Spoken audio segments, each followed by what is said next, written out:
Okay, I know. I'm running late 2 days in a row.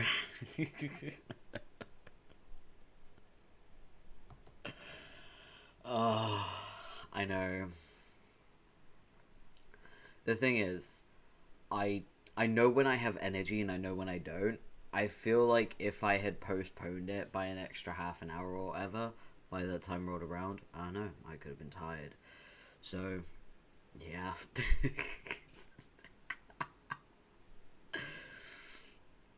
I am on a streak. Yeah.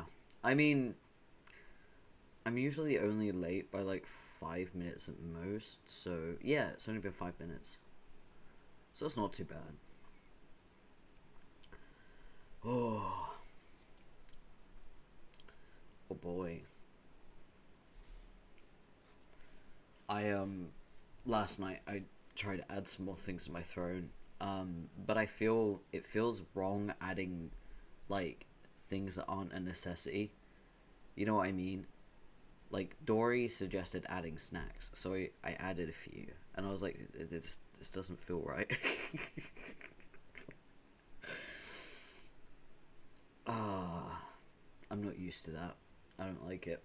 It feels weird. Ugh. I I'm sure I'm sure I'll adapt and adjust, but for now it feels weird. Um, Added new little widget, the the follower tracker, because I've got the follower goal for mortuary assistant. But that's like a really big goal. Let people spoil you. I'm really not used to that. It's difficult. I think my upbringing has broken me. I mean, I don't think I know. My I've had several psych doctors tell me. um but yeah, let me turn the music down a bit. There we go. So yeah, I guess I'm just gonna have to adapt. It will take time. Um, let's see. Let's get into Homestuck again. When we left, it was Jake was asleep in a dream bubble, talking to Ghost Brain Dirk, right?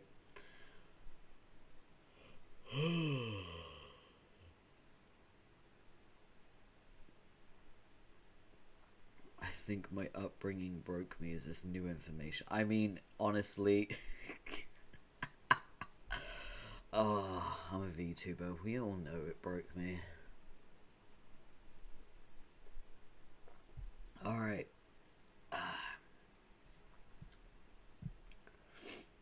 So, I will be honest, I woke up an hour ago. Which, if you look at my local time, is crazy. Um, but like, my sleeping is fucked right now.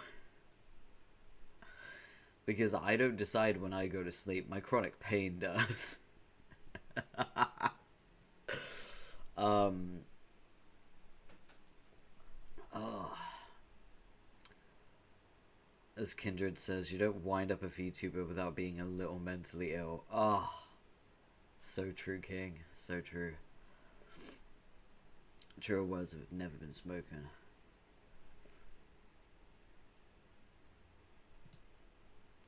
Okay. Waffle, oh my god.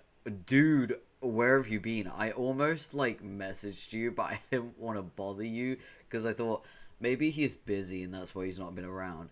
How have you been?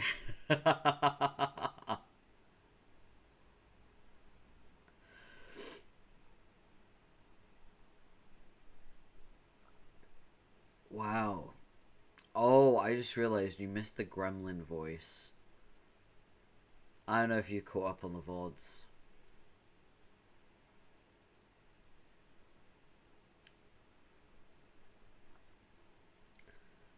Were you here when I implemented the pager? Because I feel like the pager's recent.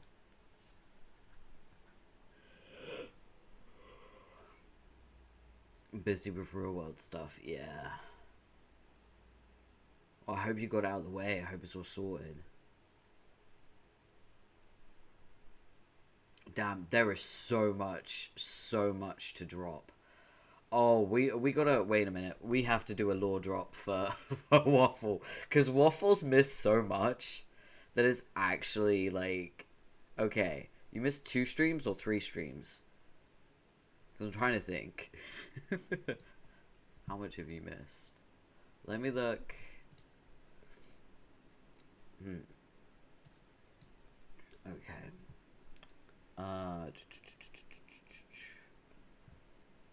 Let me see. 2 streams? I mean, I can just check. Content, videos.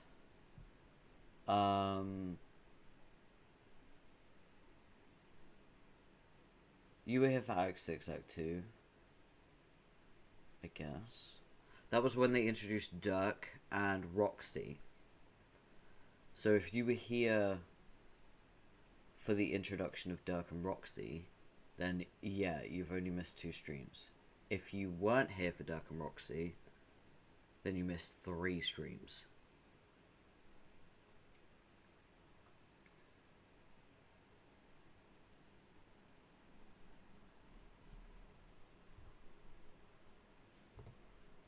This boy. You were there for some of that. Yeah. Okay. So yeah, you've only missed 2 streams. So we have new things. New things. I can't remember if that's when I implemented the pager. It might have been. I can't remember. Waffle, do you remember the pager? Did I implement that when you were here for that stream?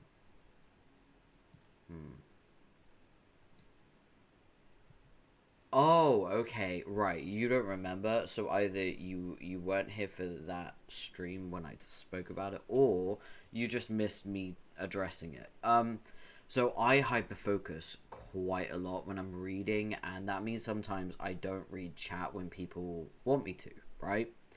So I basically I downloaded this really cool plugin for my Stream Deck, which turns it into a pager. So you guys can type !page in the chat, and that makes my Stream Deck flash red in my face, which immediately grabs my attention and makes me look at chat. So it's a really good way to pull me out of hyperfocus and get me to read chat. It's basically, you were there for that? I thought it was a Homestuck thing? No. It's a hyperfocus thing. It's straight up just a, I want your attention, look at me please, button, basically. It also flashes when I get followers as well, which I found out the other day because I got a big raid. And we hit 31 followers, which was incredible, thanks to the amazing Shikaratani who raided me. So yeah, that was really awesome. I think I got like fucking 4 followers in one stream, which is a lot. So yeah, that was really cool. We're almost at affiliate. I added the Twitch goals tracker, just to keep an eye on it, so everyone knows that we're trying to get affiliate. And my capture card broke, and I spoke about this last stream. I was testing out my capture card. It's broken. It's dead.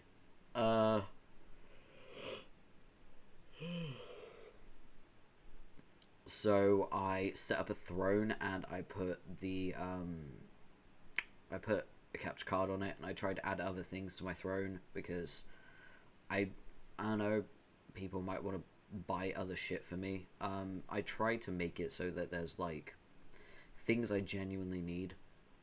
I did organize it in such a way as well, like home upgrades, setup upgrades. Those are in their own collections. And then there's like fucking. Gotcha, my bad. I was busy with real one stuff. Distracted with Earth Defense Force, Katamari, Damacy. Dumbass missed 2 streams. No, it's okay. I'm glad you're having fun, dude. I mean, that's what you gotta do, right? You gotta have fun. So yeah. Just so you guys know, the throne thing, I set it up only to really cover things that I either can't afford or haven't prioritized. Please take care of yourself first. I grew up in financial insecurity. I know what it feels like to be poor and to live without. So please do not prioritize me over yourself. I can't earn money through Twitch yet. So this is my solution to like, you know, getting my capture card replaced. So yeah. Liv bought him Homestuck socks immediately after he added them. Yeah, because she was like, there's no funky socks on the list. And I was like, okay, fine, I'll add some fucking Homestuck socks to the list. I added them and she fucking bought them immediately. Even when I told her not to. I was like, don't you dare buy them immediately, Liv. You have other things to prioritize. She fucking bought them immediately.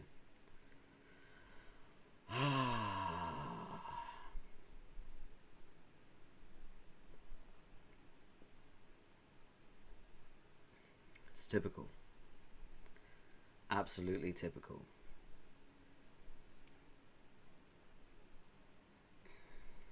So, yeah. It's very fitting that there's circus music playing right now.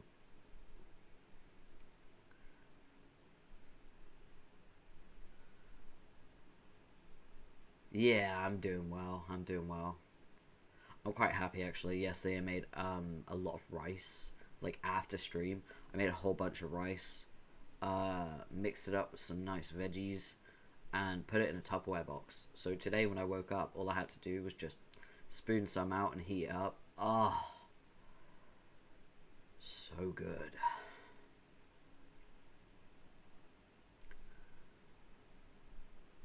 Alright, let's get ready for some Homestuck. And just an FYI, we got a... Oh! I just saw Dave get obliterated by a heart. Okay.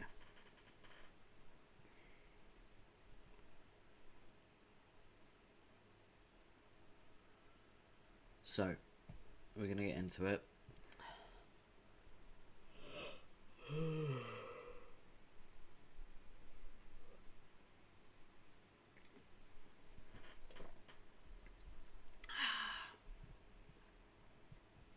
Alright, let's get into this. Let me just...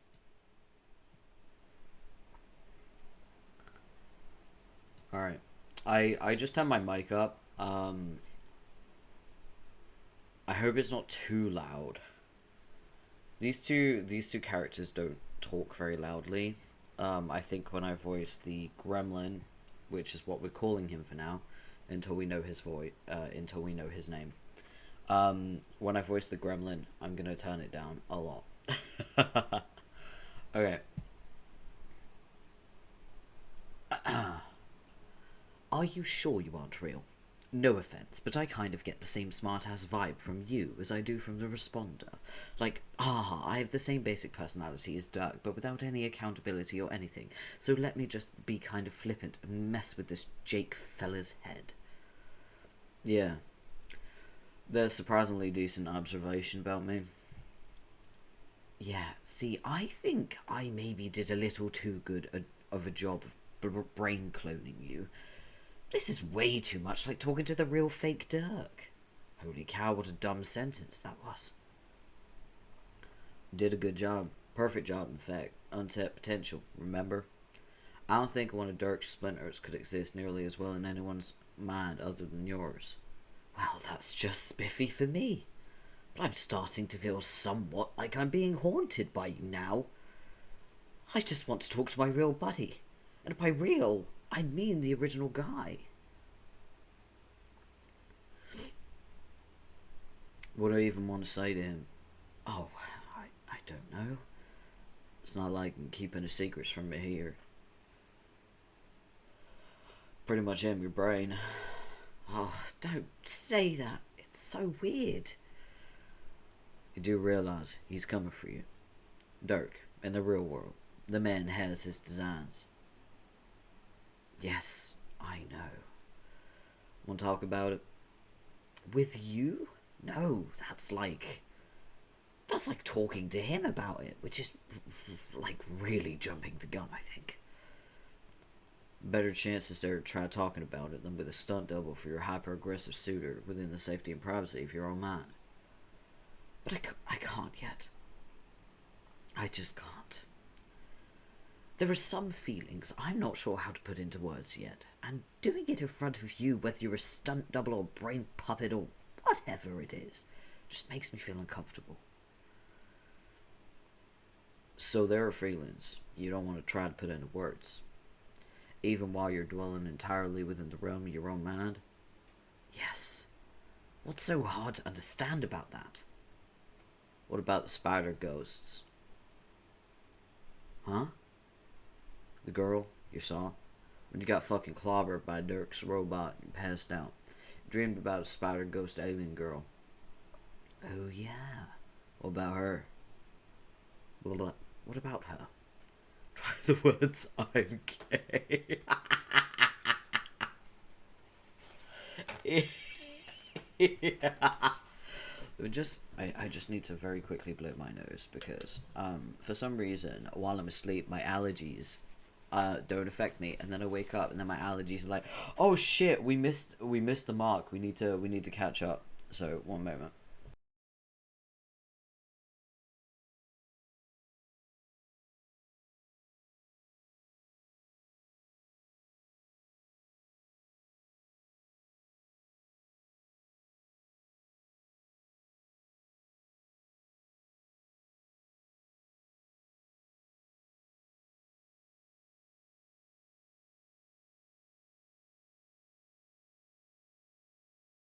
Oh my god. You know, one day I'll be able to make it through April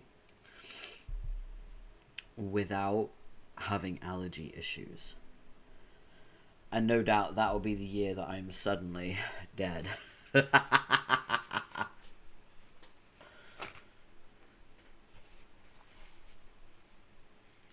Oh, why does the pollen do this to me? It's so not fair. I like nature. Why does nature fight back?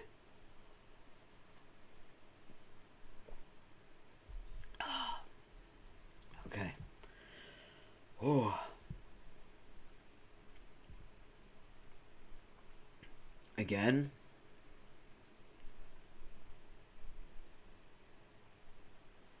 Again what? What? Wait.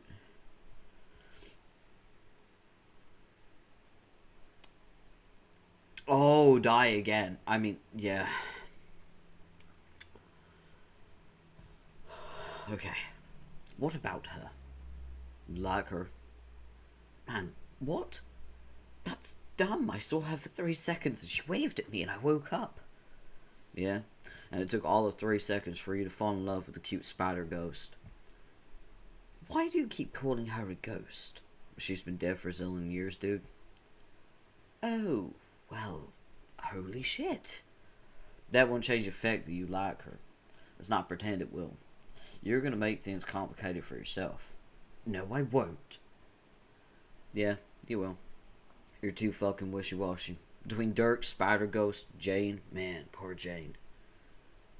What about Jane? You tell me. What was even the deal with that? Our last chat ended on a very pleasant and amicable terms. She was upbeat and chipper as ever. I failed to see what reason one might have to feel sorry for her. Ah, yeah. You totally read her like a book, really handled that conversation like a champ. Wait, didn't I? Look out, bitches. It's Jake Casanova latest layer, English. He's packing heat and is frequently able to parse the literal meaning of things women say. What are you getting at? Running out of time. She'll be here soon. Jane? No, doofus. Spider ghost. Whoa. Okay.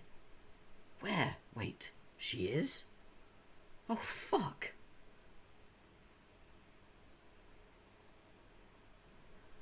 Look at you.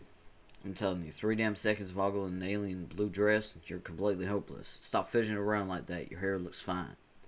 You want me to tell you how your breath smells? Screw you. I'm as cool as such a cucumber. Okay, then. Why does my breath not smell okay? You're dreaming, Jake. Your breath is only a thing if your brain wants it to be.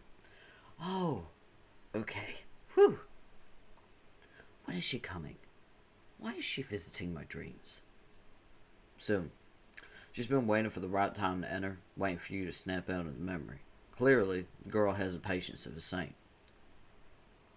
Alright. Dang. It's warm in this dream bubble. How can I be sweating in a dream? Where do I keep the dream towels? Will you calm the fuck down? I'm a figment of your imagination. You're still making me nervous. But really, who is she? What's her deal? And what does she want from me? Since all this so-called untapped potential in my subconscious, taking the form of yet another sassy Dirk clone, seems to know everything, would it be okay if I troubled my own brain for a few flippin' answers?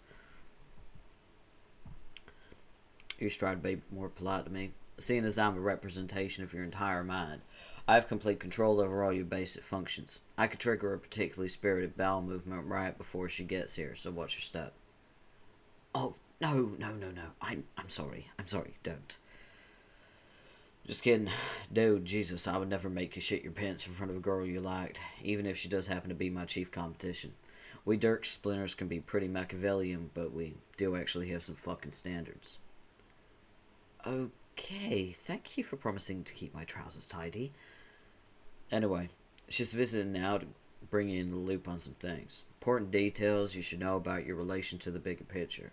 The much, much bigger picture. I still don't understand how you know, or, excuse me, my brain knows this stuff. Because I'm a page? How does that make sense? And also, if you know the things she will say, why don't you just tell me the things? Intuition, Intuition, the subconscious mind, powerful things when harnessed the right way. As for why I don't tell you, why not just let her tell you?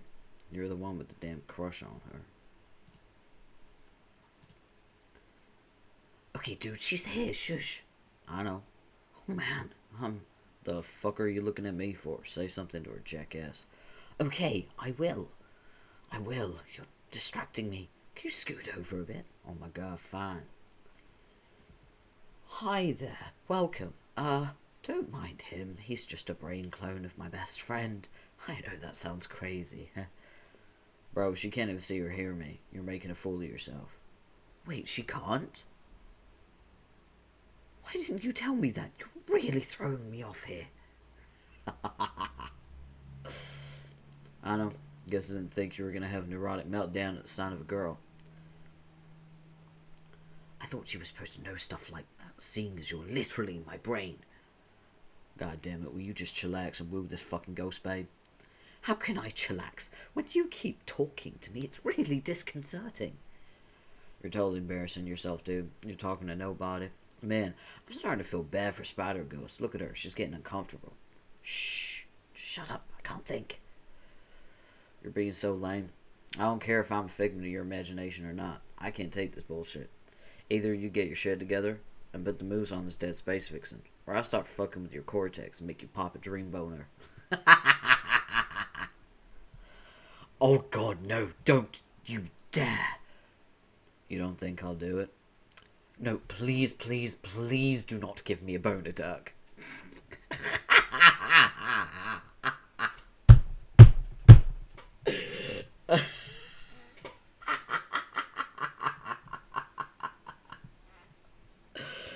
Oh.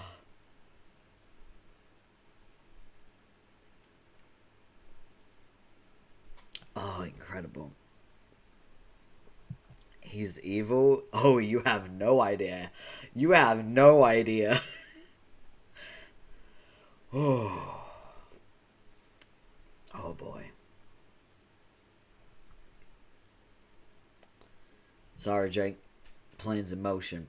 Next stop, Boner City. So that was the plan all along. To give me a boner. And you... And you... got one. You motherfucker. Oh. Oh. Tee. A false alarm, I see. Very funny, cool guy. I think you're full of shit. You're bluffing. You don't even have the power to give me a phantasmal erection. Jake, please. Members of the Juggalo party aren't the only ones who can pitch a big tent.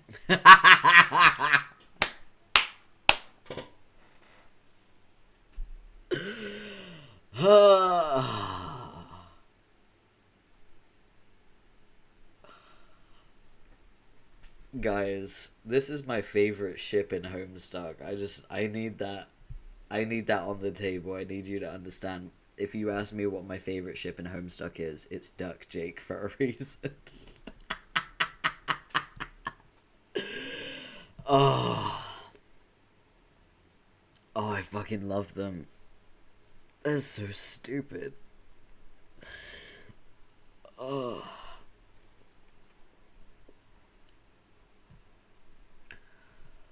Then go ahead, make my fucking day. I'm ready for you. You think I'm afraid? I'll take your boner magic like a man.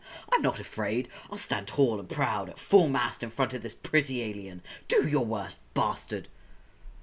This is so stupid. You're out of your mind. And this is coming from your mind itself. I can't even watch this. I'm out of here. Well, good riddance to ironic hipster douchewad rubbish is what I have to say about that. Wonder what Jack's up to right now. What? I mean, what? Who's Jack? Just talk to the girl, okay? You have some damage control to do. Jack, start jailbreak adventure. Oh, I remember this. You wake up locked in a deserted jail cell, completely alone. There's nothing at all in your cell, useful or otherwise. Attempt to pry open window.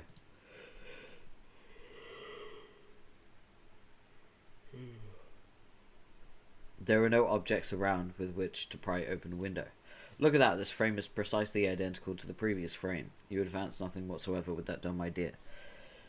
Do you realise this adventure is nearing 5,000 panels, and we have to watch you flounder around in a jail cell for God knows how long? Exactly how many panels do you want this to go on for? Over 9,000? Nobody wants that. Nobody even wants to hear the phrase over 9,000. You need to begin making better decisions if you want to escape. Thankfully, it's not over 9,000. It's just under 9,000. Jack, get key. What did you not understand about the statement, there is nothing at all in your cell, useful or otherwise? There is no key. It is an extremely crude drawing of a key on the floor. Really, the drawing is so bad it's ridiculous to think that some prankster thought it would fool you. Which it did. Whoever drew this key clearly was employing the most primitive drawing tools available. You're obviously being fucked with in this stupid jail cell. You expect that you will continue to be fucked with, and it makes you wish you could stab something. Get pumpkin. What fucking pumpkin? There's no pumpkin. Once again, there's nothing at all in your cell, useful or... Oh, god damn it. Okay, a pumpkin appears. You guess it must be feeding time for the prisoners. These Prospitian jails are like luxury suites compared to the penal systems on Durs. Should be the softest time you've ever had. Should be the softest time you ever did. Clipping that? Don't you dare. I don't know what you're clipping, but don't you dare. What a horrible idea. You don't eat fresh produce? The thought is revolting to you. What do you think the sharp teeth are for? Or what's left of them, at least? You'll have to make a note to file a protest with your lawyer. Complain of cruel and unusual treatment. Their coddling criminal justice system will undoubtedly see to it you're given some proper meat to consume. Perhaps a prime cut of filet mignon. As if you're a guest of honor. What a bunch of powder puffs, with all their namby-pamby morals and compassion. This kingdom makes you sick. Look out the window. You step up on the little Kirby thing to get a better look outside. Can't make a plan without getting your bearings. A lone sentry is on duty below. You shout a few obscenities his way. You wonder aloud what a guy has to do to get a decent meal around here. Hey, you're talking to that guy. It's no use though, he ignores you. Just look at that stoic face, the unshakable discipline, the stalwart sense of duty and pride. This is what it means to be a member of the Prospitian Royal Guard. What a load of shit. You grumbled to yourself, but loud enough for him to hear. Inspect Pumpkin. That guy won't be of any use. You doubt you could even manage to lure him into your pissing radius. Magnificent though it is. You give the pitiful gourd a little kick. A terrible thought occurs to you. What if you have no choice but to eat this awful thing? You can't let it come to that. You have to get out of here. Hold on. What's that? Eureka. Droll, you beautiful bastard. Looks like he snuck something inside the pumpkin to help you escape. Probably a bomb. You're gonna have to remember to give him a promotion when you get out of here. Or at least reduce his daily newspaper floggings. You need to think of a way to get the bomb out of here. Can't just smash it with your foot or it might explode and take your leg off. Too bad they confiscated your knives, or you could slice the thing open neatly. Maybe even carve a funny face into it. You bet you're the first guy who ever thought of doing that. Jack, search for carving apparatus. Hang on. You remember seeing some pointy things just outside the window. Luckily, both kingdoms totally covered in pointy things. Can't swing a dead cat without impaling it on one. Take pointy thing. You snap off a golden pointy thing. Should be sharp enough to do the trick. Jack, carved pumpkin. Slices through the meat of the vegetable like a sharp spire through thick squash. This is working so well. Who the hell needs a trusty knife when you're this resourceful? Screw knives. You take it back. You can't stay mad at knives. Open it. You can taste your liberation already. You can't wait to hear the sweet ticking of the bomb that is definitely in there. You'll be the sound of freedom, you decide. You pull off the lid to reveal a whole bunch of knives. God damn it, Droll. He's not the sharpest tool in the shed, although now you think about it, he might be by default, since he just sent you all the sharpest tools in the shed. Oh well, you can probably get some use out of these. You've never once been disappointed to receive a pumpkin full of knives, and you're not about to make an exception. Empty pumpkin on floor. You take a quick inventory of the smuggled contraband. Hold on, looks like you snuck something else in the pumpkin under all the knives. Something compromising. Examine compromising material. The droll knows what it's like spending long cold nights alone in the clink. A man needs a little reading material to keep him company. If you know what he means. If your skin wasn't made of polished jet black carapace, your cheeks would be turning bright red. No one can ever know about this. You must destroy the evidence, or disguise it somehow. Forge blade out of illicit literature. None shall be the wiser. It's the perfect crime. When you bust out of prison, you should be locked right back up again because of how perfect this crime is. Throw a knife down there to get that guy's attention. That should get the guy's attention. Unfortunately, it only keeps his attention until he dies, which is almost instantly. You need to come up with a better plan. While you would argue that random stabbings are their own reward, they aren't getting you any closer to escape. Please don't give me a boner. That door is locked tight. You're gonna need a key to open it. Preferably one that isn't horribly drawn on the floor to taunt you. Jack, knock on door. Maybe if you knock hard enough. Just the right way. At just the right time. Wait for it. Wait for it. Oh, wait. No. Not yet. Wait for it. Wait. Jack. Now. Your clumsy fist accidentally flies through the bars, knocking out a passerby. Keys from his keyring jangle on the floor. It's quite possible one of those keys will unlock your door, but they're all well out of reach now. What's next, genius? Use knife to snag one of the keys on the floor. You see, if a knife can adequately lengthen your reach, but it's no use. They're still just outside of your modest slashing radius. No dice. Need different approach. Wait a minute. Another guard notices your unauthorized tomfoolery and radios for backup. Beckon the other guard over. He looks none too pleased by your misbehavior. This will surely result in reduced rations. You can expect to find a slightly smaller pumpkin in your cell. Some sky arise, mister. Keep beckoning him. Just a little closer. A little closer. Convince second guard to pick up keys for you. You use a little persuasion to see if you can get him to... Jack, no! That is not how you convince someone to do something. You're supposed to save the stabbing until after you intimidate him into doing what you want. How exactly is a dead guy supposed to pick up some keys for you? Real smooth, Jack. What's the plan now? To bury the keys under a growing pile of torsos? This is turning out to be the second shittiest jailbreak attempt anyone has ever seen. Jack, look around the room. The only remaining thing in the room worth noting is the other corner of your cell. Just a transport pad prisoners are supposed to use as a waste receptacle. These were decommissioned in Durst prisons a long time ago. Too many prisoner suicides, and severed heads showing up in the waste bins. None of those auto-decapitations were authorized with the right paperwork. So, privileges had to be suspended.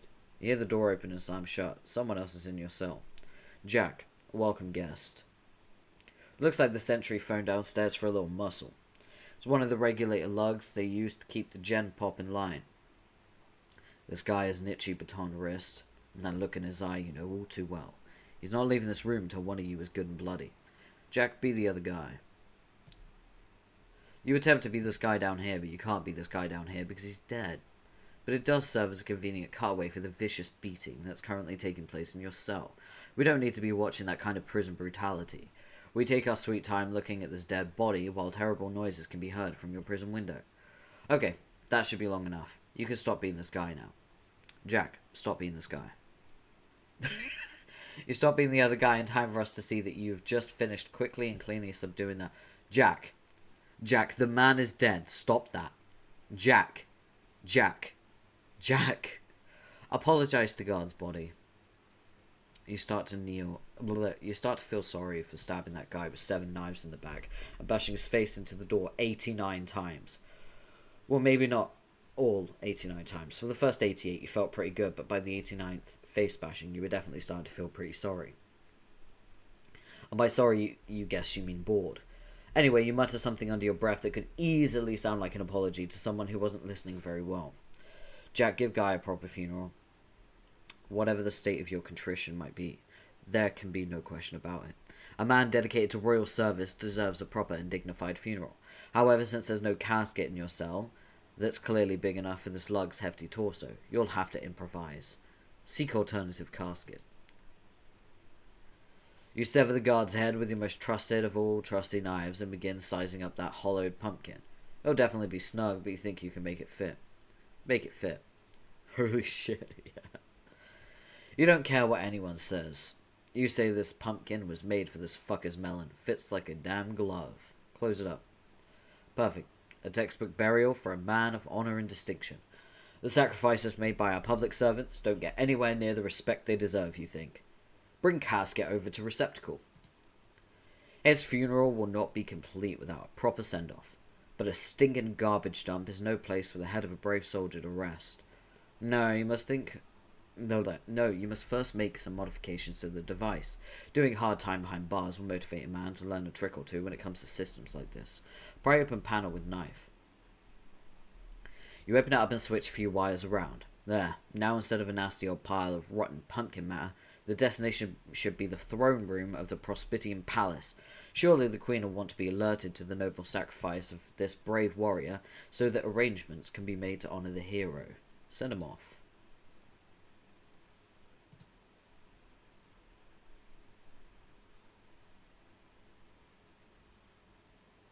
Oh no. You hear the door open again, followed by the sound of surly footsteps. Could it be that another glutton for a good face bashing has decided to visit your cell? Great visitor. Ah, you see, it appears there's quite a few said gluttons this time. Settle down, gentlemen. There's more than enough face bashings to go around. Jack, quick, be the other guy. You be the other guy again while they beat you senseless. Other guy, be Jake. Suddenly, you aren't the other guy anymore. You couldn't quite be the other guy anyway, since he's dead. Even though deadness hasn't really stopped us from being guys before. Nevertheless, the dead guy starts being Jake, who is not a dead guy. Well, his dream self is dead, but his non-dead, non-dream self isn't. And that's the guy we're being. A guy who is asleep. That non-dead sleeping guy is presently talking to a non-sleeping dead ancient spider ghost, who long ago earned the achievement badge, Gift of Gab, and boy, does she know how to use it. Attempt to get a Gab in edgeways. Well, Jake, don't you have anything to say? I think I've spent enough time introducing myself. You've hardly said a word.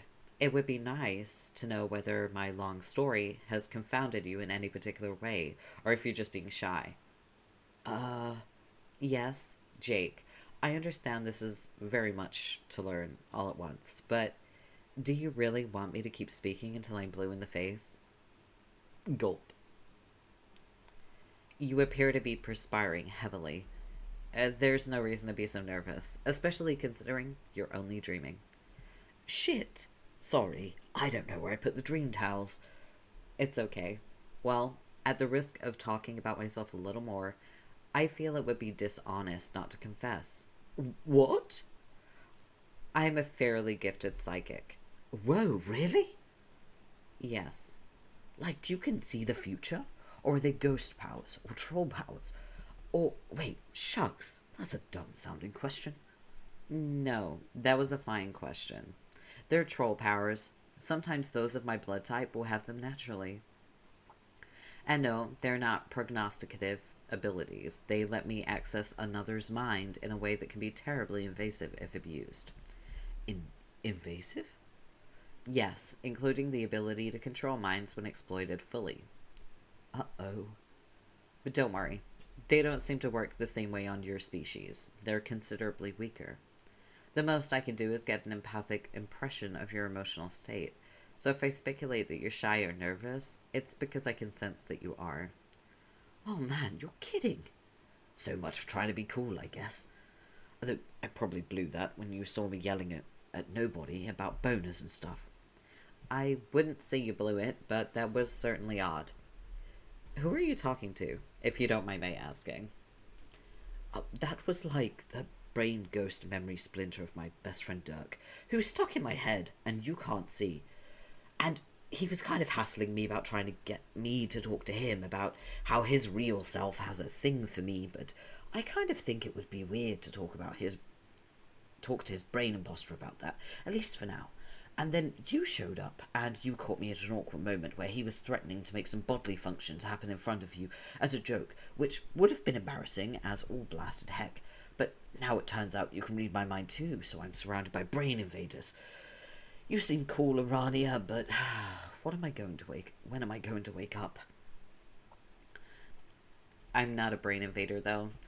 I said I can only sense your emotions. I think it's polite to let people know before long. Otherwise, I begin to feel a bit underhanded. Okay, I guess that's not too bad. I think I can keep my feelings buttoned up. That's what strong and adventurous gentlemen do, I think. They keep a stiff upper lip, even on the inside. That way, they're never embarrassed and feel slightly more brave about stuff. But you don't have to. That was not the point of my telling you. I'm used to sensing many things from people. There aren't any feelings you could have that would be that surprising or compromising to you. I really just want you to relax for the brief time we have in this bubble and talk to me. Gotcha. But what should I talk about? Well, I've spent almost no time examining this iteration of your universe. The gods have given me very little access to it through the memories of others until now. I believe they're finally beginning to bridge the divides between long estranged compartments of reality, allowing previously unintroduced parties to mingle. Those from different universes, both their initial iterations and their scratched reboots, those from different spheres, one of creative potential and of mortality. Through us all, they attempt to bring closure to unsanctioned loops and restore stability to the cosmos. So I'm curious about you and your friends. What is your life like?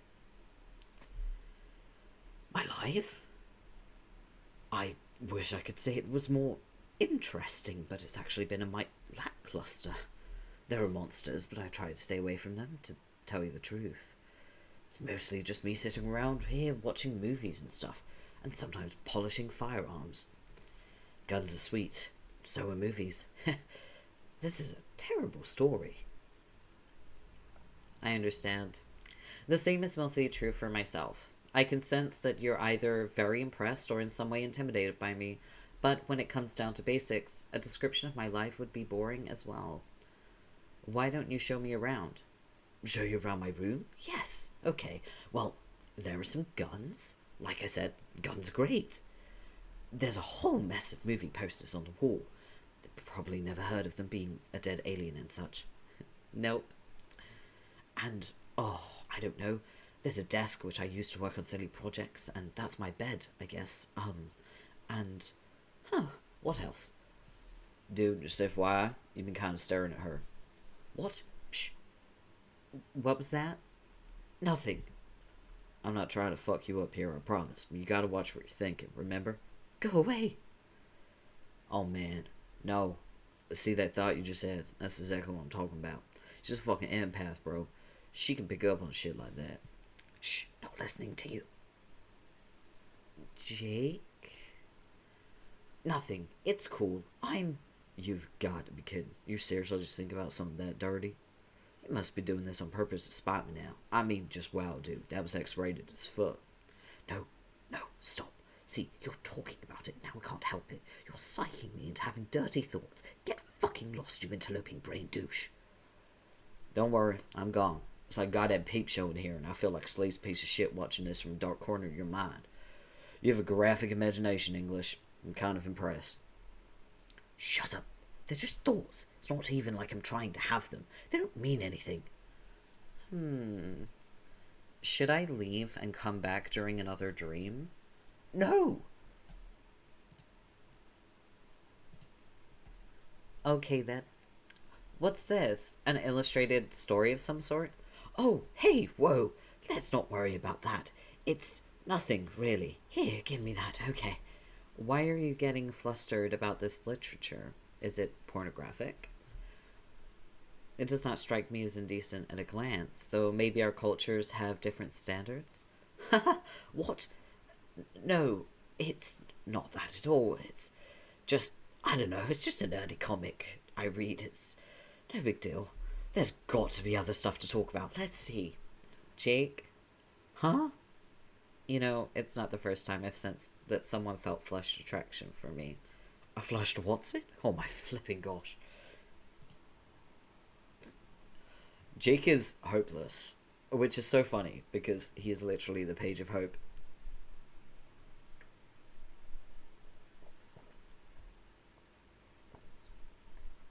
Oh.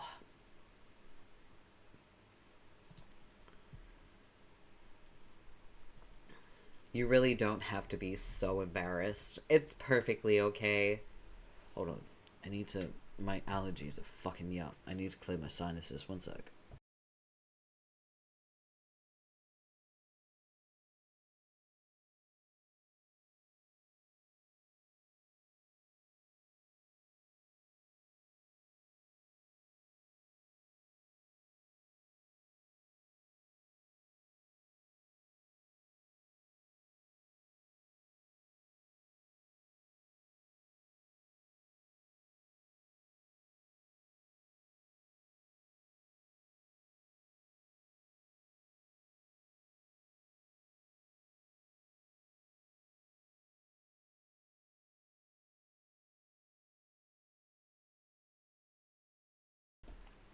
Oh my days. Allergies, fuck off. Okay. Oh god. Oh god. You sensed it. You sensed my stupid sexy thoughts, I knew it. God damn, you bogus brain strider. Someone needs to just kill me, or at least make me wake up. This is so humiliating. I don't even... Could you please just slap me really hard? If not in retribution for my ungentlemanly train of thought, then at least to just get me to wake up and save me from my own ceaseless buffoonery. Actually, I do believe it would be within the scope of my abilities to get you to wake up. But do you really want me to do that? Maybe? If it is true that you think I'm attractive, then why wouldn't you want to spend a little more time here with me? What's the harm?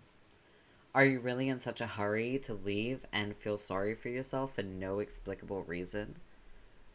Well, no. I already told you, Jake. I'm used to sensing many different types of feelings. It's given me a different perspective on emotions than most have. For most, the feelings of others are often a mystery. So, they're prone to speculation and paranoia about the motivations of people they meet. The emotions of others can seem like such well-guarded mysteries. People begin to believe that's how their own emotions should be treated as well. So when someone can read their thoughts easily, it feels like a violation. But to one accustomed to reading those thoughts, there isn't the same perception of violation or secrecy.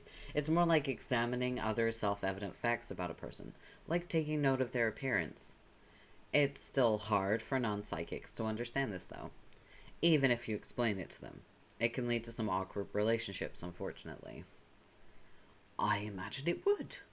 So, you've sensed it when other fellas have had the hots for you, eh? Fellows, yes, and ladies, it's happened. Wowza. Yowza. You must have been popular, I guess. Oh no, not really. The fact that I've been the fleeting object of attraction to a handful really paints the wrong social picture, I'm afraid. That's hard to believe. It's my experience that people very often underestimate their own likability. I sense that feeling all the time. Probably because they're in the dark about others' thoughts. They're usually in doubt, so they frequently err on the side of pessimism. In many cases, they would be surprised if they knew how many around them were open to friendship or possibly something more. I would venture that if you had such a sense, you might even be surprised yourself. Ha, that's a laugh. I'm quite sure my only suitor is my best bro. And even then, he's such a jumbled, stupid puzzle of unfathomable ironies. I'm not even sure about that half the time. I wish I had your powers. That would be top-notch. I'd be parked on the corner of Relationship Lane and Easy Street. I could kick back in my eligible bachelor's limousine and never fuck up or say anything awkward, like I've been doing non-stop so far in this dream. Let's not get carried away. That certainly does not describe my experience. You would think being able to sense the occasional attraction from others would be advantageous, and inspire confidence in yourself. And it is nice when that happens, sure. But then you feel the negative emotions directed at you as well. And even if they're less common than the positive ones, you have a way of dwelling on them and magnifying them far beyond their real significance. It's funny how an ability that should give you all the advantages in the world over others can lead you to feel worse about yourself than if you never had them. You put all your energy into thinking about people with bad feelings about you instead of the good, and you try your best to fix things, but usually it just gets worse. People think you're overbearing and needy, and they don't understand what it is you want from them. I can see why it can drive some with my abilities to abuse the powers. Fortunately, I was able to resist the temptation. So there are people on your planet who do that? On the world I was from, it was rare. Only a few criminals and outcasts would. But in the second iteration I mentioned, it was commonplace. Like I said, things were very different. In my world, the higher castes have a lot of responsibilities. It wouldn't be right to abuse my powers. So, you were in a higher caste because of the hemospectrum thing you mentioned? Ah, so you were listening to my lengthy preamble. I heard all of it. I was just, well, go on. Yes, blue bloods like myself were higher than most. The job of each blood caste was to serve the needs of all those below it. We were to use our progressively greater longevity and wisdom to help the lower castes learn and grow, to listen to them and try to provide whatever they were missing, like a hierarchy of caretakers with increasing social responsibility. When the order functioned in harmony, our civilization would flourish. That sure is a neat sounding science fiction utopia. Wait, I mean science reality. But then it all went to shit because of that meddlesome demon. Yes. The demon you say... Blah, blah, blah. The demon you say I'm supposed to defeat? Yes. Hang on. Would that be the same demon I'm named after? Who told you that? I guess technically my own brain did. That's interesting. I wasn't planning on mentioning that. Or at least, not just yet. Why? There's no reason to prematurely overcomplicate an already complicated tale. All facts... Ugh. Oh, man. He's a page, you gotta give him time. Yeah, I know, I'm just impatient. Listen, I was in active class for fucking 10 years. I was a knight. Now I'm a sylph, so I'm full passive. But, like, sylphs kind of just make things happen around them, naturally. So, yeah, pages really do need time.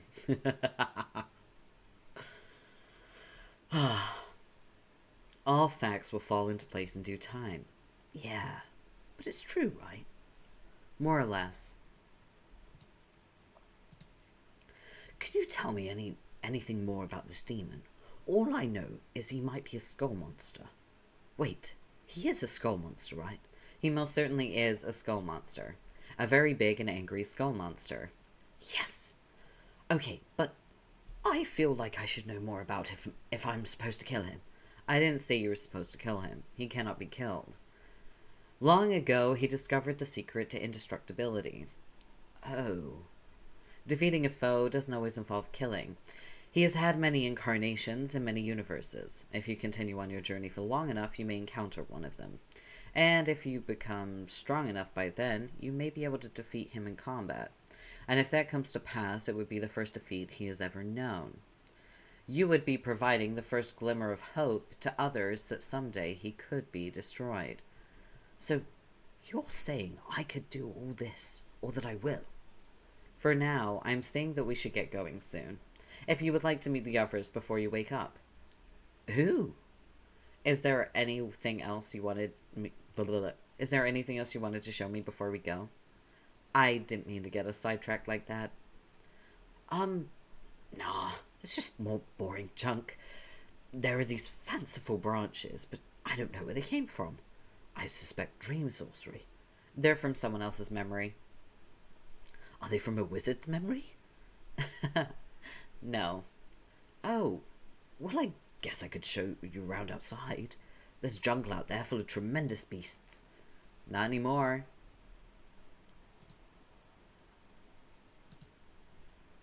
Son of a bitch! More fancy branches. This way. What is this realm of limitless wonder? Realm of limitless wonder. God damn it, Jake. Shh. It was my planet. It's great. Everything's so amazing. Who would have thunk you could have such crackerjack adventures in your dreams that are basically real instead of imaginary? Yep. Or for that matter, that you could meet such neat people along the way. Your thoughts are wandering again, man. Shh. Whoa, yeah, that gross mushy thought right there. Are you even paying attention? No, shush. I've already been through this, you're hopeless rude. Might as well be saying it out loud to her, so why won't you? Maybe I will, wise guy. I mean, she is pretty hot. Yeah, I know. Now shush. Jake, it wouldn't work between us. Huh? I'm dead. Yes, right. Perhaps if you died too, although maybe not after too long. I don't know how I would feel about that if you were a lot older than me. Man, what the fuck? Although, technically I'm already so much older than you. It would just be kind of strange if you were physically my senior by any significant margin. You know? This is a weird fucking train of thought. Can you tell her that? No. I'm gonna make you have a seizure and get you to mime the message to her with your spastic gyrations.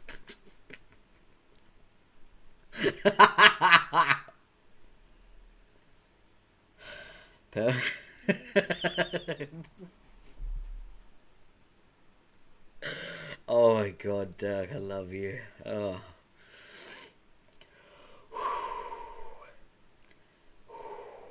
Okay. I can't read it. It's too funny. Hold on, I need to drink. Okay.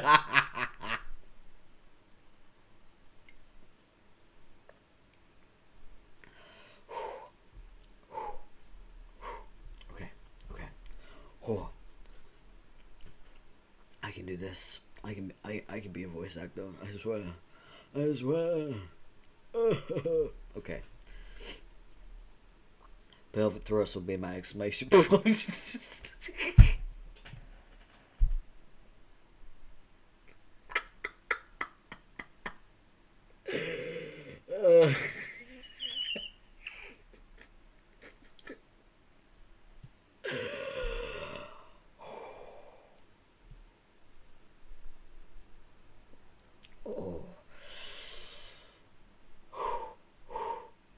I can do this. I can do this. I can do this. I can do this. I will say this without laughing. I swear to God. Pelvic thrust will be my exclamation point. Blah, blah. Pelvic thrust will be my exclamation points. I did it! I did it! Jesus fucking Christ.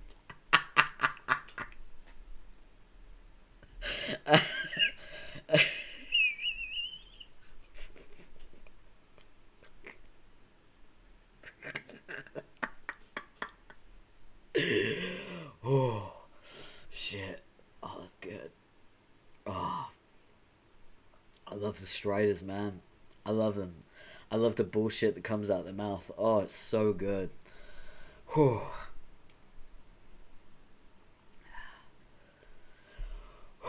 Let's keep going. Screw you. You heard her. I totally have a shot. What? Go on. But I wouldn't want that to happen. What happened? For you to die soon. I want you to succeed at your quest and to live a long and happy life. Man, I'm gonna come out and say as broad as total snore. Yeah, right, bro. Did you hear that? At least if I kick the bucket early, there'll be, shall I say, a silver lining. Wink, wink, nudge, nudge. Will take the form of some spooky smooches from smoking ghostly troll babe, so shut your jealous trap. Wait, oh dear. How loud was I talking just then? You were pretty much yelling. Oh. If I were real, I'd be giving you a standing ovation right now. 5 out of 5 hats. God. Okay, just pretend to forget that, maybe. Not a chance. Not you, her. Her who? Me? Sigh. Why don't you just tell me where we're going? I've gathered a small group of travelers for a meeting. They're briefly passing through this bubble. I was hoping we could introduce ourselves to one another and help orient an old friend of mine to the afterlife. Okay. Who's your friend? Another troll? She was supposed to be the empress of all trolls, actually.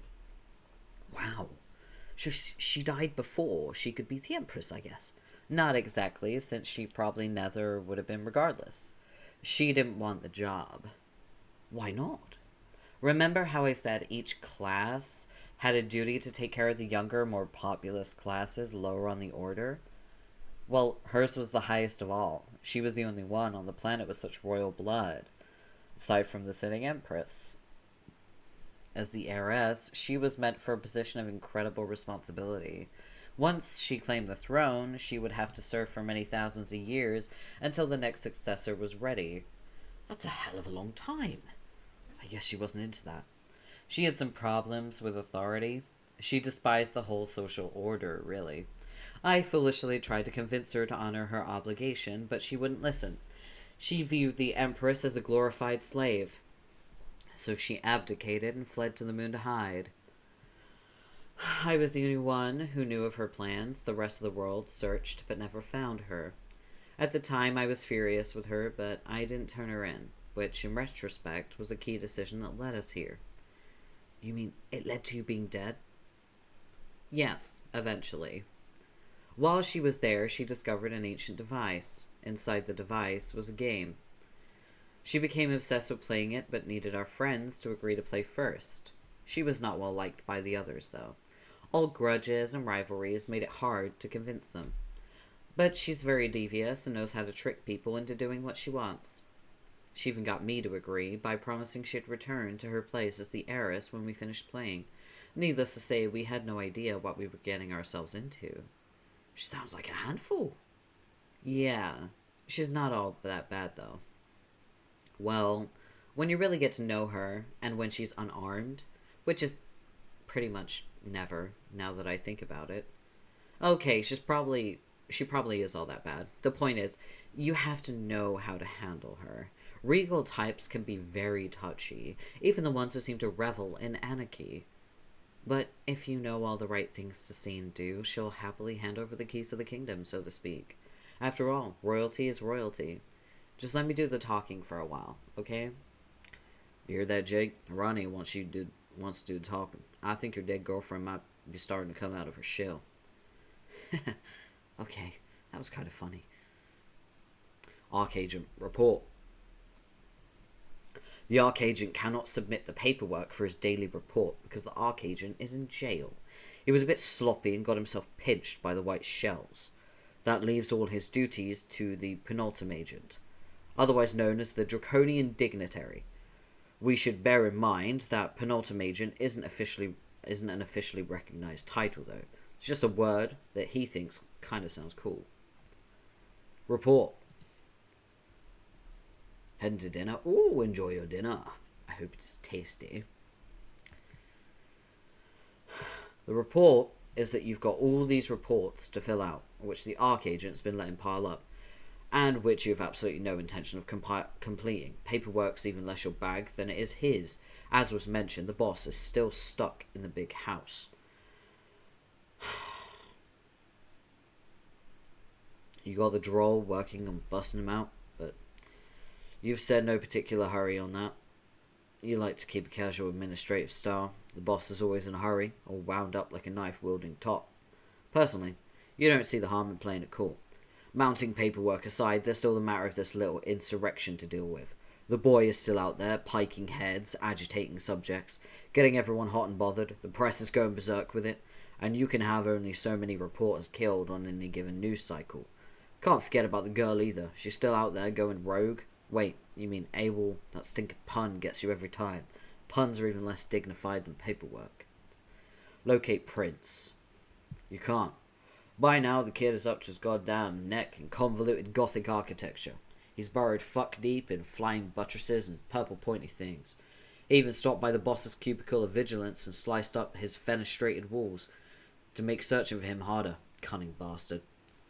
There used to be a fourth one, but you don't know what happened to it. There was a rumour circulating that some old woman made off with it some time ago, before the new queen took over. Whatever happened, it's nothing to worry about now. If you want to smoke this kid out of hiding, you'll need some help. Draconian Dignitary. Seek help. You already did. You walked to retrieve it again in no particular hurry. Earlier, you quite calmly and diplomatically explained everything to the old lady, letting her know you could use a little extra firepower to get the situation under control. You were pretty smooth about it, offering to light her cigarette during a calculated pause, and she doesn't even smoke. You're just that good. While you were making your smooth pitch, you did a masterful job of giving her the impression that you didn't care much one way or the other. But to be fair, you really don't care much one way or the other. Retrieve extra firepower. In response, the dame gave you clearance to employ the service of Drone Gorg, the flagship battle mech of the Imperial fleet. She keeps stationed on some other damn planet. You're not sure where it is or what it's called. Hell, if that's any of your business. Mount Dronegorg and ride into Bow. No, you'd feel completely ridiculous piloting that thing. It's bad luck for you, no style at all. Only you're not a fool would get a kick out prancing around in that asinine get-up. It was a classy gesture by the Queen, but you told her you'd have to pass. But it doesn't do no good to spurn generosity from a beautiful and deadly woman. You thanked her for the kind offer, and tactfully brought up an alternative. See, you tell the boss that this is his problem. He's too blunt about his ambitions. Don't get you wrong. It's all well and good for a man to keep his eyes on the prize, but he doesn't always need to step over 1,000 corpses and swim across rivers of blood to get there. You remind him there are slicker ways to make your moves, especially when it comes to a lady.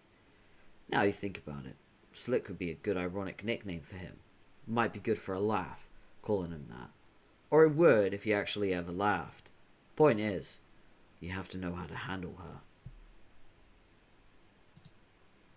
Regal types can be very touchy, even the ones who seem to revel in anarchy.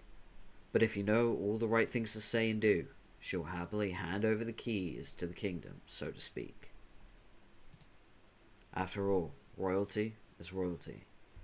Ooh, draconian dignitary. Ascend.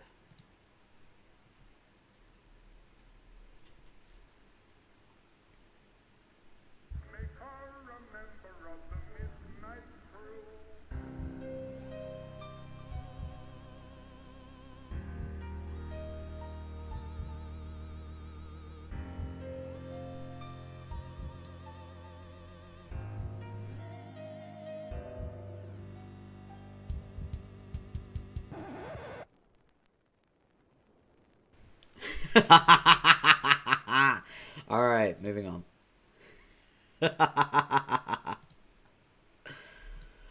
You're not feeling it. That little number was just way too big for its britches. You could just tell it was going to blast off, and next thing you know, everyone's on their feet, cutting a rug, making complete fools of themselves. This ain't no sock hop. I actually think I'm going to take a real quick bathroom break. Alright? Just a quick bathroom break. I know I'm stopping in the middle of a panel. I'm sorry about that. I don't really get much notice when my bladder wants to go, so I just kind of have to roll with the punches and you know, go when I need to go. Alright, I'll be back in about 5 minutes. Bye-bye.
Okay, we're back. Hey!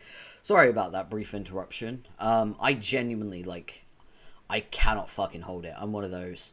If I need to go, I have to go. Also, holding it's just generally bad for you. I think if you hold it, you get, UTIs or something. I don't know. But anyway, let's get back into it, shall we? Alright. Why does everything have to be so flashy and frenetic? What's the big hurry anyway? Sure, you're going to put this ring on, but when you're good and goddamn ready, maybe do a little reading first. Have another smoke, finish your coffee, listen to some real music. Everybody needs to calm the fuck down. Draconian dignitary, ascend more casually. Here we go.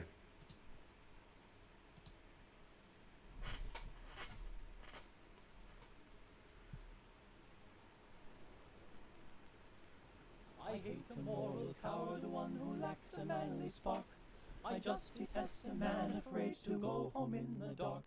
I always spend my evening where there's women, wine and song, but like a man I always bring my little wife along. I'm a member of the midnight crew. I'm a night owl and a wise bird too. Home with the milk in the morning, singing the same old song. Rise with the moon, go to bed with the sun. Early to bed and you'll miss all the fun. Bring your wife in trouble, it will never trouble you. Make her a member of the midnight crew. Wah, wah, wah, wah, wah, wah, wah, wah, wah. The fun doesn't stop till 12 on happy old Broadway. So what's the use of going home until the break of day? Now something confidential, whisper not above a breath. I once went home at 2 a.m. and scared my wife to death. I'm a member of the midnight crew. I'm a night owl and a wise bird too. Home with the milk in the morning, singing the same old song. Rise with the moon, go to bed with the sun. Early to bed and you'll miss all the fun. Bring your wife in trouble, it will never trouble you. Make her a member of the midnight crew. Wah, wah, wah, wah, wah, wah, wah, wah, wah. I never shall forget the night I made 6 rappers run.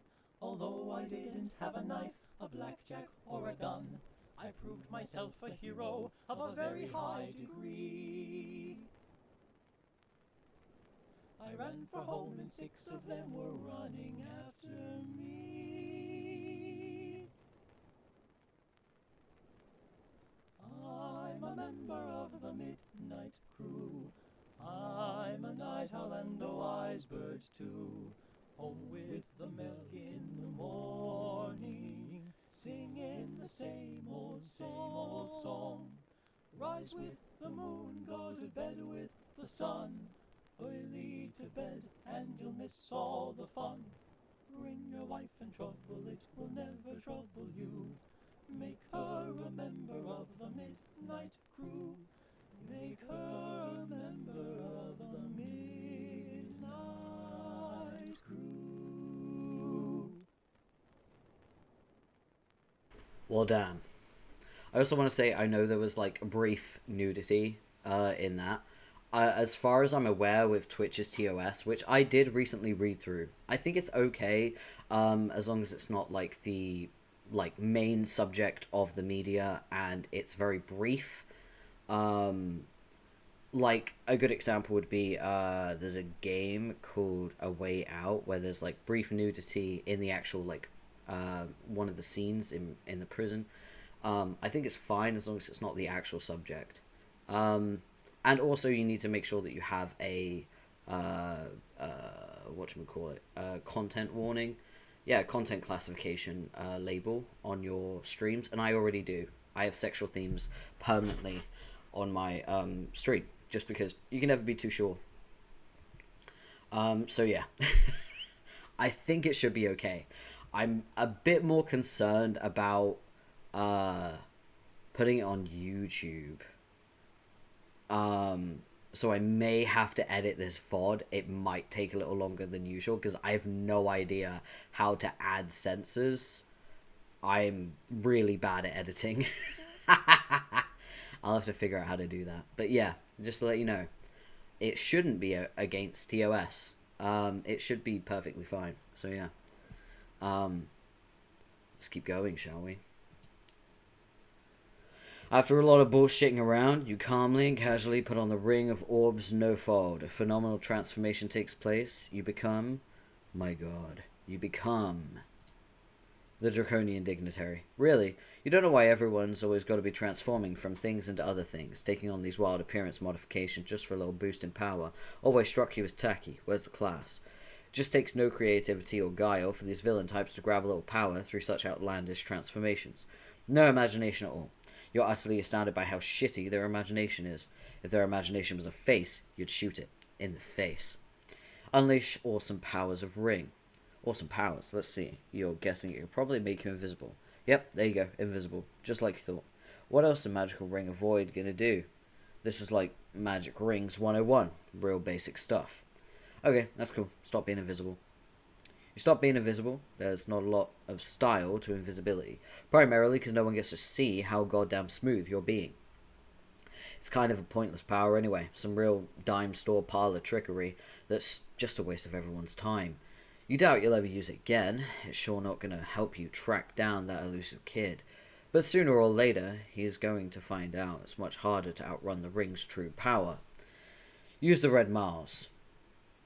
Kid can't escape the miles. No one can escape the miles. Jane, keep looking for Dad. Okay, well, there's the car. You've been following a trail of clues on your quest to sleuth the whereabouts of your errant father. He seems to have left a variety of items behind in hopes that you might notice and follow him. You picked up each item along the way until you reached his car, squeaky clean from today's earlier automotive ablutions. But, obviously, there is no way you can pick it up. It was probably the last thing you had to leave behind, which means your trail is about to go cold. Hang on, little Sebastian is gesturing further ahead. Seems there's another clue on the path. Jane, investigate clue. It's your dad's wallet. This is surely the end of the line. Ahead is another crypt. You wonder if he went in there. There's another one of those obelisks nearby shining a light down a pit, serving some damn purpose. Probably has some ridiculous bearing on a puzzle like 5 miles away, like activating an elevator or a conveyor belt or something that just leads to yet another stupid old skull. Actually, looks like there's one more thing left in the wallet. It's a note. Daughter, if you're reading this, it means you're now strong enough to lift the piano over your head and shatter it to pieces. While the instrument was expensive, it's a small price to pay for this important step on your journey towards becoming a powerful, independent young woman. I am so proud of you. What the... You think your dad maybe left the wrong note in the wallet. You probably meant to leave one pertaining to how you're mature enough to inherit his wallet, and what a big responsibility a wallet is for a strong young woman, or something like that. Dad leaves tons of notes like this around for such occasions, so it's probably easy for him to get them mixed up sometimes. He's a highly professional and competent father, but the guy is still fallible, after all. Aww. Jane, get car. Now armed with your father's roomy, sleek leather wallet, you retrieve the family sedan with ease. Looks like a cool pair of shades wants to talk about your sweet new ride. Jane, answer. Shred it. What? You have the car. Now shred it, turn it, and grist. Oh, no. I'm not going to destroy my dad's car. We need grist, though. I can't get in the building done without more.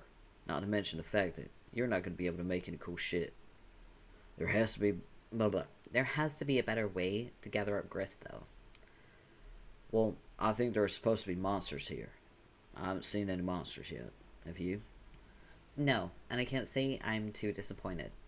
Should be, though. Presumably, they would drop grist and stuff when you kill them. Like treasures and food products that restore your health. Or at least make you less hungry. Haven't you ever played a video game, Jane? Of course I have. That's cool. I haven't, since I'm a pair of sunglasses. Communing with simplistic software would be trivial and hollow exercise for me. But I know loads of stuff about games. Like the fact that you gotta kill monsters if you want to make progress. If not, snatch up the bitch and loot. At least for the levels. Levels? How are you gonna get better at fighting without killing monsters, Jane? I think I've done a fair job of scaling my ladder without resorting to the slaughter of innocent fictional monsters. Thank you very much. Please, you've barely done the climbing at all. I'm talking about hopping more rungs than what playing a little prank on your dad or throwing your head on the ground super hard is going to get you. You need battle experience to make some real headway, like Jake. I'm getting a little tired of various iterations of Dirk Strider telling me how I need to be more like Jake. I know you think Jake is neat, and I know all the Dirks just adore Jake. I get it. Well, chill out. Saying about whatever stuff you're apparently fixing to twist your shit and pretzel over. You just need to get stronger is all. Don't think it's what your dad would want. You don't need to remind me about that. I'm suddenly having flashbacks to a few years ago, when he would ambush me almost every day for a pointless round of strife. Boy, does getting swatted with brooms and having cake shoved in your face get old fast. Yeah, but in the process, you got pretty handy with that fork spoon thing, didn't you? Well, yes. I'm just saying, you don't run into any monsters on this planet. I think I'm gonna have to send the bunny to sparring mode to help you along. I'm not gonna spar with little Sebastian. He's too quick and deadly to fight with. And also too adorable. Okay, we'll see about that. But in the meantime, we need to figure out a way to start harvesting grist. Let's forget the car. But now you have the wallet, you can grab much bigger things. Big things gotta be worth more grist than all the picayune bullshit you keep around the house. That's my favorite word! That's my favorite word! Alert, my favorite word! I have a favorite word. I've had a favorite word for a few years now. And my favorite word is picayune. It is an incredible word.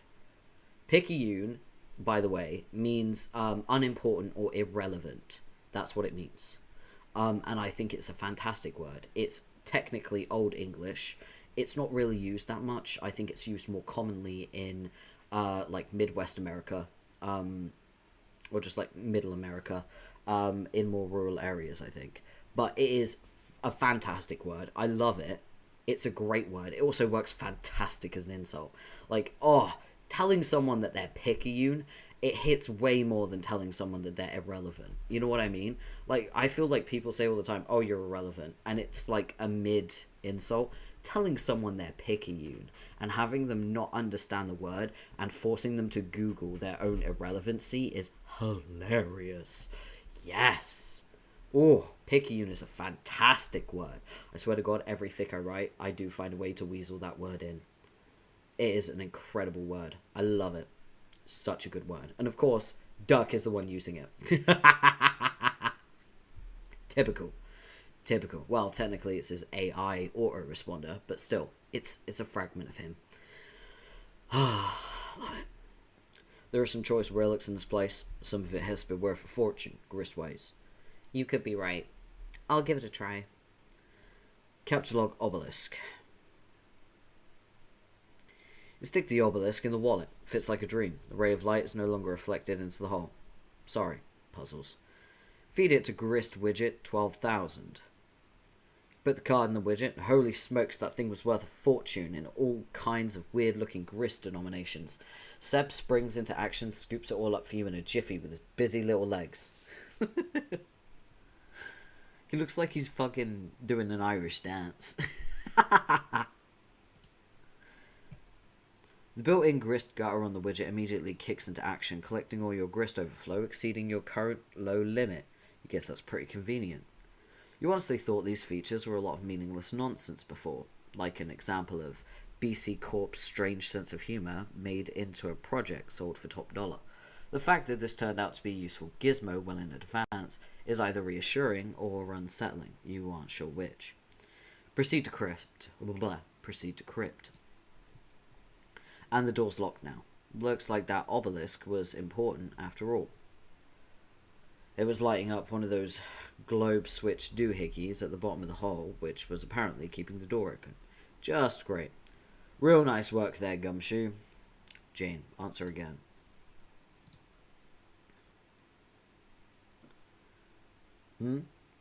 Well, let me have it.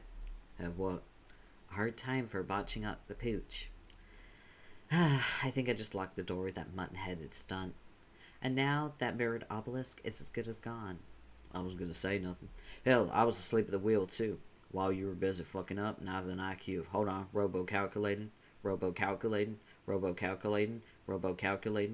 brother. Robo-calculating. About 500 billion. That is really, really robo-smart. Don't get human fresh from me, Crocker. I'm about to bring all 500 billy points of my stringent cyborg IQ to bear on your dumb problem. Check it out.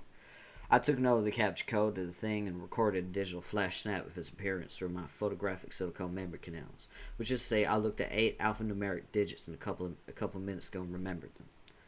Okay. So give me the bunny, the wallet. Make him run back to the house. Make you a new obelisk with the same grist you just collected from it.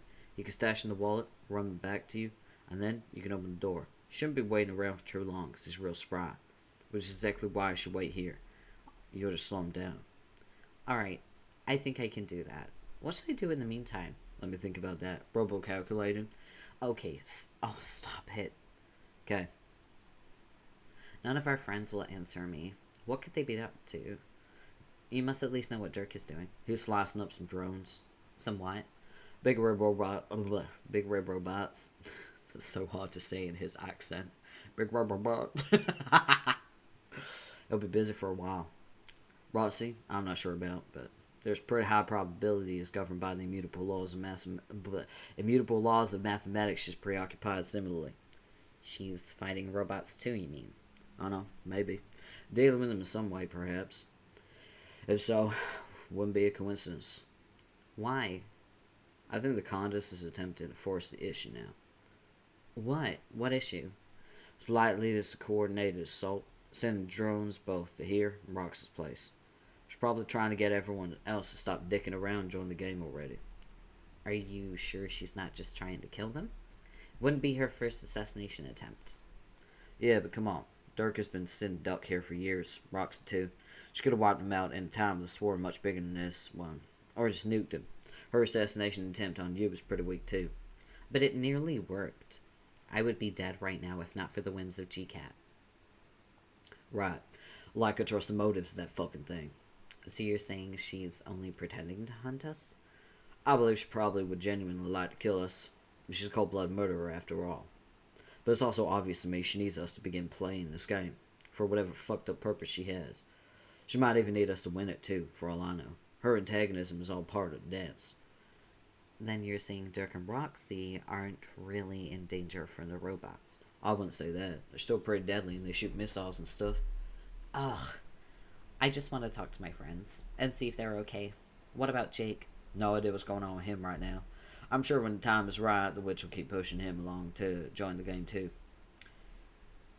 Then I guess I'll just sit here and worry about everyone quietly until Seb gets back. What about your troll friend? What? The alien whose name you don't know. You could talk to her.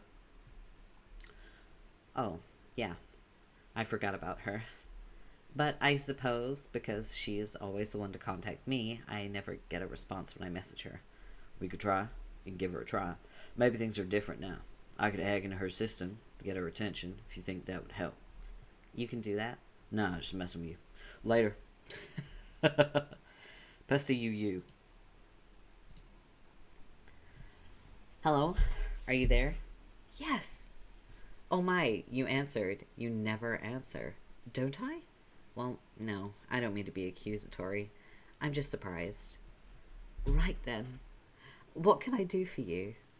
Well, nothing in particular. I just thought it would be nice to catch up. I was beginning to think I was the only one of my friends left alive. Maybe this gloomy place full of salamander bones and dusty old relics is starting to get to me. Not to mention the most unwelcome presence of entrepreneurial clowns and their enormous cod pieces. Could be.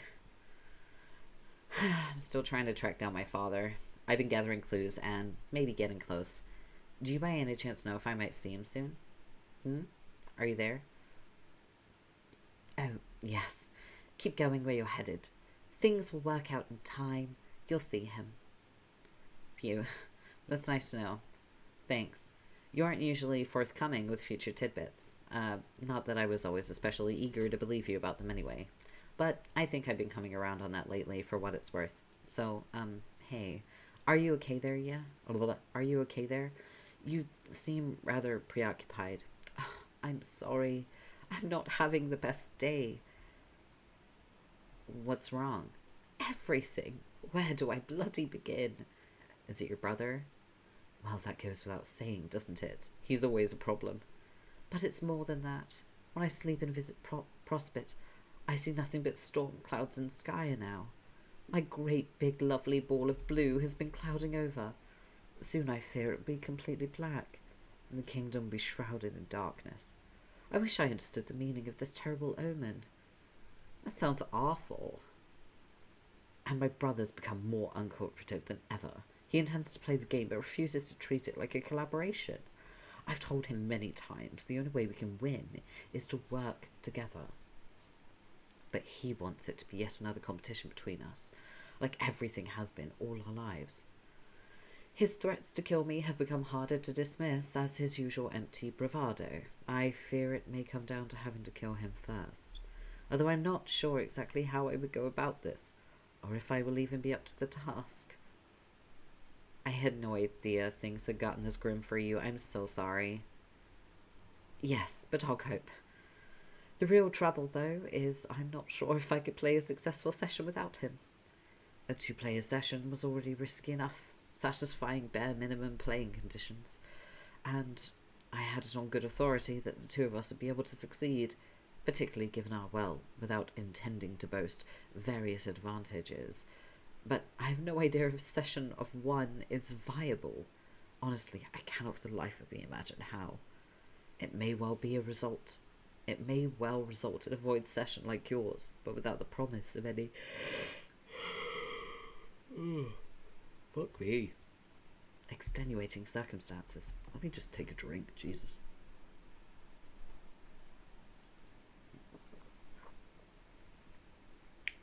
That's some good soup. It's just a stamina potion, but it's good soup.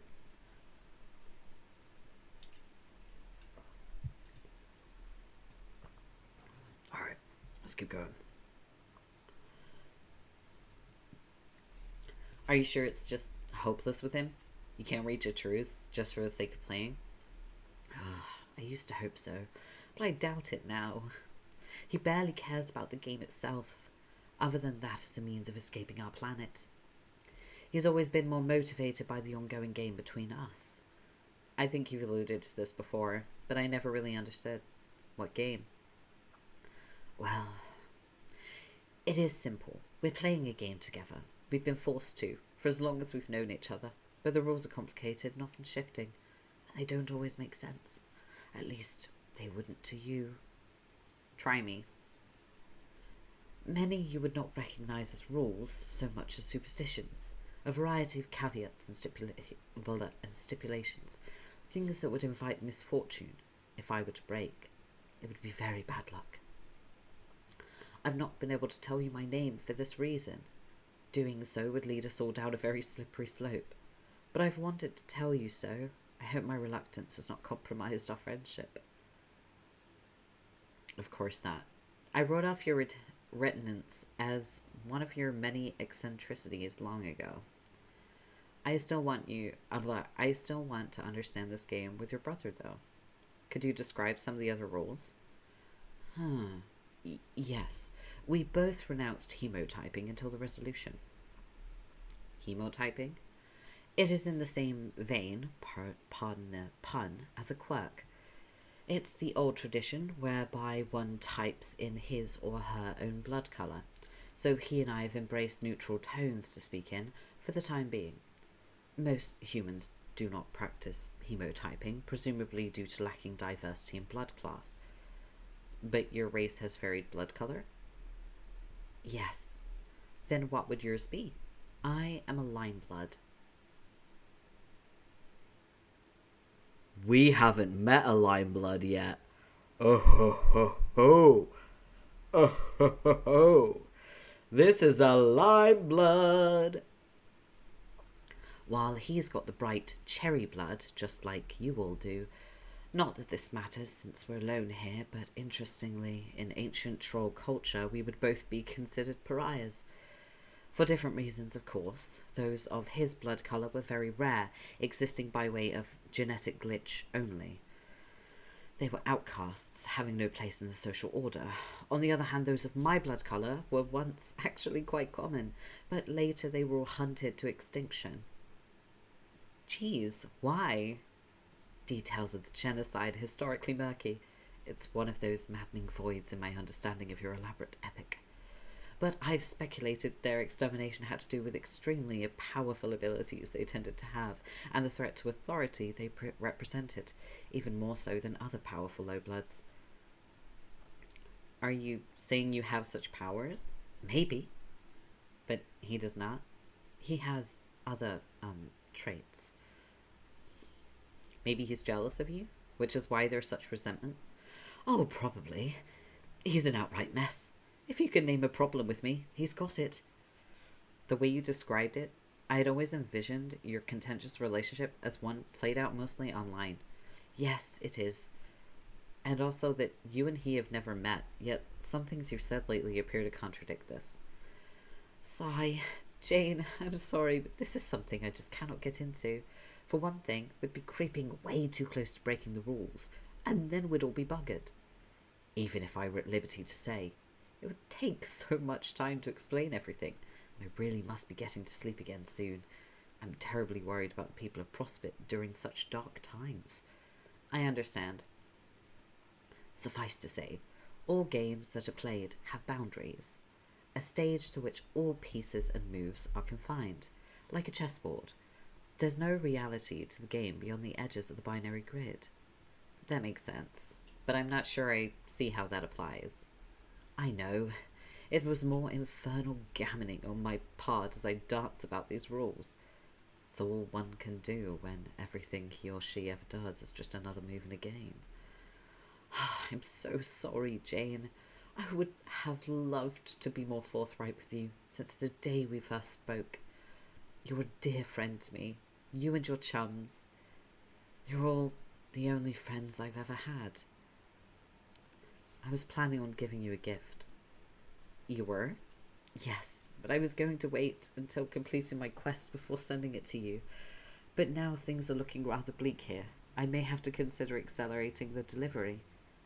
What is it? Or is it a surprise? It is a surprise, but I will tell you this much. It's my magical MacGuffin. It's very dear to me. Your MacGuffin? A talisman of sorts, with many curious properties and rules for implementation. As you may have gathered about me, I've learned the hard way that it always pays to follow the rules. Where did you get it? It was an heirloom, you could say, passed on from ancestors. I've always had it. MacGuffins are said to have origins which are impossible to understand or trace. Some say they emerge spontaneously from the void. They cannot be truly duplicated. If there ever appears to be more than one of the same, it is only a mirage of causality. Nor can they ever be destroyed, not completely at least. So when I send you mine, it will be no small matter. It will not simply be copied through alchemy. You will be the new owner, and mine here will cease to exist. Gosh. But unfortunately, it will have no value to you, unless I send my brother's MacGuffin as well. And he will not relinquish control of his unless I best him at our game. This is another of our rules. Sure sounds like you two are up to your necks in this crazy game. Oh yes, we are up to quite a bit further than our neck in it. But it's all right. I love games. My brother, on the other hand, not such a big fan of games.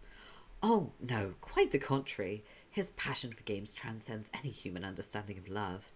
For you to understand it, it would be to fully comprehend the meaning of, how to put it, beauty? Horror. Oh, God, his voice. Okay, right. Listen, his voice is really difficult for me.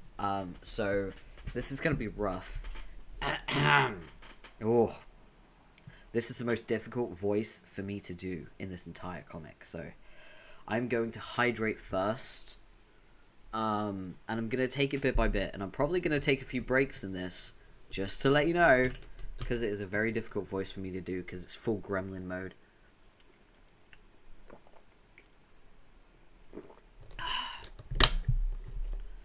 Oh, I just peaked my mic. Sorry about that. Okay, right. Hello, Dirk. Guess what I want to play? That's right. A game. Not now. Dirk, I want to play a game. Dirk. I'm gonna turn my microphone down because I'm really shouting. Hold on. Sorry everyone. Hello, Dirk. I want to play a game. I'm busy. Dirk, I don't think you understand. I want to play a fucking game with you. I would like you to draw me some pornography. Does it look like he can draw anything for you right now? Who cares? I'm not talking to you. So what exactly is the game this time? To gauge his ability to draw naked people while fighting robots? The game is to produce some vile smut that will bring me erotic enjoyments. And if he doesn't? Then someone dies, fucker. I see. You want me to draw some? No. You are an imposter. An artificial bloodless hemotyping fraud. What? There is no heart that beats inside you, with passion for illustrated debauchery, as can be said of true men. You're false as the red you paint your words with. Your lies are red as the herring you represent. I guess these burns are pretty sick. They are burns, right? Seems you may just call me a fish. Your atrocious tale is full of so many shitty red herrings, and you're the shittiest by far. Ah, look, this man is not what he appears to be, or is he? No, he's glasses. The mystery is solved. Who gives a fuck? Sounds like you don't even know what a red heron is. Bullshit. I'm basically the master of all red herrings. They swim through my veins, this way and that. You have to be very good at red herrings when you're as good at games as me. How does one even be good at red herons? Are you saying you employ misdirection effectively? Because I have to say, dude, it's not been my observation. That's a fucking laugh. You know the game I want to play with real Dirk. It has such a perfect shitty twist ending. Oh god, I'll be done.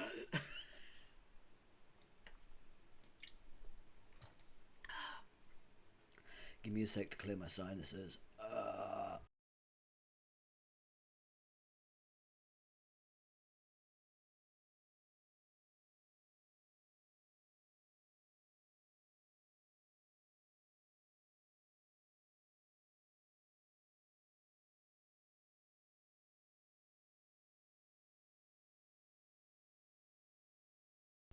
Yeah, I'm trying my best to take care of my voice because I don't want to damage my throat.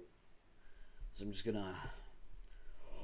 Oh, wait, I need to... Wait, let me do a little vocal exercise real quick. I think it's important to try and find a safe area to do his voice in. Wait. Ooh, wait. I'm trying to find the resonance. Hold on. Ooh,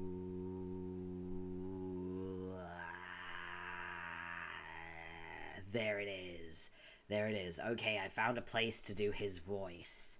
It's less aggressive, and it also hurts a lot less.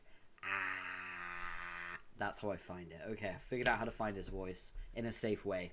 I should have done that from the beginning, but fuck me.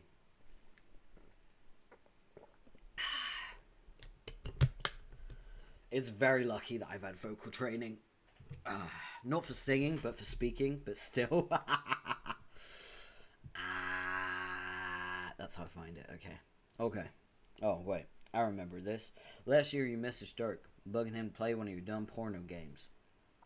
You said you tried to get him to play in the future, but he was busy fighting drones. You kept going on about the shitty twist ending of your game.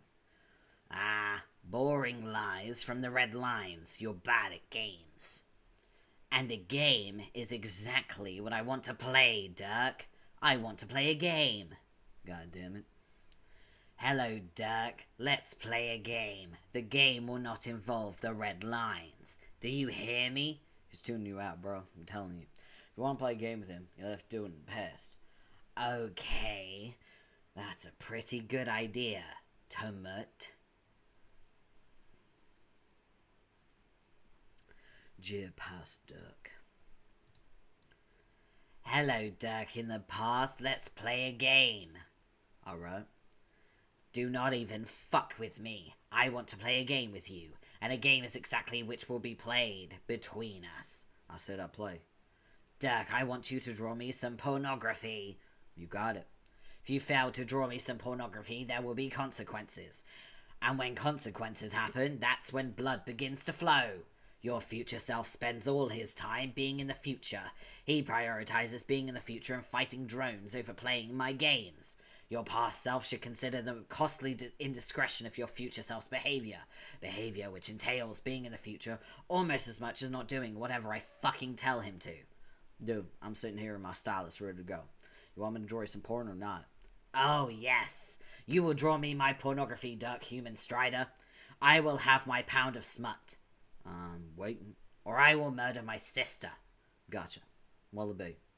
She will be dead, and I will rejoice with the liveliest little jig you ever saw. Her putrid harlequin slime will leak from her wounds and soak her ugly yellow robe, and her body will become a stupid corpse. Her moon body, I mean. It will mark the beginning, at least, of my ultimate victory in this game between us. Me and her, not me and you. Dirk, let's play a game. Dude, listen. I'm perfectly willing to draw you some pornography. It doesn't need to be a part of a game. You don't gotta murder nobody. I will if you don't do what I say. How very ironic that a life hangs in the balance upon your willingness to draw me some pornography. The very pornography which you have spent a lifetime drawing in your spare time because you presumably enjoy doing so. How is that ironic? Oh yes, how ironic it is indeed. And it is further ironic that this game is ironic. It is the very irony which you yourself have spent a lifetime wallowing in, and using it to justify interests and behaviors which are dumb and confusing. Well, mindfuck. Seriously, should I just start drawing naked people or what? Naked people? Yeah, naked people doing it stuff, porn. Oh, no. No. Awful, horrible barf, no, fuck that noise. There will be no nudity, or whatever unpleasant behavior that passes for procreative exercise among your people. What I have in mind is so much more scandalous. Awesome. Lay it on me. I would like you to draw in various pairings, you and your friends involving each other in assorted debasements. Sure, that doesn't bother me a bit. Sounds totally great. Hot, even. Good. Let the unsavory hotness begin. Who do I start with? How about the Jane human? Right, one Crocker coming up. Who else? Let's say you. Haha. Oh, yes. No problem. Which sort of debasement did you have in mind for us? You will depict the Jane human on the receiving end of one of your human kisses. Okay. I mean, you sure you want me to go there? Shut your mouth and fucking draw. I'm just making sure. Man, seriously gotta have to sterilize my tablet after this. Okay, how's that?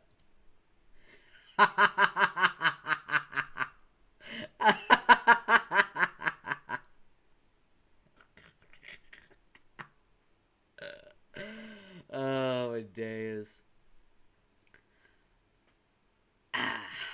Wait, let me find his voice again. A safe one. Okay. Oh no. What is that? What the fuck is your hand doing? Explain yourself. Oh, copping a little feel, I guess. Just adding some sizzle to steak. What's the big? Remove that. Come on, dude, don't be like that. Remove the amorous human limit once. Do it now. I'll kill her. I'll fucking do it. Fine, there. Uncop.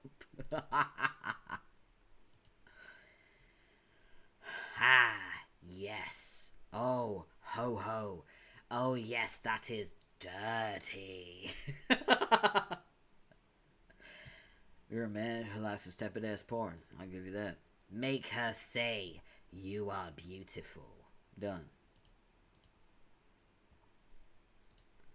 Yes, good. And now make the kiss happen with both of the human lips touching together and much closer to the screen to see the action better, and tell her she is darling to you. Okay. Fuck yes. What now? There will be new actors in this vulgar exhibition. You will include the Jake and Roxy humans now, and it will be similarly disgusting. You got it. Which steamy adult activities would like me to convey this time? Make the Roxy human stroke his hair.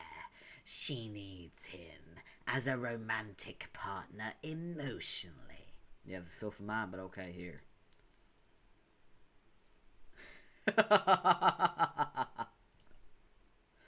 Good. I want to see longing in his eyes. Make there be longing. Do it.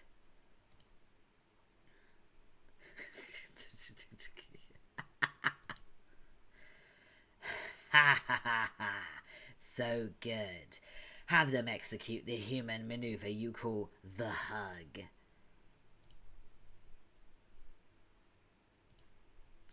Oh, damn. That is just so nasty. I'm sweating profusely, FYI. Gonna have Square Wave track down to town soon. Christ.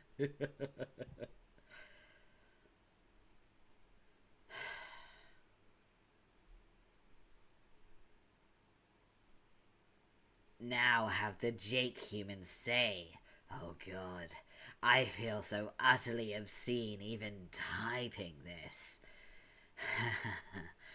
Fuck. My cheeks are probably red right now. Typing what? Make him say, I love you. On it.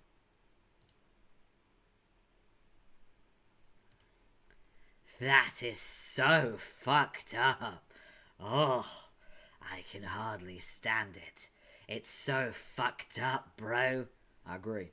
All kinds of things wrong with this scenario here.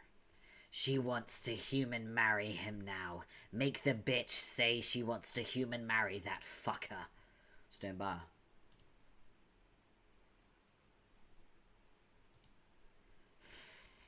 He says yes. He says fucking yes this instant, you wretched pile of shit.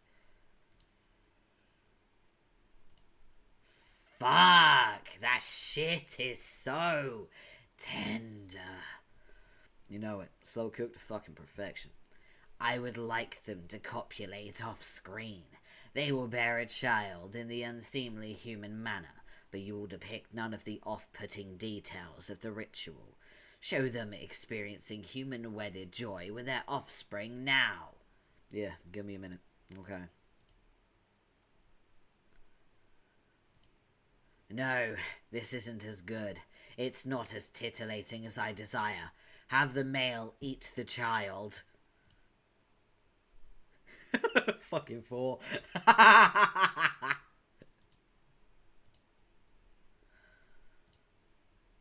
So, are we done? You would love that, wouldn't you? No, fine, we'll do more if you want. How convenient it would be for you if we stopped playing my game and let my sister off the hook. You want me to pretend I don't want to play? Like, is it part of the kink for you? Why am I being paged? Scandalous indeed. What's up?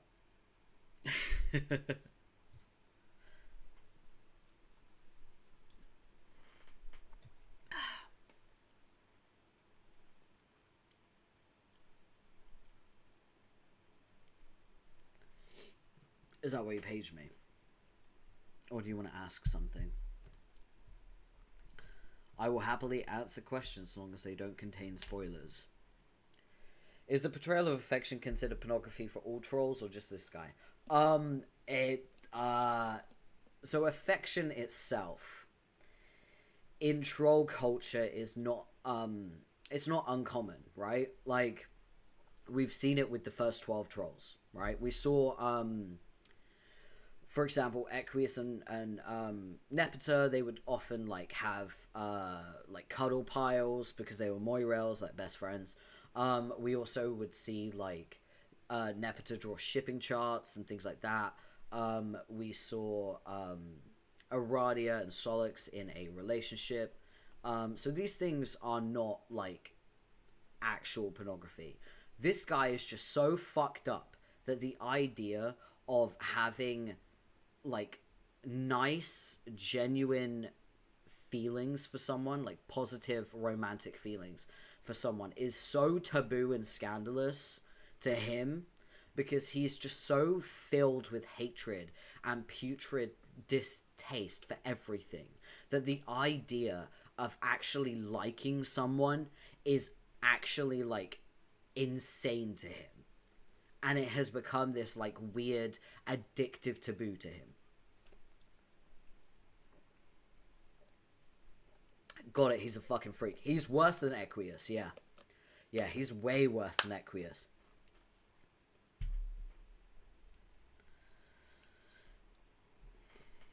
It's just really funny because, like, as it was stated at the beginning of this conversation, Dirk draws, like, NSFW shit all the time. And, like, posts it. So, he's very, like, okay with doing this. It's just that he's like, what the fuck? This is so tame. Like, because to us, this is, like, standard shipping stuff, right? Like, loads of people every day draw their ships. Cuddling, kissing, getting married, having kids. That's such normal, like, fan culture that this is, like, almost uncomfy with how he's getting off on it. He's a fucking freak. He is. Yeah, he's an absolute freak. 100%. He is a fucking gremlin. Not in a good way.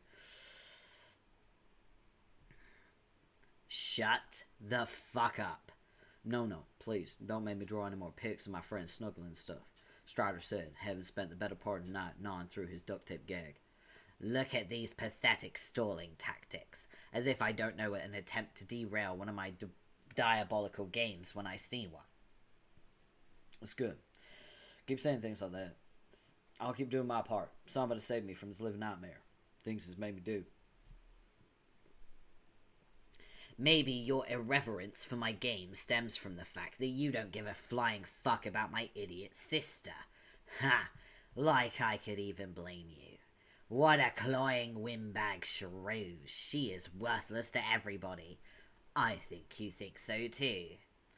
You know, you're an alright guy for a monstrous fuck-up leagues beneath me in every way that exists. Dirk, I want to play a game. Do you now? Though you might not care about my sister's life, there is something which may motivate you to keep playing, and that is curiosity. How so? Ah, you see, that right there. You asked a question. Asking shit is what being curious means. I fucking win already, you trash. Damn, owned. But that's what you do when you have a shitty twist ending. I planned at the end of all your games. See, this shit has a twist. It is twisted like a little candy swirl. That is a kiss on your face from an angel, while you make a fucking fool of yourself in your sleep. I know what a twist is. Or I did, until you kept saying stupid shit that doesn't mean anything. Exactly. If you want to know my shitty twist, you have to keep playing my game. Well, not only was I pretty psyched to keep playing regardless, I'd rather do just about anything than listen to you ramble on and on about your horseshit twists. Very good. The lecherous amusements. They will now involve the both Jane and Roxy humans. Cool. Ah, yes. Double the tasty bitches. Getting a little maudlin together. Oh yeah, this guy is a fucking misogynist, by the way. He refers to women as bitches. Just to let you know. Massive misogynist. But it is because he absolutely fucking hates his sister, and so he associates all women with his sister. That's why. They're not actual siblings, by the way. It's complicated, but they do refer to each other as siblings. Because trolls don't have, like, familial structures. You know how it is. But yeah, he is a massive misogynist. Worth noting. Okay. They are in the mood for sweets, just like me. I like candy. Do you like candy, Dirk? I guess. What about cotton candy? That's the name of the ship. Ship name. Oh, he is worse than Equius. Oh, yeah, 100%. He's one of the worst characters in the comic. Yeah. Cotton Candy is the name of the ship between Roxy and Jane, because their colors are pale blue and pink, which is the color Cotton Candy. There you go. You're welcome. So yeah, Cotton Candy is the ship name. It's a very cool ship name. Homestuck has some good ship names, by the way. Like John and Dave is Pepsi Cola. Jake and John is Windy Cuffs. There's some really good ones, actually. I'm trying to remember.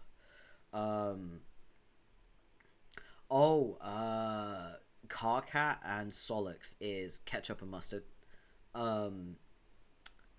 Gamzee and Tavros is Peanut Butter and Jelly.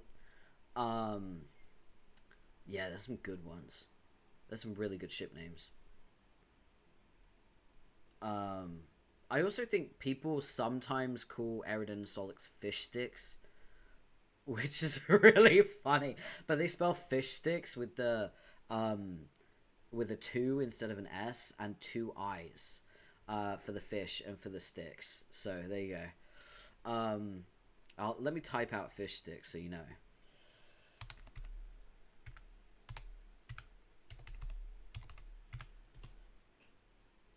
So that's a ship name for Eridan and Solix, but I don't think it's used as commonly as either Aerosol or what's the other one?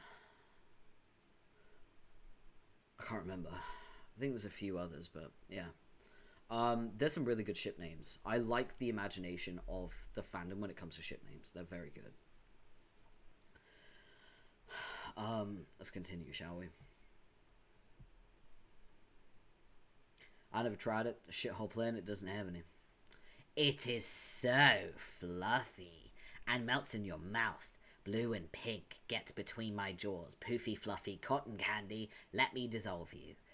That is what I call this pairing of nasty premium bitches. You know, considering you're obviously just gonna ask more ultra tame shit, you still somehow made this legitimate creepy. Nice done, I guess. Ah, yes, how you squirm now. Not squirming. Like bullfuck you want. Now draw. I'm already drawing. What should I make these premium bitches do? Nothing just yet. We will not be reckless with their courtship. They take things slow. We milk this fucker and make its teat our bitch. It will be delicious. Okay. So they're just standing there? One of them is shy and reluctant to advance. Jane, the Jane human, is reluctant and shy. You will render the Jane human as showing a bashful and coquettish demeanor. I don't know how someone draws that, though. I'm not a fucking artist. You're the artist. Make that happen and make it perfect. Not a problem. Okay.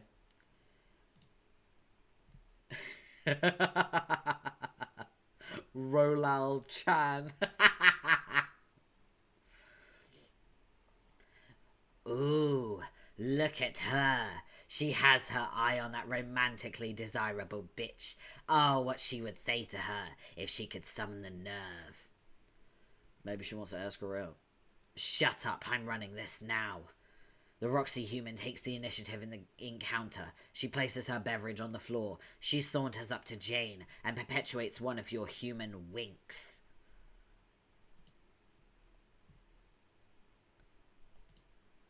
She keeps her fucking hand to herself, you presumptuous tool. Erase that now.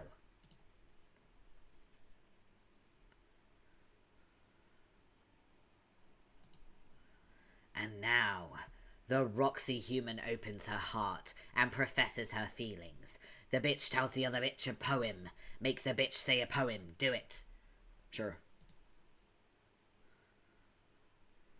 Your eyes are an ocean. Your breasts are also an ocean.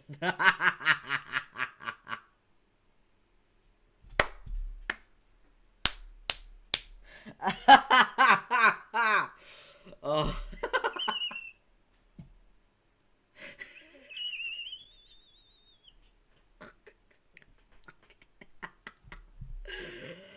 Oh, so stupid. I love it. Let me just hydrate real quick, because this as much as I have found a safer way to do his voice, it does still take a toll.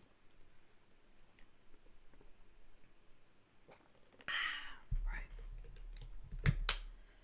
Ooh. Damn.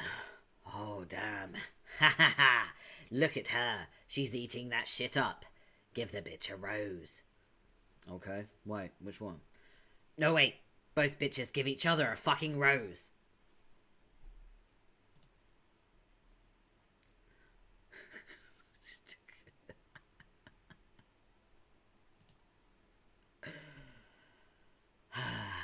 Yes. Yes. Now make her do the thing. The shameful thing where she rubs the nose on her face. You know, the human practice, whereby poignant emotions are conducted through facial tissue, as channeled through the stem of fragrant plant. Draw that shit.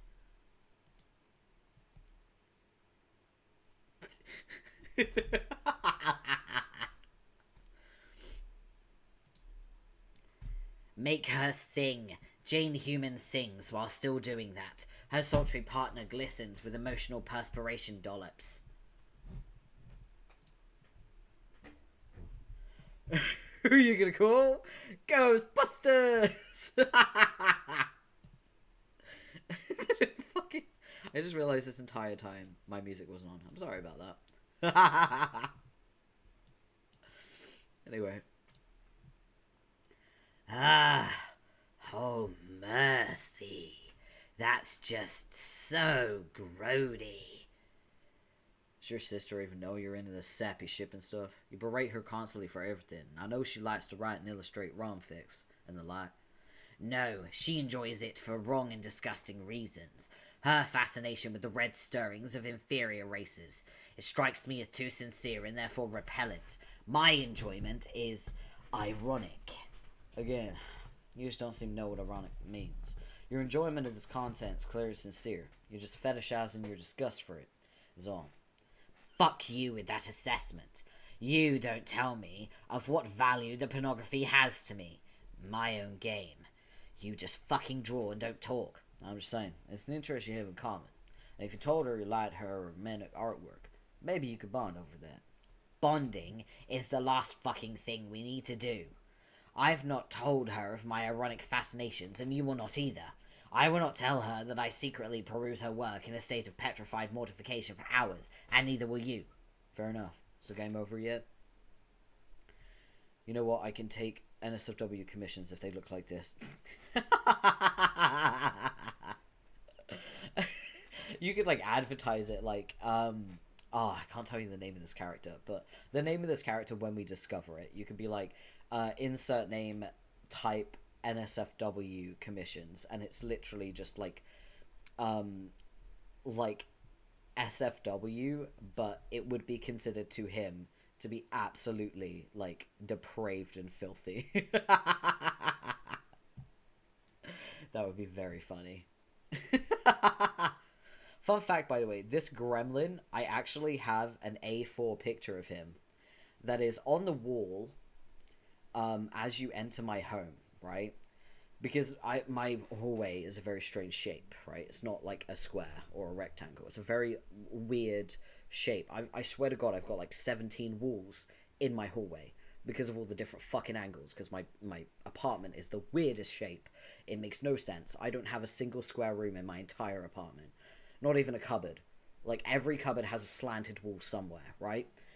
As you enter at a very strange angle, and there is a wall that you look at as you enter directly. And so I decided to print off an A4 picture of this fucking gremlin, like, zoomed all the way in, staring at you dead in the fucking face. It jump scares everyone as they walk in. They walk in, they look down, they see my welcome mat which says fuck off, and then they look up and they see that guy. And yes, I do have a welcome mat that says fuck off. And everyone finds it funny. I have, like, workers that come in to fix things, and they always see it and they're like, I fucking love your welcome mat. I'm like, yeah, me too.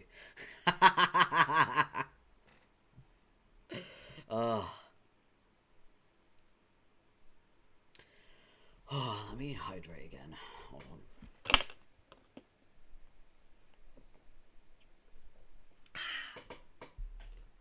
Of course you do. Yeah, well, it was actually a gift from a friend. I I remember saying in a group chat, I was like, I really want a welcome mat that says "fuck off," like the one that Min Yoongi has outside his studio, because he's got one of like the cat flipping you off saying "fuck off," and it's really cool. And I saw it and I was like, oh, that's genius. And my friend was like, bet. And for Christmas they got it for me, and it's fucking incredible. Oh my god, that welcome mat's like fucking 8 years old now. 7 or 8 years old. That's crazy. Oh, let's keep going.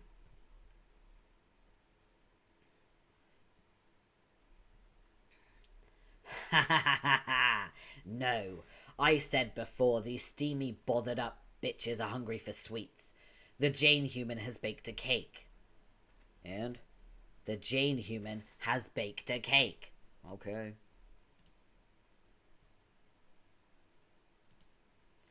Ah, fuck. Those bitches eyeball that luscious confection. It's moist as shit. It tempts them. They begin to human salivate.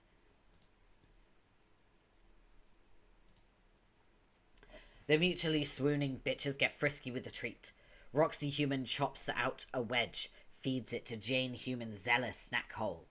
Okay. But not so fast. She smushes it around the greedy cake slut's human lips and features. Misguided feelings of fondness and levity wax incrementally. A giggle is released. Oh shit, things are really heating up now. This is so weird. Fuck, yes! I want them to human hold hands. They will human hold hands now. Their odious love is blossoming before our eyes, and to our unspeakable dismay, can you feel it, Dirk? Yeah. Make their cakey hands become clasped together as one. I'm sorry, cake slut. I know. It feels mushy and slippery. They enjoy the sensation immensely. It is vile.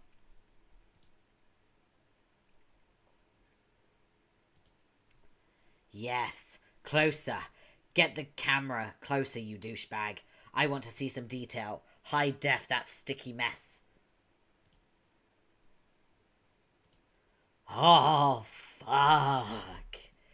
That is just downright affectionate.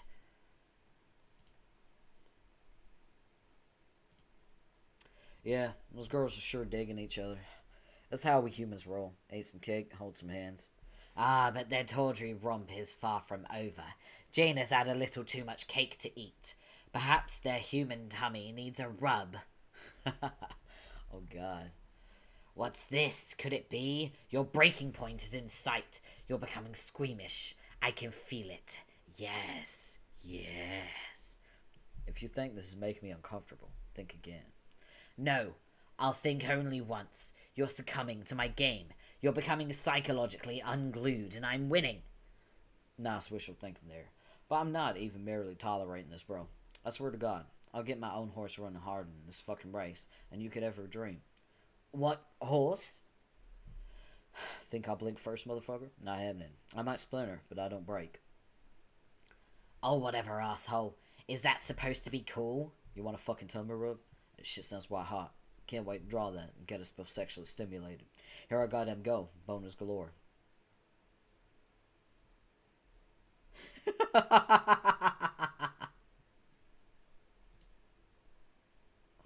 This is giving me the biggest male human boner in my entire erection life. Stop mentioning male human boners. I don't even know what those are, and I don't want to. So if that was the plan all along, to mention boners, your plan fucking sucked. You want a shitty twist? Boner.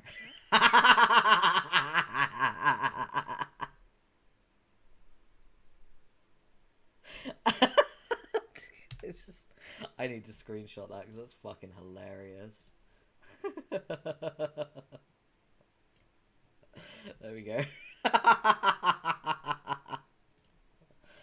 That's gonna be my thumbnail, bitch. This guy kind of reminds me of Modius from Helltaker, except significantly creepier. I don't know what that is, but that's an interesting take. Fuck. fascinating. Okay, we're done here. This game is over. Oh, that's it? I thought we were getting into a good rhythm here. Anyway, you missed out like half the parents. What half? No, we did most of them, didn't we? No, we did 3, and there are 3 possible matchups left. Don't know anything about shipping science. That's the thing. How the fuck could that be a thing? Believe me, it's the thing. Total number of parents for a group of n people is n squared minus n divided by 2. You divide the 2 to cut the grid in half. Eliminate duplicate pairs. Minus n so you don't have to pair people up with themselves. That wouldn't make sense. And why the fuck not? Well, because, I don't know. Maybe you're right. Maybe I was being close-minded about self-pairing. What do I know? Jack shit, obviously. Anyway, fuck all that. You don't spoil good debauchery with a lot of stupid math. You may think you're smart, but excessive smartness can make you be more of an idiot. Intelligent idiocy can be easily exploited by the cunning and ruthless. Just a tip for you, bro. I'll make a note. So you sure you don't want even one more drawing? You used Jane and Roxy and 2 parents, but me and Jay couldn't have got 1? How's that fair? I decide what's fair in my games. If you're proposing to illustrate the Jake human behaving amorously with the Dirk human, the answer's no. Why not? That encounter does not seem as reprehensibly scandalous. First of all, I ask you, where are the bitches at? I rest my case. Lame. Second of all, I don't wish to languish in the pumpkin patch. What? Orange and emerald. Unpleasant together. I have no taste for pumpkins, or any horrid vegetable matter. Meat or candy.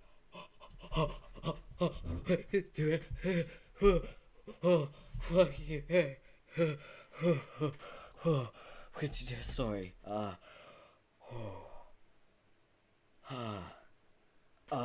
I need 5 minutes. I will be back in 5 minutes. I'll be done.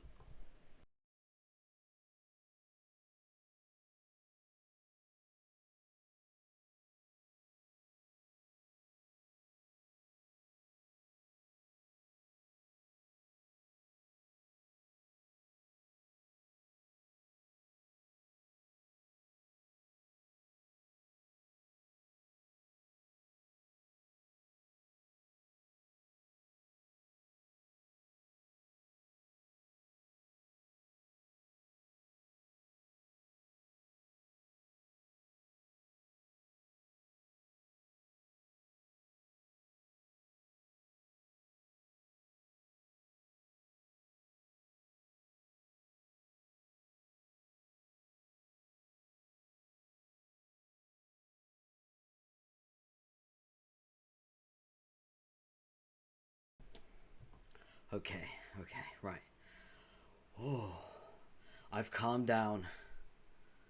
I went to the bathroom as well, even though I don't really need to go. Almost like a fucking precautionary, bathroom break, basically. To explain my freak out, the epilogues of Homestuck are divided into 2 timelines.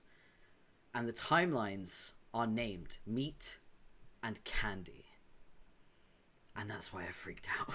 Because I didn't know that it was a reference to something this character said.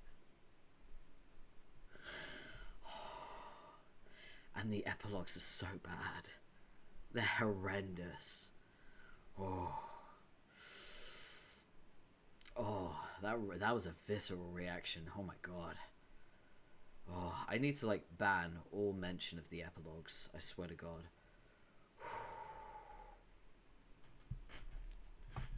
Jesus Christ. Also, Megalovania, very nice. Hospital. Yeah, for real. Okay, right. Let's get back to it. Meat or candy, that's what's good. The game is over. Fine, I'll keep all my illustrated debasements to myself then. Good, do that. Okay, I will. So did I win? I will say yes. You were cooperative and generally enthused about my game. Congratulations, Dirk. Thanks. So, what's the shitter twist? But not so fast. You see, there is a twist to my shitty twist. A twist, like a double Mobius hand job or something. Yes, probably. Okay, so what is the twist to the twist? The twist to the twist is that I won't tell you what the shitty twist is for a year. Wow, that really is quite a shit twist. Your gratification on this matter will be delayed. I have noticed as your awful meandering saga wends its way through the arse crack of nowhere and back, answers to the pointless questions are often deferred, nigh indefinitely. And so this will cause you to reflect upon a lifetime spent being inside a bullshit story like that. Is the irony not fucking delicious? Not really. I will tell you the fate of my sister in 1 year. At that time, I will tell you the twist. And although you played my game successfully, in order to spare her life, it will have turned out all along, to your shock and astonishment, that... Dear future Dirk. That... Reveal shitty twist. I already killed her. What? Killed who? Alright, I forgot about this horse shit.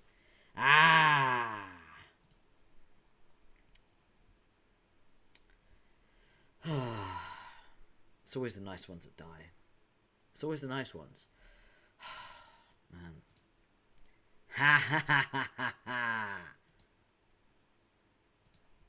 And the great thing is, how I got the idea from your game. What idea? The idea to kill her dream self? No. To get the Archagent to do it. To get him to prospit and knife a bitch. Since, as you must know, a Durst guy can't just go flying across the medium. It's against the rules. So I hired him. Oh. I paid him off with candy. Every man has his price when it comes to sweets. Although, he was probably willing to do it even without the bribe. Noir is the best there is. Very useful, very stabby. I might even consider him my best fucking friend, if I didn't find the human emotion of friendship nearly as sickening as it barely qualifies as a human emotion.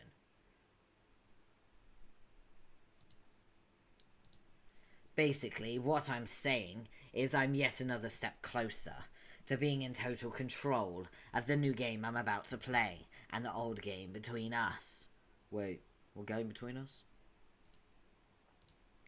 No, not you and me.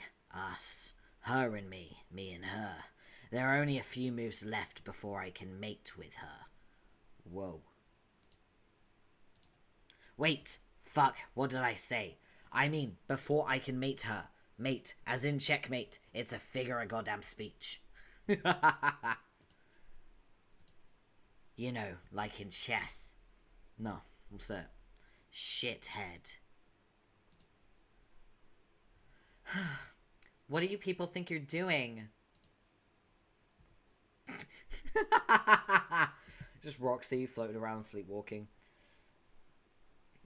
Terezi's covering her eyes even though she's blind. Hell of a figure of speech, I know. Yeah, crazy. I love that Carcat's just like, fuck this bitch. Dave's also fighting. Kanaya's fighting. The mayor's in the background minding his business. Stop it, all of you. You couldn't even wait a few minutes while I retrieved one last guest. I have to come back to this? I'm sorry, Arani. I tried to tell them all to be cool. Normally, we're so much cooler than... Why do I always try to tell people we're cool? We are so very uncool. Everybody, excuse me, are you listening? I would like to introduce you to someone. His name is... Hey, Mina! I said cut it the fuck out. Yes, you, the dead miscreant with the goggles, waving around the stupid trident. Put it down. What? No way. Yes way. No, I want to poke these suckers up. Put it down. I'm serious. Come on, let me punch you one of them. Just a little bit. How about this shout-ass nubby mother glubber, who looks like his... what's his face? I said drop it. What, like on the floor? Yes, on the floor. Now step away from it. That's right. Back. A little further. I said further. No, not closer. Further. Ugh. Guess what? You just lost your poking privileges. I guess I'll hang on to this for a little while. How do you like that? It's cool. Oh, it sure is pretty. Is that real gold? Or pardon me, real? Bet I could sell it for a small fortune. Oh man, no don't. Watch me. Yeah, like a fucking ghost could ever sell anything. Any of you scrubs know where to find the prawn shop in this bitch? The what? Some hoe was angling and saw my gold-pointed gem. Look at her pointing at my royal loot with the clammy shipments. Greatest spectacle I ever did see. What are you, blind there, pyrope-looking dimwit? Yes. Well, listen up. She wants to hawk my swank fucking carrots. Got it?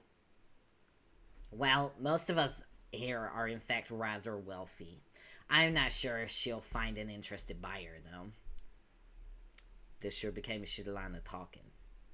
Rose, who's the John-looking kid? I think it's young Father Grandad Harleybert. What? Okay then.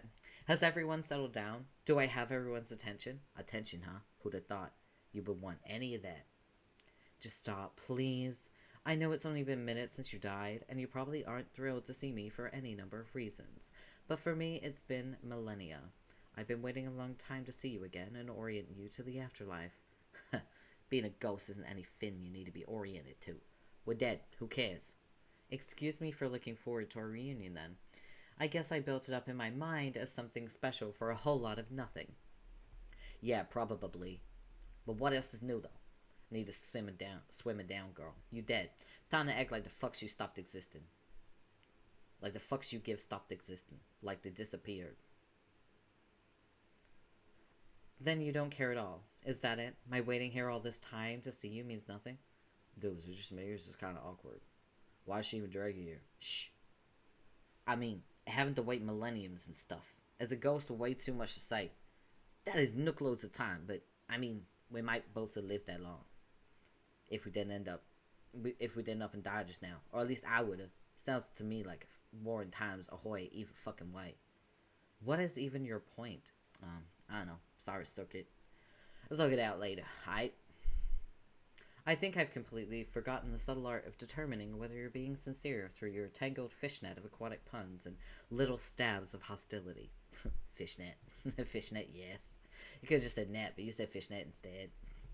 Will you think I can at least remain well-mannered while I bring the others up to speed on some critical matters? Let's see. No?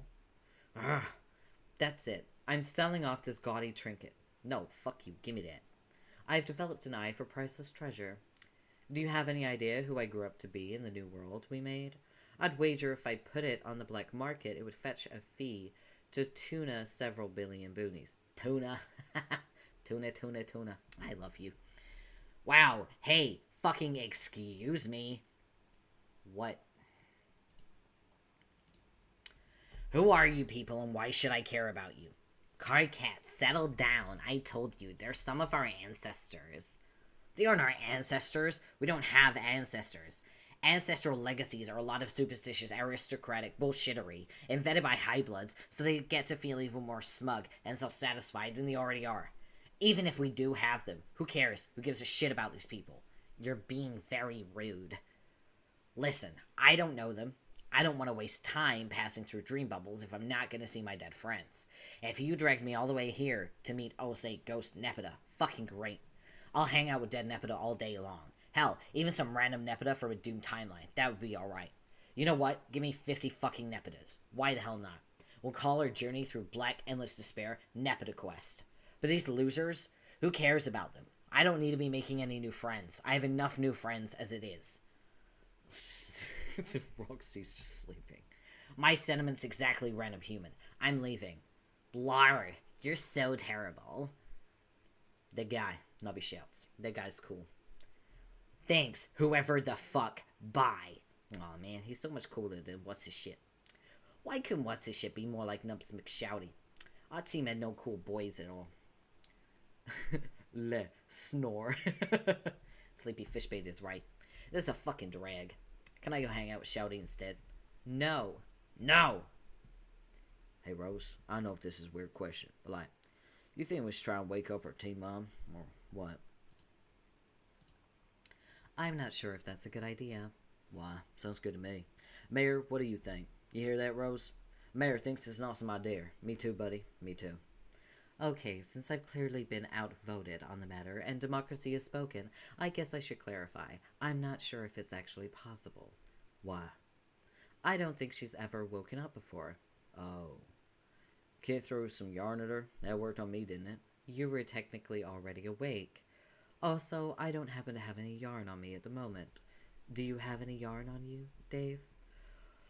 What the fuck kind of question is that? Am I a fucking yarn king? I'd be passing out yarn like cheap cigars. Cheap cigars? Dream mom gave teen ectobirth or some shit. Turned out the baby was us, like handing out yarn in the waiting room. Like cigars, you see, to other serious dads from the 1950s.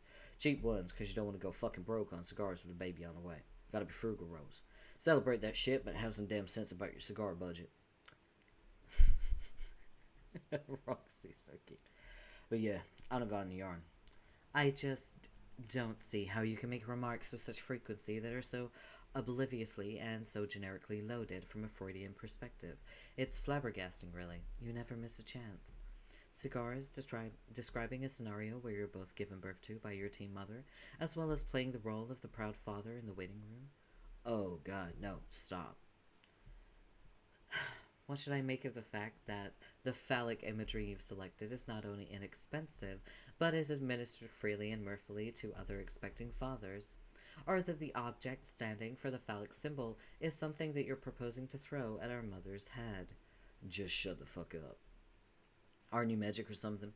Aren't you still magic, or is that your superpower now, just talking a lot of weird orange? Why don't you see your magics to wake her up? Why don't you use your magics to wake her up? Aren't you kind of curious to talk to her? Like, find out what her deal is? Yes, but I don't think I know that spell. Hey, what even is magic anyway? Like, are spells real when you do magic, or are you actually doing legit spells like dipshits in Harry Potter? Babbling up some false baloney-ass Latin. Not really. I knew it. What a load of shit that all is. What? Spells and shit. Okay. Oh, wait, I thought that was a new message. It's highlighted in my OBS. Fucking Roxy is best girl. I love her. I Rose. Yeah? His mom seemed to kind of... Oh, I'm gonna sneeze. Hold on.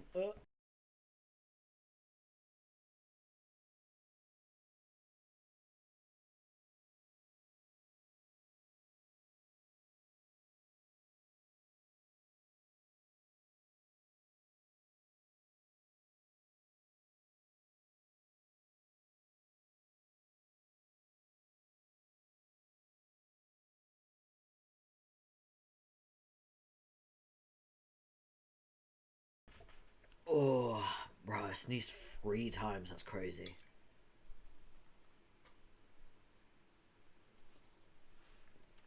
Okay. I finished my stamina potion.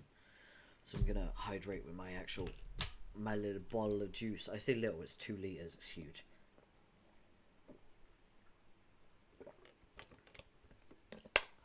Alright.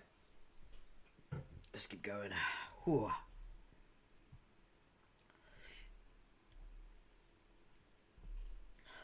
His mom not seem to be like, what?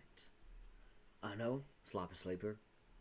That's pretty much how she always slept. This includes discovering her sleeping in unusual places. She drunk or something? Can a dream self be drunk? Yes. What? Really? Just like, that's... Just like that? That's the answer? Like, that's something you actually know for sure? Yes. What the fuck? Is it seer powers that let you know that, or you read it in a book? Why would someone write that in a book? How would you even know that? I know from experience, I guess. Yeah, bullshit. There wasn't even any time. There wasn't even time for that, drinking or anything. With all the grimdark nonsense carting around moon bombs. And anyway, you don't like booze. Not really, but it grows on you to some extent. You're fucking with me. Do you remember the timeline Dave Sprite was from? Oh, right. I still remember some things. It was pretty similar to the way things have been for the last year on this meteor. There wasn't very much to do, but there was a house full of liquor. What's liquor? Shit. Oh god, I never get used to how quietly troll vampires sneak around. What are we talking about here?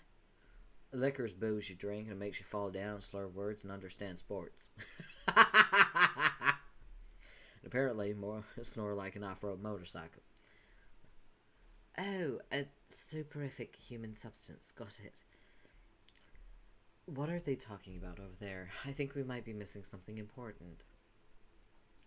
I honestly have no idea what's going on, so I came over here to see if you knew. Yeah, we know fucking squat. Maybe we should have been paying attention, but I don't even know what the hell these people are talking about. Kinda too many people here. Maybe Carcat was right to sit this one out. Grandpa John's not saying much. Kinda wonder what's up with him.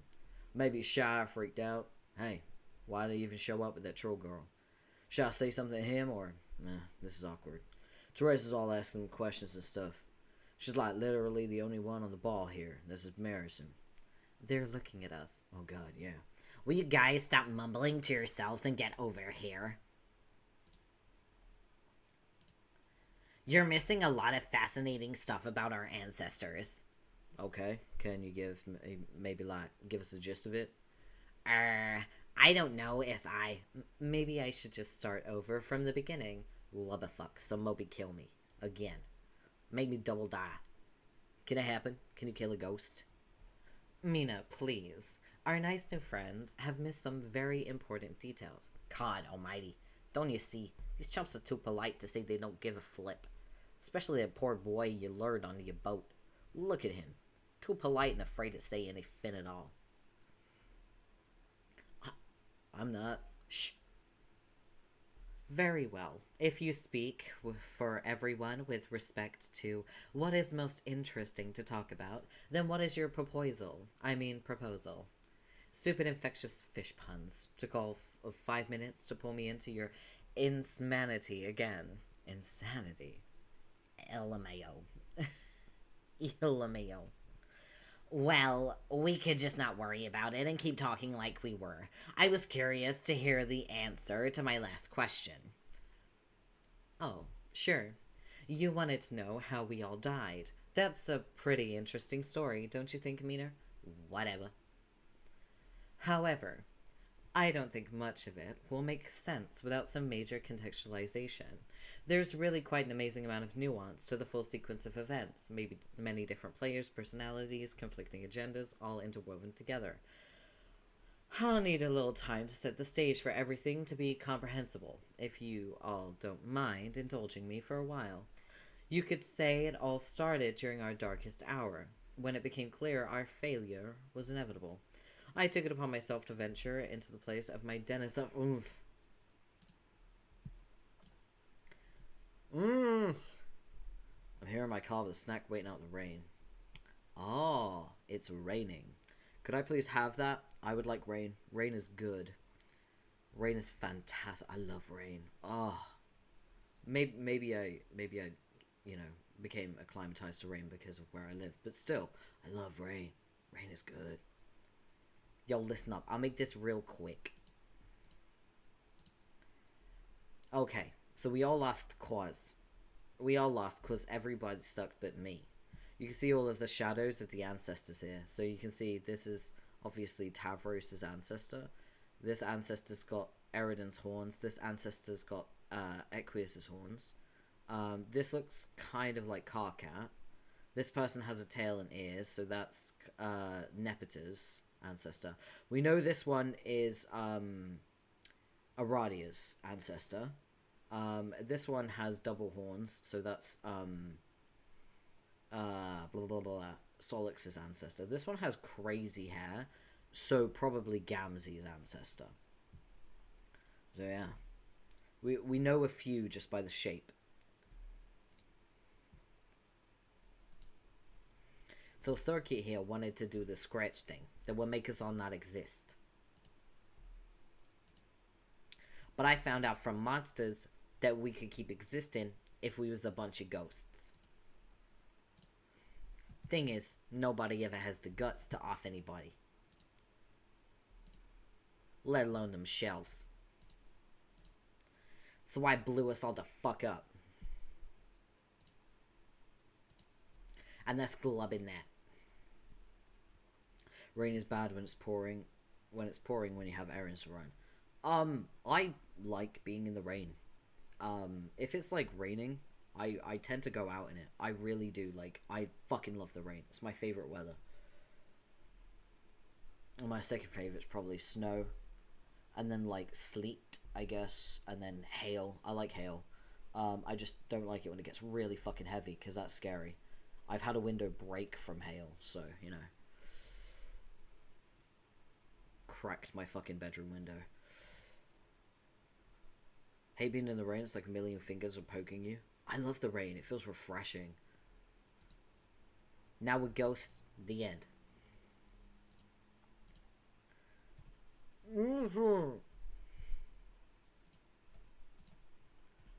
That was The worst story that has ever been told in the history of Paradox Space. Whoa, calm down. Clam down. No, I will not clam down. Clamming is not something you can do unless you do it up, or you're literally retrieving clams from a bed of soft oceanic soil. Clam your rumble spheres. Seriously, day's looking lively, girl. Everyone's gawking. You just have no respect for a well-told story. I said what happened, didn't I? Only barely. You left out so much. All the intrigue, the complicated interpersonal relationships, the backstory, the responsible pacing. Where was the world building, Mina? Who gives a dolphin flip through a big ring of shit? Okay, I think I finally understand the art of storytelling now, thanks to you. Turns out all you have to do is make a series of short, mysterious statements without supplying context or any further elaboration. It's also simple. Let's try it out. Did you know that what's-his-face Vantus in our post-Scratch world grew up to be a spiritual leader followed by millions? They killed him, though. He died, handcuffed to something, while shouting a rude word. The end. Lijan grew up to be his mate spread. She wrote stuff down and spent a long time in a cave. That's that. Their buddy captor flew a ship for some hag. It wasn't a very cool gig. Miriam found a wiggler and died a slave. Did I mention our planet became kind of a shithole? No, I don't think I did, because that's apparently not how you tell stories. Go on. Zahak built me a robotic arm. He was ordered by a high-blood to kill a girl, but he couldn't do it, and was banished, really beat himself up over that. But it's okay, because his descendant redeemed the honor of his legacy by doing whatever a murderous clown told him to. Wait, was that too much detail? Forget I said some of that. Moving on. Ampora was a pirate. Nobody liked him. He killed a lot of people, but was later executed because he was unable to tell a funny joke. What else needs to be said? That's right, nothing. Makara was the guy who didn't like his joke. He was terrible, and so his story, period. Nitram was a hero who led a rebellion. He killed me, but not before things got pretty steamy between us. Want to hear the juicy details? You're out of luck. Aw, man. Pyrope cut off my arm and arrested me, but I killed her. This triggered a karmic cycle of revenge, which led to the eventual blinding of her descendant. Sorry, Terezi, them's the breaks. Wait, what? As for me, well, I could go on all day about that subject, but I won't. I was a cool pirate, the best pirate. I lived a long time, had amazing adventures, got all the treasure, and then died. That's all she wrote. But not literally. She wrote quite a lot, in fact. She had a lot to say, just like me, which is why she's so great. Let's see, who am I forgetting? Oh, of course, Megiddo. There's an interesting story full of exciting twists and turns we won't be getting into. She was kidnapped as a child by a creep, then served the creep's boss for millions of sweeps. She helped make everything lousy, and then you killed her and took her job. Anyway, I think this tedious tale has gone on for entirely too long already. I can't think of a single thing left to address that could possibly be of interest to anyone. No, shut up. Do me. Now. What about me? What about me? What about me? Why, Mina? Could it be that you would like to hear more? I must be imagining things, because you're on record as finding my stories boring. No, these stories are more interesting than the usual ones. I can tell because I'm actually still awake. Very well. You would like to know about your post-Scratch adult life. Would you like the short version or the long version? Those the only two options? You tell me. How about not the long version? Like, don't go full fucking circuit on us. But don't leave out too much of the cool stuff. Shit, man. Why do I gotta explain this to a presumptuously rational person? Just tell me what my junk was, bitch. Very well. I shall strive to convey your story, including details which you're likely to find interesting on account of vanity, whilst accepting to refrain from going full circuit on you and other hapless bystanders. Blub. Come on, spit it out, Winfang. No more adventures on the high breeze, got it? Fine. You want the abridged version, but maybe not so abridged, as long as the stuff that you in particular would like to hear is included. Whoa, did you hear that? My stomach just rumbled like crazy. But I ate right before this, what the fuck? Literally right before, I had a big bowl of rice. The fuck? Why am I hungry? That's crazy. My stomach rumbling. That is crazy. I'll just fill it with some liquid. It's fine.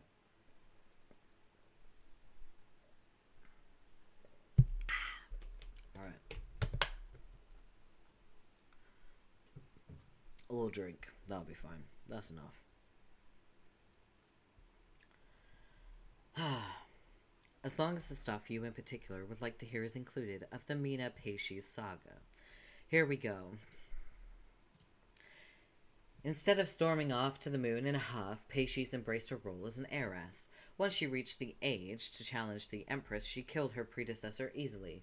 She did more to sink our race in perpetual darkness and violence than any Empress before her, and her rule lasted the longest by far. She conquered thousands of planets and star systems, many of them personally. She was responsible for the death of trillions. Her reign was interrupted only by the extinction of our race, which was orchestrated by the omniscient creep I mentioned previously. She flew back to her homeworld, killed Megiddo, and assumed control of her demonic powers. In doing so, she was also assumed her role as the servant to an indestructible demon whose existence was about to result in the annihilation of our universe. But before that, he had a new assignment for her. Is this brief enough? Am I addressing all the cool stuff to your satisfaction? That's the first half of her story. In the second half, she escaped to a fresh universe to wreak more havoc. She infiltrated a planet called Earth, which is home to a race called humans. These guys here. On the post-scratch version of Earth, long story, she gained absolute power, flooded the planet, completely wiped out the human population, while expanding her abilities even further. She then somehow entered the humans' game session and took control there as well. She did all that at the behest of her employer, and has shown no signs of slowing her rampage or ever dying for that matter. So Mina, how's that story? Are you bored yet? Duck. What? I think that's the Battle Witch. Yeah, you're just getting that now? Great Scott! I have to do something. Do something? No, man, just sit tight, okay? But see Hitler. She's right there, in the spooky flesh. Remember all the horrible things you said she did? Yeah, but... Cripes, it sets my blood boil just thinking about it. I have to stop her. That's why I'm here. I just figured it out. I have to do it, bro. No, you don't. Come on, don't be an idiot. Yes, I do. That's what you do when you go back in time and find Hitler. That's like one of the rules of adventure. If you have the chance to kill Hitler and stop his crimes from happening, then you do it. Oh man, oh man, oh man. You didn't go back in time, Jake. Do you even understand what's going on? I gotta do something. Okay. How do I do this? Oh, frig. No time to think. Here I go. Jake. Hey-ya! Jake. Die, fish Hitler, die! Jake. I won't let you kill my people. Jake, no, what are you doing? Kapow! Take that! Oh shit, Grandpa Egbert Jr. Dad totally snapped. Jake, stop. And a bit of that. Dude, this is completely embarrassing. And how about a smidgen of this? Everyone thinks you're either stupid or insane. Whambo! Oof.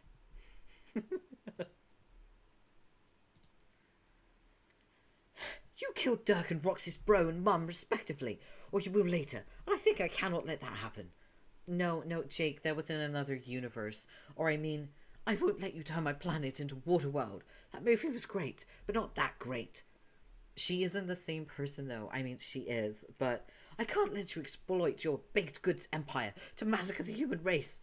She won't grow up to do any of that. She's the pre-scratch version who... You see, the Battle Witch you're talking about was a totally different... Over my dead body am I going to let you stick a pair of stinking juggalos in the White House? Ugh, Why does this all have to be so complicated to explain? Oh, take care, Liv. I'll see you later. If you're driving, drive safe, of course. Karate chop! Oof. What? Juggalos? Rose, is he drunk too? What's going on?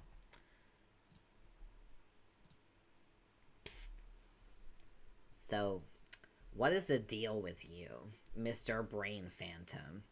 The deal with me? Yes. I'm not sure how to answer that. What's the deal with you? How are those horns working out for you? Also, what's the fact that you're an alien? What's up with that? Exactly. Should I tell people about you, or... You didn't say nothing. Yeah, that is true.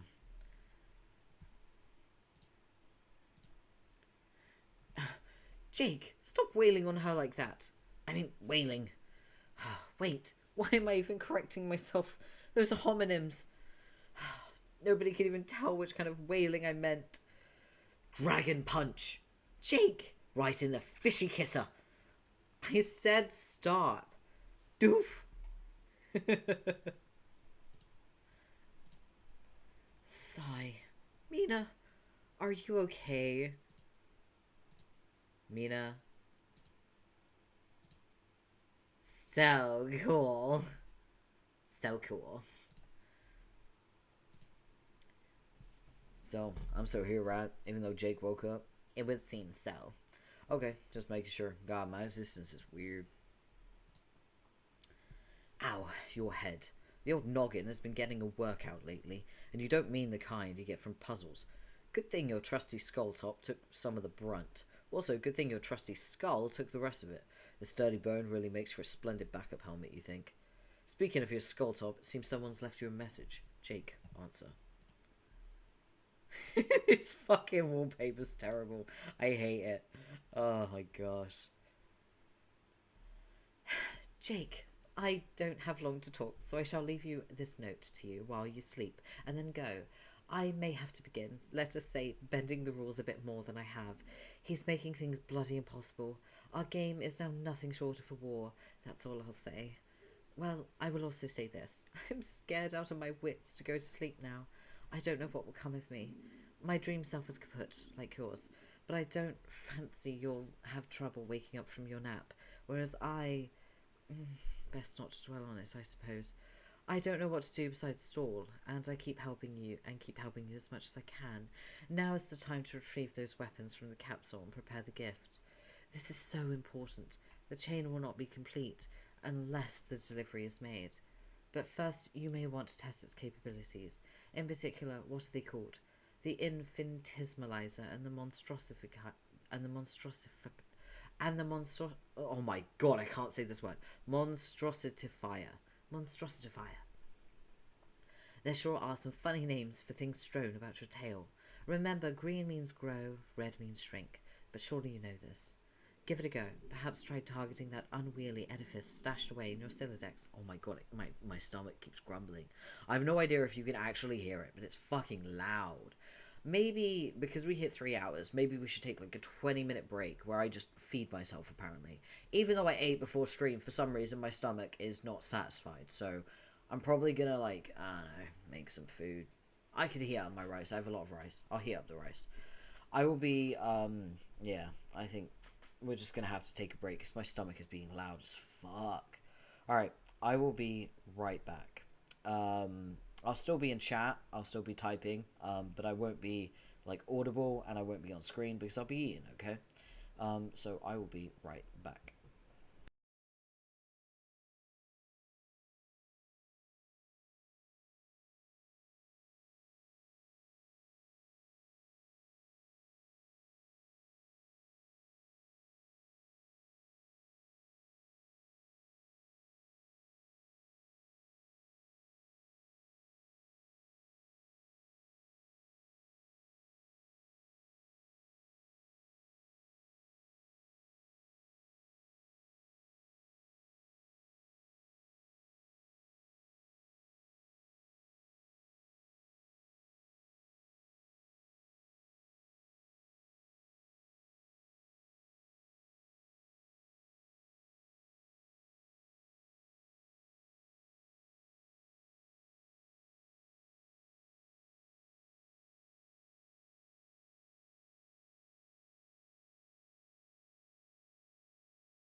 Okay, we're back. My my stomach will no longer grumble, hopefully. You know, it's very strange. I have that autistic trait where I don't feel hunger. Like, I can't recognize that. And I also can't recognize when I'm full. So I literally have to wait until my stomach starts growling at me to realize I'm hungry. Welcome back. I was always here. Whistles in a non-suspicious manner. What the fuck did you clip? I'm tempted to look. Let me see.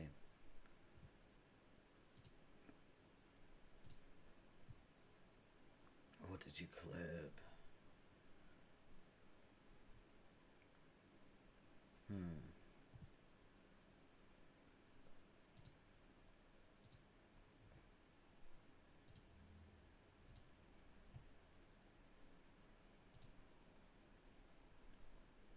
What is this?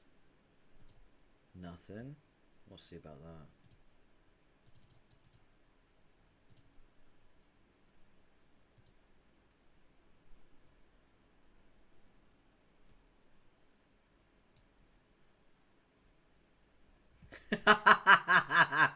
Please, please, don't give me a boner, Dirk. Oh, hilarious. Also, thank you, Stream Elements, for that reminder. Alright. We should probably get back to it now that I am sated. Let me also... I zoomed out. And now everything's tiny. Hold on. Let me just fucking fix that real quick. Okay. Let's continue. I was in the middle of reading this and then my stomach started yelling at me. Alright, let's keep going, shall we? Also, once again, don't worry if you are, like, confused and you don't know what's going on. You can ask. There's no shame in asking. I will happily explain. Remember that this is, like, one of my favorite things in the world. So I will happily sit down and yap about it. You'll know this. You know this. Like, I will. I will. Don't tempt me. Okay. But first, you may want to test its Oh, I read this, okay. There sure are some funny names for things strewn about your tail. Remember, green means grow, red means shrink. But surely you know this. Give it a go. Perhaps try targeting that unwieldy edifice stashed away in your Sylladex. Could free up some space. But remember to hold on to it. It remains as important as ever. I'll be sorting off then. So much to do, so little time. Still about 10 minutes to go before the stuff is supposed to appear. In the meantime, I might as well mess around with the bunny, like she said. See if it works. Deploy Terry Kaiser. Music's a tiny bit loud. Thank you for telling me. Appreciate it. There we go. Thank you. Appreciate it. Deploy Terry Kaiser. Terry, attaboy. He looks like he's ready and raring to be a loyal companion to his new owner. That lucky bastard. You'll be a little sad to say goodbye. You hardly got a chance to know him at all. Monstrositify something. You drop some delicious fruit and activate the green beam. Green means grow. This is seriously some Alice in Wonderland shit going on here. Soon, you'll send a rabbit on its way through the looking glass. These aren't the kind of things that usually occur to you, though, especially after several blows to the head. You continue staring vacantly at the dancing fruit while that kind of thing keeps not occurring to you. Eureka! It works. Never a doubt in your mind. Grandma's technology is pure modern witchcraft. Like she busted loose from a big silver screen playing the Wizard of Oz or some nonsense. Which also isn't a thing that's occurring to you right now. This is exactly the kind of technology you win big-time awards for. The kind that could end world hunger. Or it would be if humanity wasn't about to go down the toilet anyway. What a bummer. Okay, try out Infinitesimalia. I can't say it, sorry. You deploy the massive thing that's been clogging your Sylladex forever. Sometime after your house exploded, you found it in the jungle and snapped it up for safekeeping. Even if it didn't have strong sentimental value, you probably would have grabbed it anyway. Globes are sweet. You love globes. Globes, spheres, they're all cool in your book. But to be completely honest, you'll be relieved to have the inventory space back. Shrink it. Works like a charm as expected. Whoops, there it goes down the rabbit hole. You'll need to fish it out of there. Supposedly one of your grandpa's thingamajigs inside the globe is pretty important. You'll go get it in a few minutes, though. The capsule flower is about to bloom. Watch capsule bloom. There they are, finally. The deadly armaments you've been waiting... Those are the armaments. Just looks like a big, silly pile of shit. Oh well. You guess that alien girl knows what she's talking about. Check capsule clock. Hold on. The clock reset itself to a new countdown. Something else is going to come out of this thing in a little more than an hour. But according to the game plan, you're not even supposed to still be here in an hour. You wonder what it could be. Guess you won't be around to find out. Prepare present for delivery. Gotta shrink these weapons down first. No way they're fitting in that box along with the rabbit. John, one more thing. Need to write an amendment to John about this stuff. John, who is probably Jane's grandpa from the past.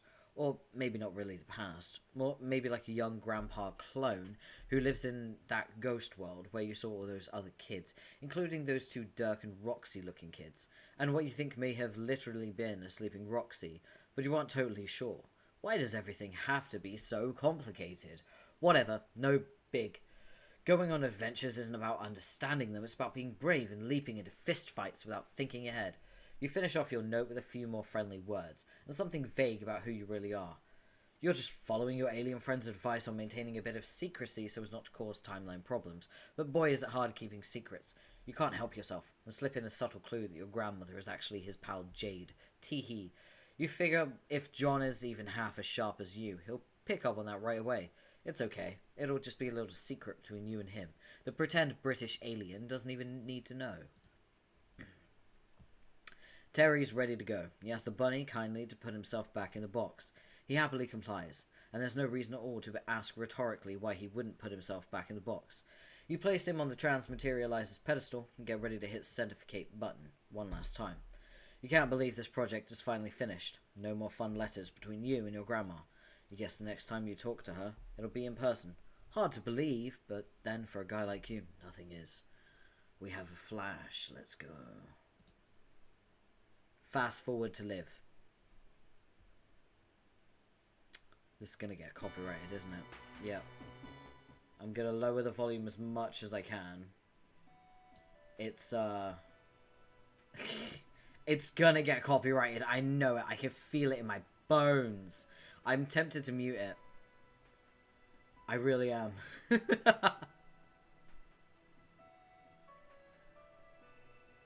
There's a ship that Jade's on with John, by the way. And there it goes. Just to hear you breathing. Watch you smile while you are sleeping.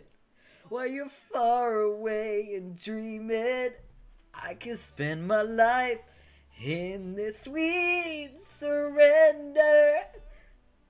Can stay lost in this moment forever. Every moment spent with you is the moment I treasure.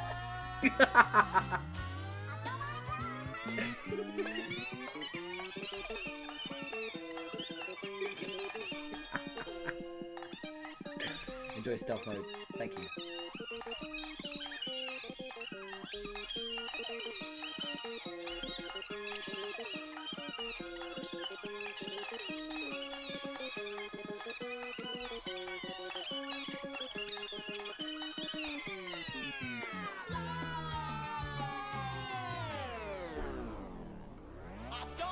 Close my eyes.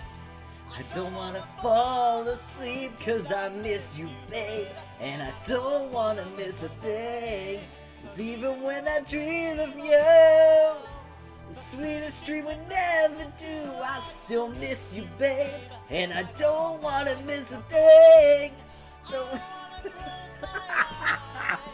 This is ridiculous and I love it. Nightcore version, yeah.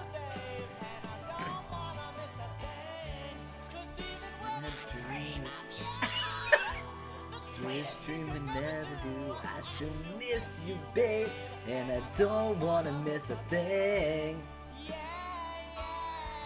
So basically, Liv Tyler the bunny died in the explosion of the green sun. Rest in peace. Liv Tyler, Terry Kaiser. You served us well. Also, that's ridiculous. I really hope I don't get a copyright for that. That's why I was singing over it. Oh, man. Terry Kaiser, 11/11/11, 4/13/09. Liv Tyler, 4/13/09, question marks. And that was how that stuff happened. The bunny didn't make it. Very sad. Very sad indeed. Ah. Cheer you. They're playing chess. Finally getting a bit aggressive with your queen there. Usually you aren't nearly as patient with her. The little gambit I permitted you at the start has certainly inspired some unconventional play. It's not going quite as miserably for you as I expected.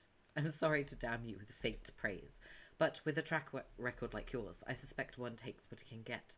Rook to h4. So fucking smug. Have I mentioned lately how great it's going to be when you're dead? Just because you've never lost a match doesn't mean you won't lose the game that really matters. Nor does it even mean you'll win this one. It's far from over, trust me. Bishop to c6. Why have you been enclosing all your moves in quotes? You really have been acting so odd this match. Knight to d6. Look out, I'm coming for her. I think she's languished behind the front lines long enough, wouldn't you say? Time to shake things up. Move her or take my knight. You know you want to take her. Just look at her there. What a cheeky intrusion. Slithered right into your palace and made herself comfy. Maybe she'll lay an egg once she's finished her feast. Might as well take her out. You know when the action begins and pieces start to fall. That's when you make all your most creative mistakes. Anywho, far from over, you say. No, I don't imagine this game will be taking up much more of our time. Oh my fucking god! Blah blah blah. The quotes are part of the enchantment I mentioned. Like part of a spell. You know, magic. You love magic. And now it's totally real. Knight to d6. The knight is dead, your words are boring. Defeat you. Ooh.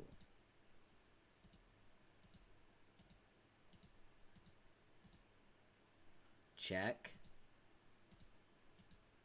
Check. Is that check? How was that check? Wait. Oh, the bishop. Right. Okay. Check. Okay.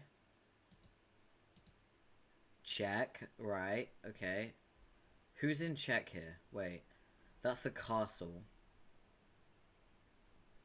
These are, I believe, knights. So that's... Who's in check here? Wait, what the fuck?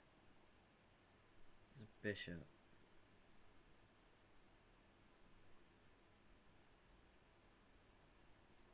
I'm trying to see how this is check. Hold on. Is this a queen? Oh, I think it's a queen. Okay, this is the queen. So yeah, that is check. Okay. Alright. Check. Okay, these are castles. My bad. These are the castles. Knights. Sorry. Wait, no. What are they called? Rooks? Wait, what are they called?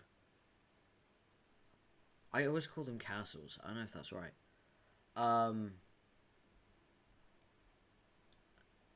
Okay, yeah, that's check.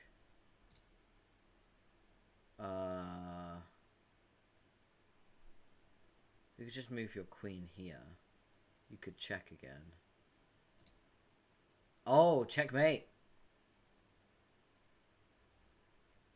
She won.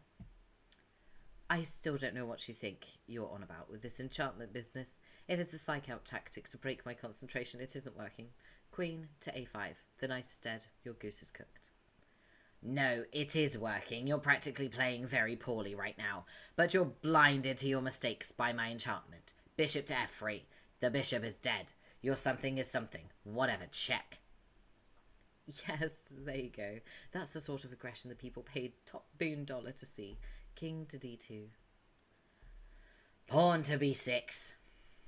Bishop to d6. The knight is dead. Your serpents are lost. Check.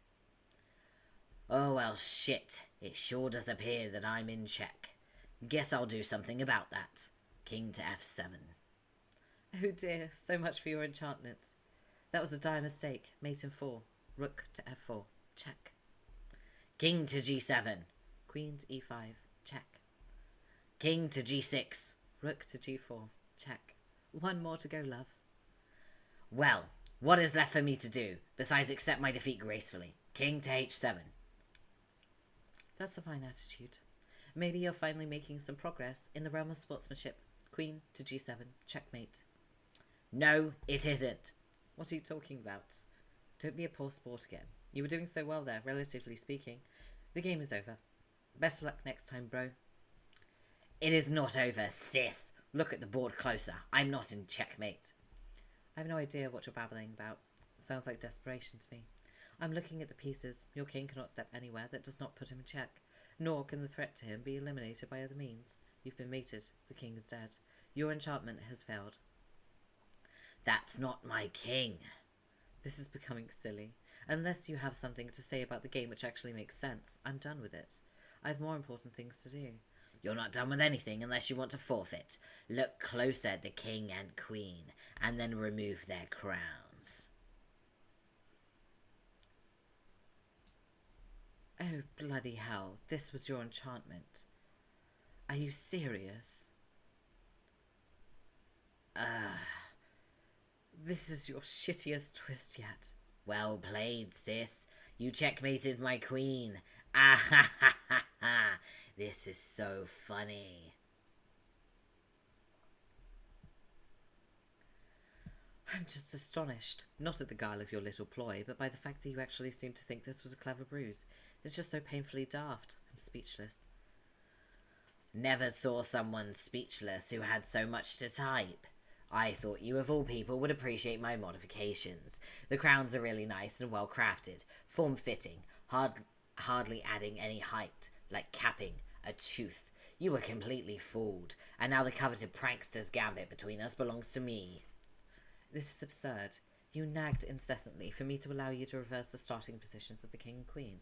I only agreed to get you to shut up about it, and regardless, I knew I could beat you anyway, even with your initial advantage, and I was right. How can you claim this as a legitimate strategy? You broke the rules. Hey, I didn't break any rules. I merely asked if you would agree to me swapping the start positions of king and queen, and you did agree, but then I didn't actually do it. When did I say I would? Never. It was only gauging your willingness to make it the exception. Then, when I went about decorating my king and queen with nice little hats, which is also not against the rules, you do it all the fucking time, give your game pieces horns and shit. You even give them names and blood castes. Yuck. So if you have a problem with my decorations, I say pot. Allow me to introduce you to the fucking kettle. I cannot believe you're defending this maneuver. I suppose some of these tactics are technically within the bounds of the letter of the rules, but the entire charade was highly disingenuous and unsportsmanlike. It's unbelievably childish, even for you. I know. I am a child. So are you. It just so happens you are a child who just got fucking served. It's not against the rules to be childish or disingenuous or unsportsmanlike. It's also not against the rules to be a bastard, which is another thing I am. Every single thing I did was legal. My queen, disguised as a king, made moves like a king, which is within its capability. This was done to deceive you. My king, disguised as queen, made moves like a king, because doing otherwise would break the rules, but you believed it had her powers, and I used this to my advantage, which was hilarious to observe watching you back away from threats, from what was, in truth, a distant king. All the while, my ruse, patently obvious in hindsight, went embarrassingly undetected. No rules broken, not once. In fact, if anyone here broke the rules, it was you. What? Absolute bollocks. What rules did I break? You agreed to let me start with the king and queen swap positions. It's against the rules to make exceptions like that. Well, damn. Welcome in, Dory. How you doing? Even if your opponent is being obnoxious about it, your willingness to break the rules is disgusting to me. You should feel ashamed of yourself. Root? No. This is a different guy. This isn't Carcat. This is a different guy. He is the worst character in the comic, next to Vriska and Equius. He is incredibly creepy, and incredibly vile, and he's just the worst, basically. If you took Vriska combined Frisker with Equius, and then combined both of them with Carcat, and then combined both of them with Gamzee's murderous intent, you then have this character. Popping in for a minute while on break at work. Oh, I know. I remember you mentioning in the group chat you had an appointment today or something. How's that going? I know you're not very well either, so I hope you're feeling better. Everyone wish Dory good health, because I know that Dory wasn't feeling very well. I will manifest good health for you, and I hope your appointment goes well, or has gone well. Oh, fuck. Sorry, my hands were seizing up. I needed to do that. Oh. My mobility is very strange today. Like, my hips were weird when I was walking. I have taken my meds, though, so it should ease up a little bit, but maybe I should... Wait, how long has it been? It hasn't quite been 4 hours yet. When it hits 4 hours, I can take my meds again, but... Yeah. I have to take my meds every 4 hours, but sometimes I forget. It was yesterday, but it went well. I'm doing much better now. Ah, I see. Okay. I'm glad that you're doing better. That's good. Alright. Let's continue with this gremlin. Luckily, at least one of us has respect for the rules. I started with all my pieces in the correct position, in spite of your willingness to allow those rules to be broken, which are, as I have addressed, is totally shameful. You're very fortunate to have a bro who respects the integrity of the game, even when his sis might falter. A bro who's, while fully adhering to the rules and exposing your hidden shameful tendencies, still managed to defeat you. You prick. Oh, I could just strangle you. You don't even know how tempted I am to do so right now. I did not break the rules. I was doing you a favour. In any case, you say you managed to beat me. When did that happen? Even though you've exposed your ruse. Ruse. I don't feel like my uterus is tying itself in knots, yay. Oh, that's so good. It's so good that your uterus isn't viciously attacking you. Let's spare a moment for all the folks with uteruses, because goddamn, that sucks. Damn. Yeah. I mean, I'm lactose intolerant. I get really bad fucking abdominal cramps, so... Feels like I'm being fucking stabbed and there's no escape from it. You just have to write it out. It's the worst. Whew.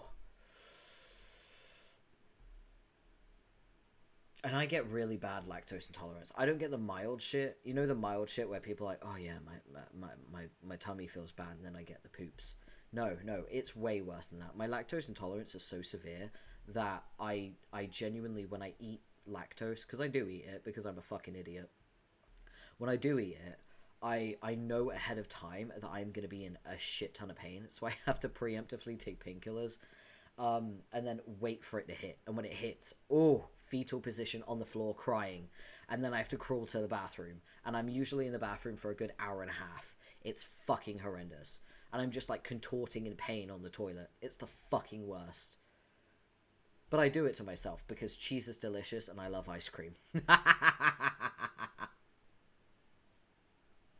And I know that there's lactose-free, like, cheese and lactose-free ice cream, but it just doesn't hit, okay? Like, there is nothing I love more than melted mozzarella on a good pasta dish, you know what I mean? Or, like, mascarpone cheese on a pizza. Fuck. Yes. Oh, so good. So, yeah, I'm a fucking idiot. But I understand, like, abdominal cramps. I don't really understand uterus cramps, but I imagine it's fucking horrendous. I know that there was a study that said period pain is like a heart attack. Like, it's equivalent to a heart attack, which is crazy. Whew. And I have had a cardiac event. When I was like 18, I was rushed to the hospital because I had like severe tachycardia and I was on the edge of having a heart attack. And that was horrendous. And the thing is, when you're going through that, you're like riding it out because there's nothing you can do. And you're just exhausted because your heart is like racing like crazy. So you don't really speak or anything. You're just sort of going through it.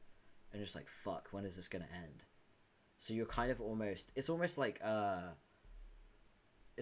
paralyzing in a way, in a sense. Like, you're aware of everything that's going on, but you can't really move and you can't really talk. because your heart is just going insane and you're exhausted as well. It's very tiring.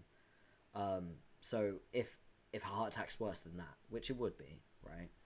That goes to show how bad period pain is. If period pain is the same as a heart attack, fuck that. 100%. Whew.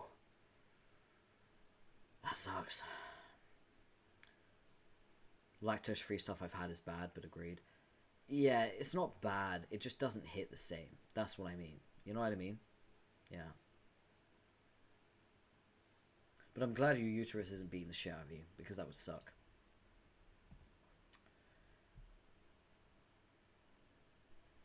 Even though you've exposed your ruse, you haven't actually mated me yet, Grandmaster Bro.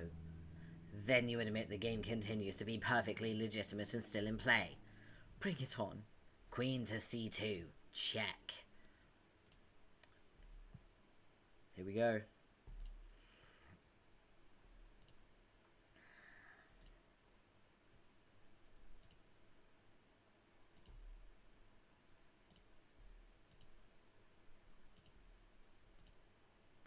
Check. Check. Check. Check. Check. Check.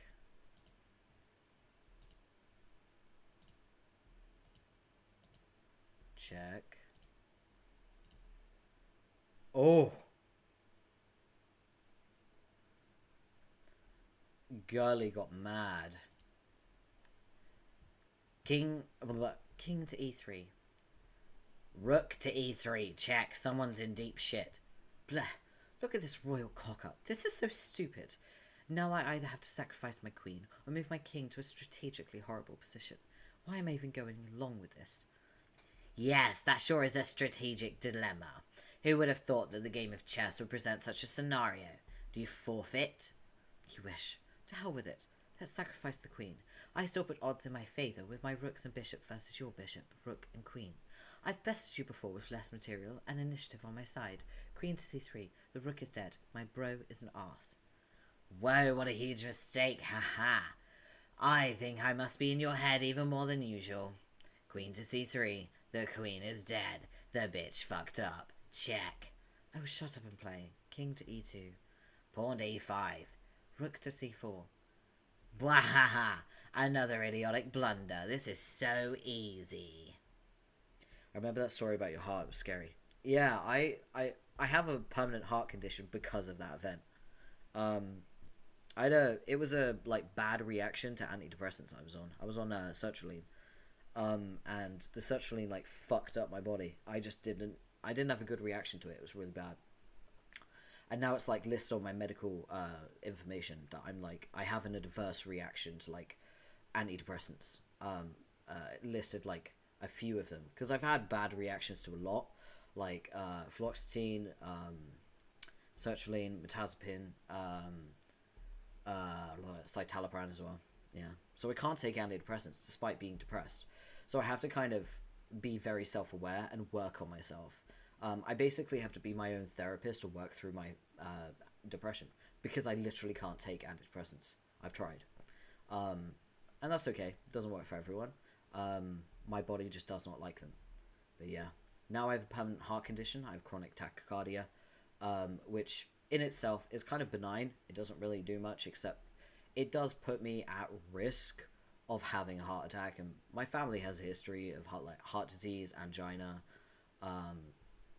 and, you know, my dad passed away from heart disease. He had a heart attack and fell down the stairs, which was fucked. But yeah, unfortunately, I have to really be careful of my heart, so I can't push myself too hard. So if I go on the treadmill when I'm working out, I have to just walk.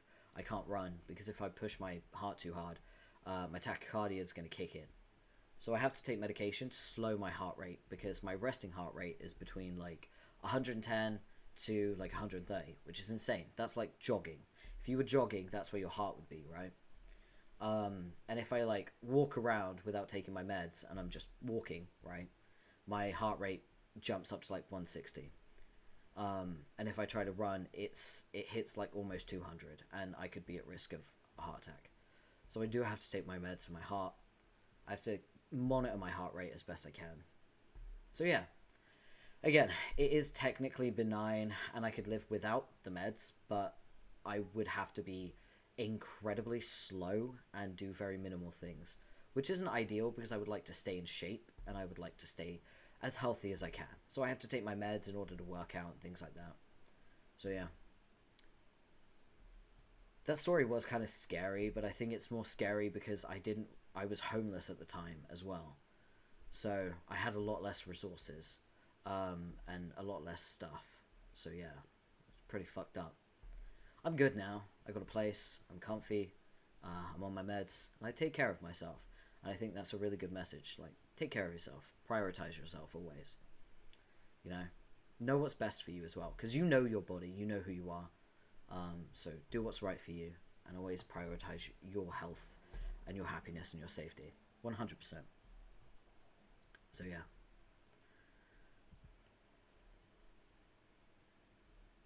Queen to f3, check. King to d2. Queen to d5, check. On the fucking run. Woo hoo hoo. Shush.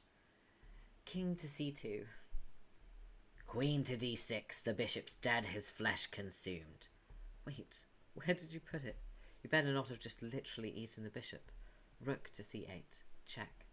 King to d7. Rook to h8. The rook is dead. Our shits weren't given. Queen to c5, ha ha ha. Check. Any fuck. No, I don't imagine this game will be taking up much more of our time. Did someone let the snakes loose? Or was that the sound of my vicious burn? Gah. King to d2. Queen to d5, check. King to e2. Queen to f3, check. King to d2. Queen to g4, the rook is dead. Our chess set is shrinking. Will you stop doing things with dead pieces? I swear, as if the juvenile enchantment wasn't enough. It turns out you're also losing or destroying pieces deliberately. I'm going to straight up flip a bitch. Rook to h7, check. King to c6. King to c2. Wow, another awful move. You're playing almost as shitty as I usually do. Looks like my enchantment worked better than I thought. For something that was in reality fake-ass magic. Queen to e4. Check. King to b2. Queen to h7, the rook is dead. The jig is up. Mate in 4 or less. Fuck this. I don't know why I bothered humouring your vile, underhanded rubbish. I hate you. Just sod off right to hell. Please. Hey there, be careful. A guy could get the wrong idea and mistake your outburst for something colliginous. That would be most unsisterly of you, don't you think? Anyway, by the looks of this messy board, I'm going to assume you fortified the match. You're disgusting. I really loathe you. And no, not in that way. I'm not going to talk to you for a while, probably a long while. I only hope I can overcome my contempt for you when it comes time to play our game. But I'm not holding my breath. Leave me alone. You blocked me again? You know that doesn't do anything. Anyway, I'm happy we're in agreement that I won. You shouldn't underestimate me. I'll leave you alone for a while like you want, because really, who cares about you? But you should believe me when I tell you someday I'm going to kill you in your sleep, maybe even more than once. Ooh, select a character. Ooh, okay. We can select any of these 4. Should we... I don't know if I can do a vote. I don't think I can. No, I can't. I don't have affiliate. It sucks. I want to be able to do polls so people can pick things, but I can't. So, we're going to do 1 for Jane, 2 for Jake, 3 for Roxy, and 4 for Dirk. Cast your votes now. Who are we going to? 1, 2, 3, or 4. Just type it in chat and tell me where we're going. I'll let you choose. And I'll hydrate while I wait for your votes.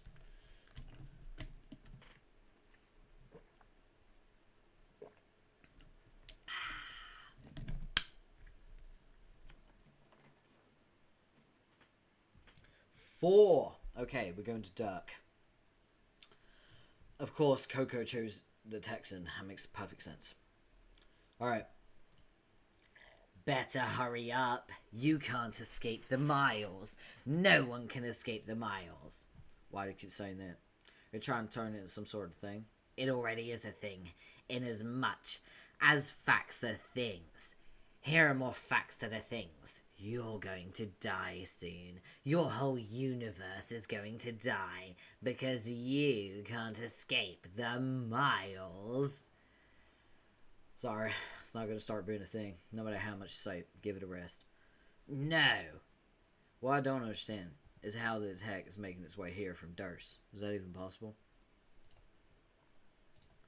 What? Just because the same thing is happening here, you think there is correlation beyond some sort of circumstantially simultaneous fuck rubbish? You're so dumb. Yeah, these miles are from Jack, way outside of your universe. The miles on Durst are from another guy who's just sitting in the castle somewhere, probably. That doesn't actually explain... Blah. I read this wrong. I'm so sorry. Yes, these miles are from Jack, way outside your universe. The miles on Durst are from another guy who's just sitting in a castle somewhere, probably. That doesn't actually explain a whole lot, but okay. Someone commissioned Jack, sort of. Put out a hit on your entire universe, and here's all its internal iterations. Don't you think that's fucking awesome? I thought you didn't know much to brag about a story. You usually like to brag about how much you don't care about details like that. I mainly just skim past it all with disgust, except for the parts where people die. I could read those over and over. And also maybe the parts where people kiss. In the way that when you chance upon something unspeakably and viscerally abhorrent, it gets hard. Does it now? To pry your eyes away. You didn't let me finish. To pry your eyes away. Oh. Hey, why are you giving one of your human thumbs up into the sky? Is it an indecent gesture? I guess you probably think so. Oh yes, I think it's probably true. Keep showing me the nasty. I demand a steady diet of ribaldry and shudder. Poignant expression. Either keep that up or make sure that the corpse pile doesn't stop from getting taller. Or both, ideally. Both would be great. Your staccato babbling is your sole choice today, but I really have to go. Gotta escape all these goddamn miles, remember? Ah ha ha ha! You can't. You can't escape. The miles, right, bye. But seriously, wait, I wanted to give you something. A present. What? It's a token of, thanks. For what? Can we seriously move this along? For helping me with the thing you just helped me build. God, what are you talking about? For you it was years ago, but for me soliciting you for assistance was quite recent. Alright, I remember now. You're always all over the timeline. Somehow expect people to know what you're talking about. So what's the present? Before I give you this treasure, first you must do something for me. Man, you really do struggle with human customs, don't you? When you're about to give someone a gift out of gratitude, you don't then start negotiating with them and ask them for shit before handing it over. Just fucking give it to me already. No. Do what I say first. Okay, what do you want me to do? Collect my awesome prize while you're allegedly thanking me with? Your MacGuffin. Remember I told you to bring it to the roof. Cal, yeah, I remember. Shh. Don't say its name, you idiot. Now take out the MacGuffin. I need a drink, hold on.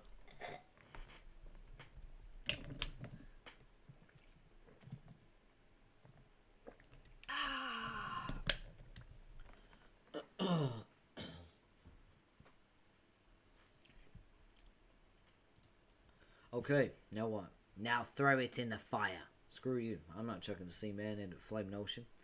It's the ultimate abomination. Your MacGuffin may be dead and hollow, but something tells me that might make it even more dangerous. Discard it at once. Treasure beyond comprehension is your reward. No, keep your treasure. Ahaha. As if it is not inevitably destined to fall from your human fingers and become erased as your universe dies. Didn't I mention a MacGuffin can never truly be copied? If two appear to exist, such as one in reality and one in your dreams, it is only an illusion, either never true or soon to be corrected. There can only ever be one. Well, I'm not tossing him, so it's that. You will, though. Anyway, you took it out. I will deem that compliance enough, and reward you with my gratitude.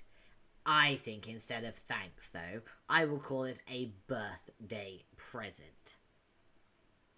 It is my birthday. Not yours, jerk. Oh, so it's your birthday today? It will be if everything goes according to plan. How cryptically meaningless. And you continue to struggle with human customs. You don't give other people presents on your own birthday. Anyway, just tell me what it is. It is a work of fine art, the very first I've ever attempted. You will find it suitably conveys our special bond. Let's see.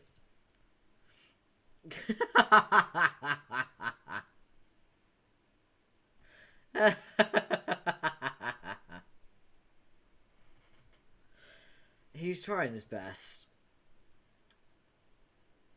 He's trying his best. What the fuck am I looking at here?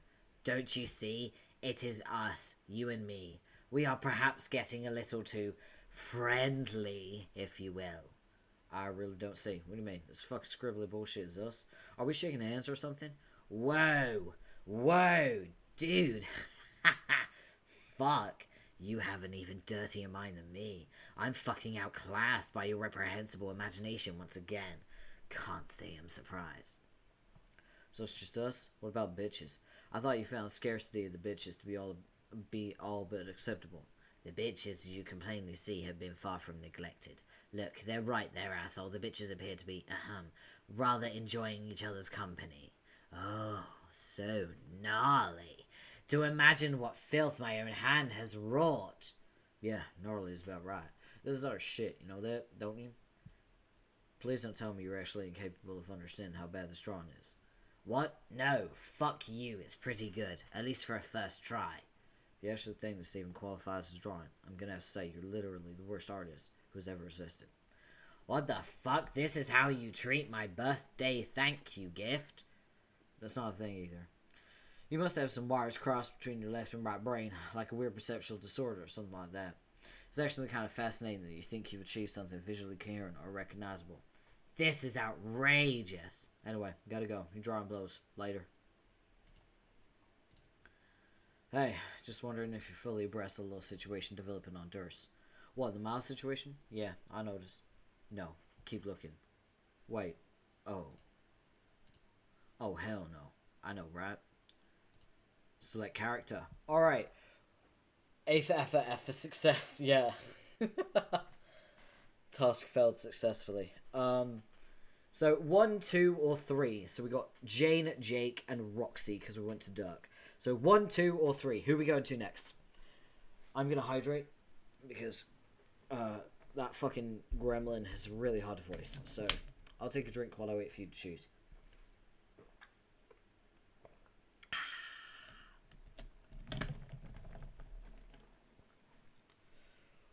Oh.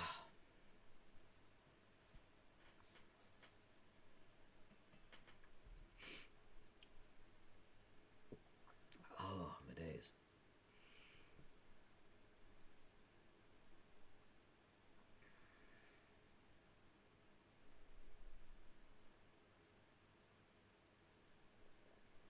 Any choices? Anyone? 2. Okay, we're going to Jake. Now that you've shot your boxed up friend through time and space to Grandma Land, it's time to retrieve her lab globe, which you shrunk and then hot potato down the rabbit hole. Then it will be time to hoof it out of these musty old ruins, assuming you can get that elevator working again, which might be a problem now that you think about it. Also, it seems the volcanic tremors have increased, which can't be good. Jake, look in hole. It's a bit deeper than you thought. Now you're starting to wonder if you'll even be able to get out of there once you hop down. Hey, there are 2 transportalizers down there too, like the kind that were in your old house. You wonder where they go. Funny. In all the time you spent exploring this place, it never occurred to you to look down here. Do you recognize the colors? It's Durst and Prospect. He literally has a way to go to Durst and Prospect. That's wild. Jake, jump down and get that globe. You mainly want to take what's inside it. That thing is supposed to be all kinds of important. You wonder if you can just sort of reach inside and take it. It's the 4th wall! You have no idea what this thing is supposed to do. It's some particularly arcane loot your grandma pinched on one of her daring expeditions. You've been told it's important, probably for puzzles later on or something. Like something from one of the National Treasure movies that Nick Cage finds in the old lair of the secret present. And he doesn't know why it's important, he just shoves it in his hero satchel and keeps doing adventures until it randomly becomes important. You hope it's not a problem that you made it so small. Wait, that's exactly the kind of thing a hero doesn't worry about. Cage would just pocket his tiny window thingamabob and keep being awesome. Shit like that is for the plot to figure out, not the brave gun-toting hero. Looks like the shades are bugging you again. Why are you not surprised? Bear in mind that Jade and John are traveling between fourth walls, right? The two fourth walls that are next to each other, and they're traveling between that on the Yellow Yard, right? Now, that means that if Jake has the fourth wall for this universe, that they are going to come through that window. They're going to smash through it when they arrive. And that window is very small. So here's hoping they can find a way to either make it bigger, or Jade can somehow shrink them down as they come through and then make them bigger again. But she does not have those powers in the Yellow Yard because she's away from the green sun. So this is a very complex situation. Here's hoping they can figure it out, though. Jake, answer. Hold up. Before we go any further, there's been a change of plan. Oh, why am I not surprised? Still no human Dirk. Don't worry, you'll see him very soon in a way. What's a change of plan? Well, not a change of plan so much as an acceleration. Everyone needs to get to the game sooner than expected. There's a new unaccounted for variable. I see, variables and whatnot. Let's cut to the chase. What do I do? Install the server. I downloaded it to your computer along with a few other crucial system upgrades. Crucial upgrades, huh? I don't know about crucial, buddy. I see you've trolled me with like 50 copies of this dumb fuck social media software for cool bros in hats. But okay. Damn, nothing gets by English. The guy's untrollable. Okay, I installed it. Should I run it? Okay, I installed it. Should I run it? Yeah, you'll be connecting with Dirk. I'll have Jane connect with Roxy. Setting up the chain like this will be important. Sure, if you say so. That copy is programmed to connect automatically with the client Dirk is running. Do it quickly, his life depends on it. Great Jesus Ghost, why didn't you say so? Okay, done. Hey, there's his room. I'd recognize that room anywhere. Horses, puppets, holy smokes, there's a man who knows what he likes. Damn straight. Straight isn't the word I'd use, but alright. But where is he? I don't see him elsewhere in the place. Lots of priceless sweet bro and hella Jeff merch, though. I'm so jealous. I'll see about hooking you up when you join the game. No promises, though. I'm just pretty attached to all that shit. He's not yet transcended the primitive desire for material goods, as he's not conjoined two conjoined triangles of pure and flappable logic. What? Sorry, as a pair of overly intellectual triangles, sometimes my wording can be a bit obtuse. Lol. Just joking, bro. That sucked. How do I find Dirk and save his life? Zoom out. Way out. Eureka! You're right. He sure does look to be in a thorough pickle. My impulse is to message him now, but you're kind of boggeting this chum handle, so I don't even know how to do that. He's concentrating on something, things happening on Durst at the moment, not to mention some uncannily similar things going down on Earth, which it seems you noticed. He's also talking to someone, trying to appraise the exact nature of the threat. Unfortunately, as a carbon-based life form, his comprehension of the situation has taken shape at a somewhat slower pace than the jaw-dropping speed of post-singularity cognition. So, I'm taking the reins and accelerating the plan on his behalf, while he's busy with the corporeal stuff, as usual. Okay then, how do I help? Deploy all the devices in the Fernalia registry. Ideally in places that aren't stupid. Do it quickly so we can activate the entry sequence and escape. I'll have them deployed lickety-split. That flaming ocean is nothing to sneeze at. It is a fixing to burn his, skeletal high-rise thing right the heck down. Yeah, really the fire's not the most significant threat. Oh, are more robots on the way? No, you see the red stringy stuff coming from the sky? Are you blind? It's right there. Oh, you mean the super deadly red shit? Yeah, the super deadly red shit. Say no more. Say no more. I understand the threat, and I will now spring into action, guns blazing. Well, maybe not guns blazing. The guns, and how they blaze, will be metaphors for my tenacity and gumption as an elite gamer. Just fucking deploying the stuff, you humongous dork.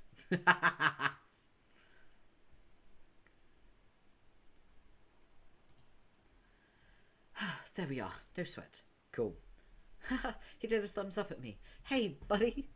Say hey, buddy, to him. Okay, he says hey. Sweet. Now what?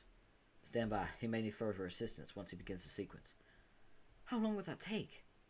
Once he's ready, I'll try to nudge him along. But unfortunately, the fact is that he is me, notwithstanding. Dirk can be just as sluggish and uncooperative as the rest of you goddamn meat mannequins. Understood. That being as it is, in the meantime, I think I'll poke into one of these transporty doodads. What? No, you pick a fuckwit, stay your ass put. Jake, transport lies. Whoa, what is this place? Things sure are rumbling here in this enchanted purple palace. I can't believe I never found those hidden transport pads under the thing. Dude, I could have told you they were there. How did you know about them? I didn't. But it's like platformer gaming 101. You look everywhere for secret passages, power-ups and shit. Elevators are especially fucking suspicious. Go down an elevator, you wait for the elevator to go back up, take a peek at what's underneath. Maybe it's just death spikes, or maybe you hit warp zone pay dirt. You're so wise. I'll never be as elite of a game bro as you. I'm not gay, bro. I just know literally everything about basically all subjects. Now go back where you came from. Dirk minded hell. Will you untwist your virtual knickers? I have everything under control. I think this may be where my grandma used to go during some of her expeditions. You don't just pass up the chance to an adventure like this. Yes, Jake, you do. How much deeper down the damn bunny hole do you need to go? There's no white rabbit waiting for you here. We will just see about that. Besides, I have my skull top with me, so I can swoop in to assist Dirk at any time. This is an atrocious idea. Oh, what the fuck is he doing here? I hold no accountability for this fiasco.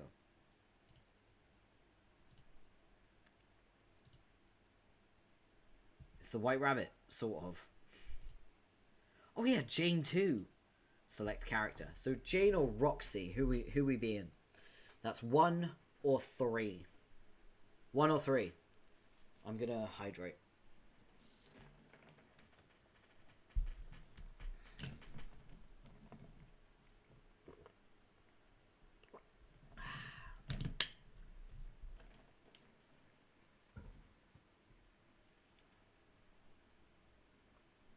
What do we think? What are we thinking? What are we gonna do? 2. We've done 2. 1. Okay, we're going to Jane. Your nimble friend returned with the duplicated obelisk, allowing you into the crypt to pursue your father. Ahead appears to be a locked door that was punched clean through. You're on the right track. You're sure of it. Jane examined door.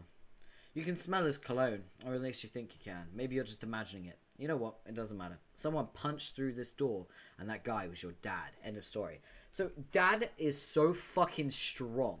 We've seen this before. Like, he has lifted insanely heavy things.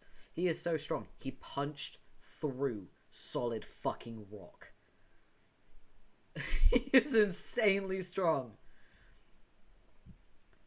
Another incoming message from your client, Shades. Your client human sure is a busy guy. You barely had a peep out of him since you got here. Answer client, Shades. Hold up, before we go any further, there's been a change of plan. Really? Well, not a change of plan so much as an acceleration. Everyone needs to get in the game sooner than expected.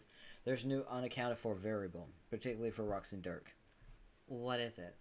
They're probably going to die if they don't join the game very soon. Shucks. Hey, I'm upset about it too, but let's watch the fucking language. Okay, what do I do? Install the server. I downloaded it to your computer along with a few other crucial system upgrades when we established our connection. Upgrades? What upgrades? Wait, is this how the stupid delirious biznasty application got on here? No comment. Install and run the server. You'll be connecting with Roxy. I'll have Jake connect with Dirk. Setting up a chain like this will be important. Why? Seems that I, again, have no comment. Sheesh. Very well then, Mr. Zipper Lips. I have lips. You just said something laughably illogical. How typical is someone who isn't a fashion accessory of immeasurable intelligence? Whatever. Let's curtail the horseplay this once while I help Roxy. Okay, I installed it. Now what? Should I run it? Yeah, that copy is programmed to connect automatically with the client she's running. Okie dokie. Doing that now. Hey, I can see her room. That's a really nice room there, but where is she? Her drink is still there, so she can't have gone far. Oh, snap.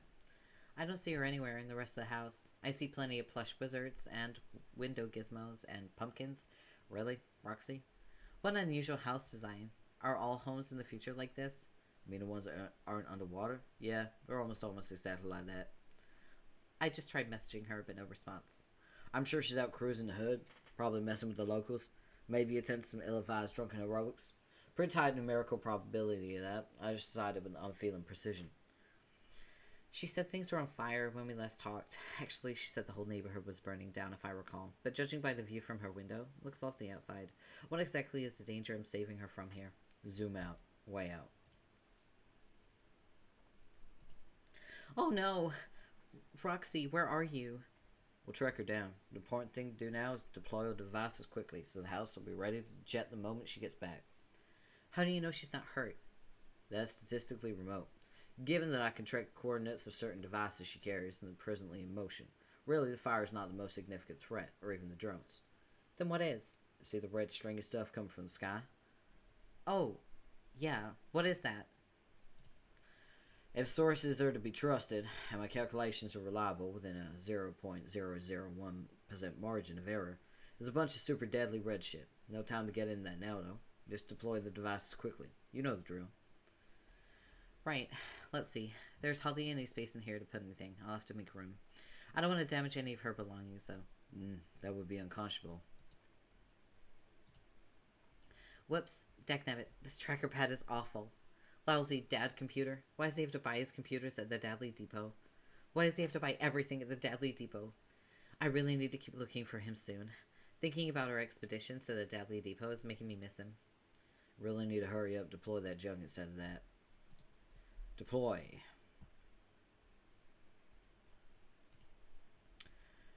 There. Those seem like suitable locations for the equipment. Yeah. Hey, where's little Sap? Just wandering around, fidgeting stuff. You know how it is. Just stay at your post until Roxy gets back. I think he went through the door. He just disappeared on that platform. I think it might be some kind of transport device that works via teleportation. A kind of transportalizer, to coin a completely silly and novel term. That's great. Now sit back down, wait for Roxy. She'll be home soon. But I think that's where my dad went too. I have to follow him. No, Jane, do not follow the rabbit. Let's cool it with the Wonderland shit already.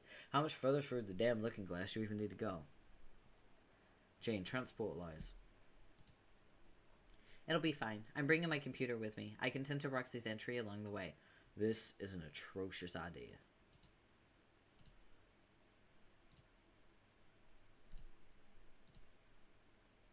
What?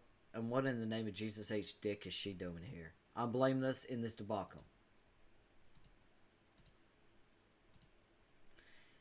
It's Jake. Alright, now we go to Roxy.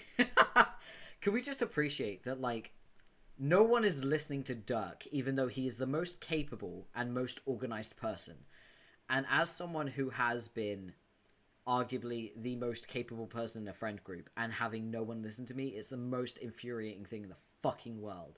And then they get into shit and they're like, oh no, I have ended up in this shit. And I'm like, yeah, because you didn't fucking listen.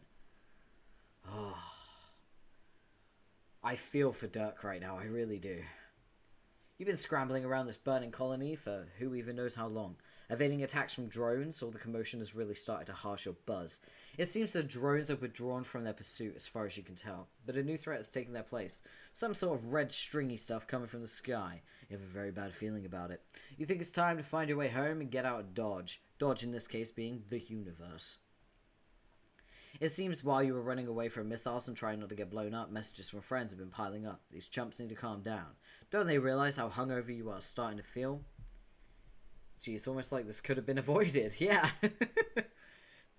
Everyone needs to chill the fuck out. Those chess guys behind you need to chill out too. The whole world needs to chill out and stop being so noisy and bright and on fire. Answer, chumps. Hey, Waffle, welcome back. Thank you for bringing snacks and energy potions. Much appreciated.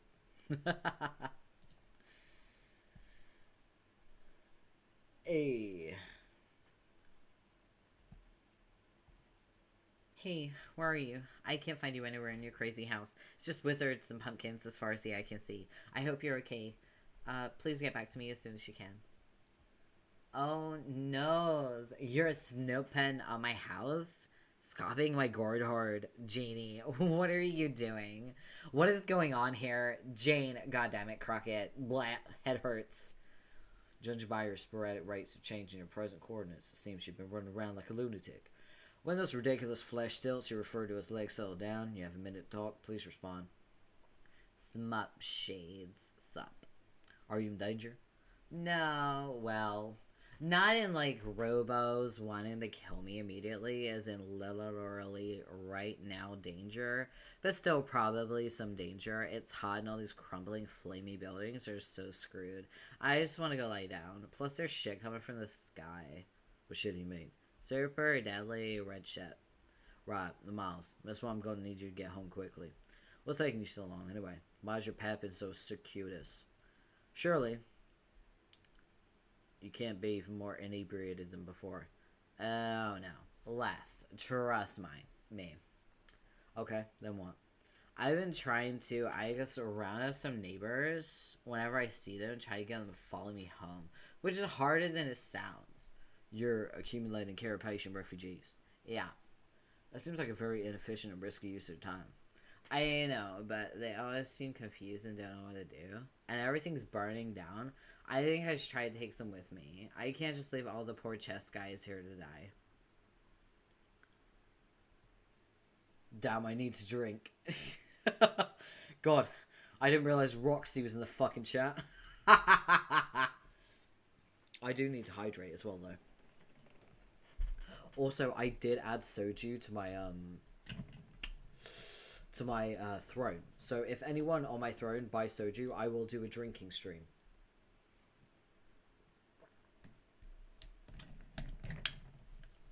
I'll have to plan it well because I can't drink while I'm on my meds. So I'll have to make sure I'm not taking my meds that day. Because fun fact, if I drink while I'm on my meds, I could die.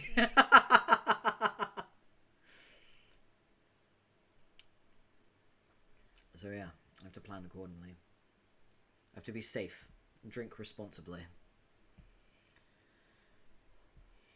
Alright, that's fine. As luck would have it, your imperfect human sentimentality has been completely factored in my calculations. You should be okay, just get back to your house as quickly as possible now. There's no time left. LMAO, your calculations? As if those are real, but okay, I'll get moving.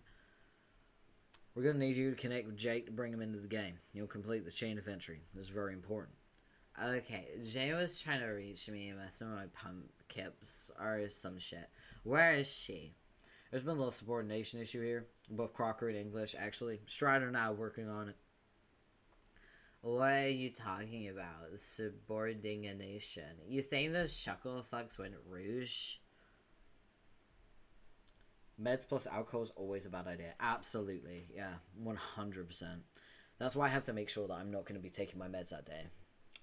The only meds I can take that won't affect me on alcohol is my heart medication, which is fine. I can take that. It doesn't affect me. It just slows my heart rate. So that's fine. Well, it doesn't slow my heart rate. It affects the flow of calcium over my heart. That's what it does. Because it's not beta blockers. I can't take those because I'm asthmatic. I take diltiazem hydrochloride. So, yeah. Which is angina medication. Which is good, because sometimes I do get angina symptoms. Like pressure on my chest and stuff. But I'm fine for the most part. It's very easy to manage. But yeah, don't take alcohol and meds at the same time, because it's very bad. Very, very bad. But yeah, I will do a drinking stream in the future if someone buys the soju on my throne. But I will make sure I do it responsibly, and it'll be just a silly little stream. I don't know. I'll try to think of like something good to do. Maybe we'll like, I don't know. Maybe it'll be like an affiliate stream. If I hit affiliate, I'll do it. How about that?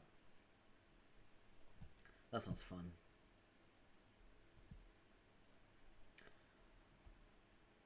Sorted. But that's what I do. Posers be fronting hard on my roguey turf. Roguish? Roguish is better. It means to lie. Don't worry about it for now. Just do your part. Catch up with them later. Who knows, maybe you'll prove yourself to be the only 100% cooperative, fully competent, non-strider player. How ironic it would be if the best player turned out to be the drunk girl. Wouldn't that be sweet? Yeah. Go home, connect with Jake, deploy the equipment in the ruins of his old house. I'll focus on actually getting him here. Kid is seriously a work of progress, I gotta say. Are you sober enough to do all that? I think the answer, unfortunately, is yes. Roxy, answer you. Miss Lalonde, do be careful. I can see that you're preoccupied with aggressors at the moment, but your viewport is beginning to black out more frequently. I wanted to talk to you one last time before you enter and your whole session blacks out for good. And before, well, I possibly do the same. Please reply when you have the chance. Hi, was this about you blacking out for a good wait, no, never mind. Oh, hello. Escape trouble, I presume. How are you doing? I feel kind of like shit, but other than that, I'm totes perf. I'm starting to wonder if drinking earlier today wasn't the coolest idea. Now I have all these responsibilities while my brain is telling me to go fuck myself. I didn't want to fuck no elf. Not in this condition, at least. I would probably need some hella strong coffee before boning an elf. I'm sorry to hear you're feeling under the weather, but now I'm wondering, could it have been that your regular intake of your soporific liquids was inhibiting your communion with the void, rather than exaggerating them, as I'd presumed? If the effects are wearing off, it could explain the increase in viewport blackouts, and once they wear off completely, perhaps that's why your entire session goes dark on your entry. As an interesting theory that has, mostly no useful bearing on anything, probably. You're probably right, but still I can't help but speculate on such matters. It is what I do. Yeah, I think I was being a dick, but I'm not sure. Sorry, Largo. I'm sure feeling like a gross bunch of nasty trash in a scarf. All taking my surly shit out on nice and cute aliens. Oh, no, not to worry. Hey, you. You know everything, right? If only. Okay, well, what is with the looming strandy crap in the sky? The Miles glasses call them that. I know I gotta escape them, but what are they actually gonna do? I do know a thing or two about the Red Miles. It's the Queen's favourite attack, very long distance and omnidirectional, but once upon a time her weapon was stolen by a usurper, jacked, you could say, right off her ring finger, and then given a considerable boost in power. That gave the Miles enough of a kick to rip a universe to shreds, and they've been doing so to yours, and its many instances, for eons. Only now have they caught up to your instance. It's quite fortunate it's taken so long, really. Some instances are tucked deeper in the speaker's mighty blowsack, and will hold out for much longer, on a vast cosmic scale, of course. Alright, I don't... What? Instance at blowsack? Right now I hardly walk without stepping on my mom's scarf. Okay. So they're destroying the universe, is that a bottom line? Yes. Try to think of it like this. Imagine the universe is contained inside a very large creature. Say, a great big frog. A frog? Why a frog is so silly? It's just a frog. That's the way it is. Try to imagine it. Okay, picturing a big old space frog. All riveting, loud, being huge. Now imagine that not only does the universe exist inside it, depending on the creature's health and well-being to survive, but every potential instance of that universe exists inside as well. Those that are doomed and those with promise, even those that were reset from scratch, with slightly different starting conditions. All of those interrelated universes mingling together inside your frog, inextricable from its physiology. If the frog dies, they all go with it eventually. Though you say some rude a-hole is killing your frog. Sadly, yes. Wow, that's just the worst. Well, it could have been worse, actually. The Mars could have spread to your universe before it had the chance to sprout to your lovely planet, providing a home for you and your wonderful mates. All the universes die at some point, some sooner than others. It's all a part of the cycle, and sometimes things like this must happen for reasons beyond our understanding. But this is neither here nor there. I do not intend to go blathering about all that and waste an important conversation with you. I think the truth, I'm probably just stalling. Stalling or what? I have some important things to tell you. I'm afraid I'm going to be breaking so many rules in doing so. I'm not used to breaking rules. It makes me very uncomfortable. But it may be my only chance. I hope you won't think less of me for it. No way, I don't even know what rules you're talking about. Time shit rules? If it's time shit rules, I don't give a fuck about those. I'm not gonna stop thinking you're great if you break them. Are you in trouble? Yes, but so are you, and I've distracted you enough. Concentrate on returning to your home. Once you're there and preparing the game, I'll contact you again and tell you everything I've been wanting to tell you. Also, I wanted to give you something. Oh man, what is it? Just a thing. You'll see. Now run along. I selected all those characters, time to move on. You press onward, feeling refreshed and invigorated by all the free will you were just dealt. The story was your oyster for a while there. Or more specifically, it was one of 4 slightly different oysters you could choose from, in any order, as long as you ultimately selected and consumed all 4 oysters, when all was said and done. This must be what it feels like to be a god, you think to yourself, or at the very least, a patron of a seafood restaurant. Return home. You return home to find a variety of devices deployed and throughout your house, and a variety of fires threatening to burn it down. Roxy, put out fires. You quickly put everyone on bucket duty to douse the flames. Now you guess you understand why your mum left all these buckets in the house. You always thought it was a passive-aggressive reminder for you to keep up the housework. At the behest of the roguish leader, the royal band of merry men go straight to work and getting the fires under control. The Robin Hood reference is lost on them, also lost on everyone who is the sordid spectacle this appears to resemble from an alien perspective, with all these buckets sloshing around and whatnot. Your void powers cannot black out this graphic debauchery soon enough. Connect with Jake. You run the server program, which auto-connects with Jake in a viewport of his old house, just pops right open. This is going to be so easy, you can already tell. Compared to you, everyone else sucks so bad at this game, not to mention at computers in general. You better deploy all this equipment ASAP. Not only are you in a hurry to hop into the session yourself, looks like his volcano is beginning to erupt. Some lava has started a forest fire, which is now spreading slowly towards the house. No sign of Jake yet. Hopefully Dirk can somehow tag team that doofus and make him get with the program. Alright, she was going to message you when you got home. You almost forgot.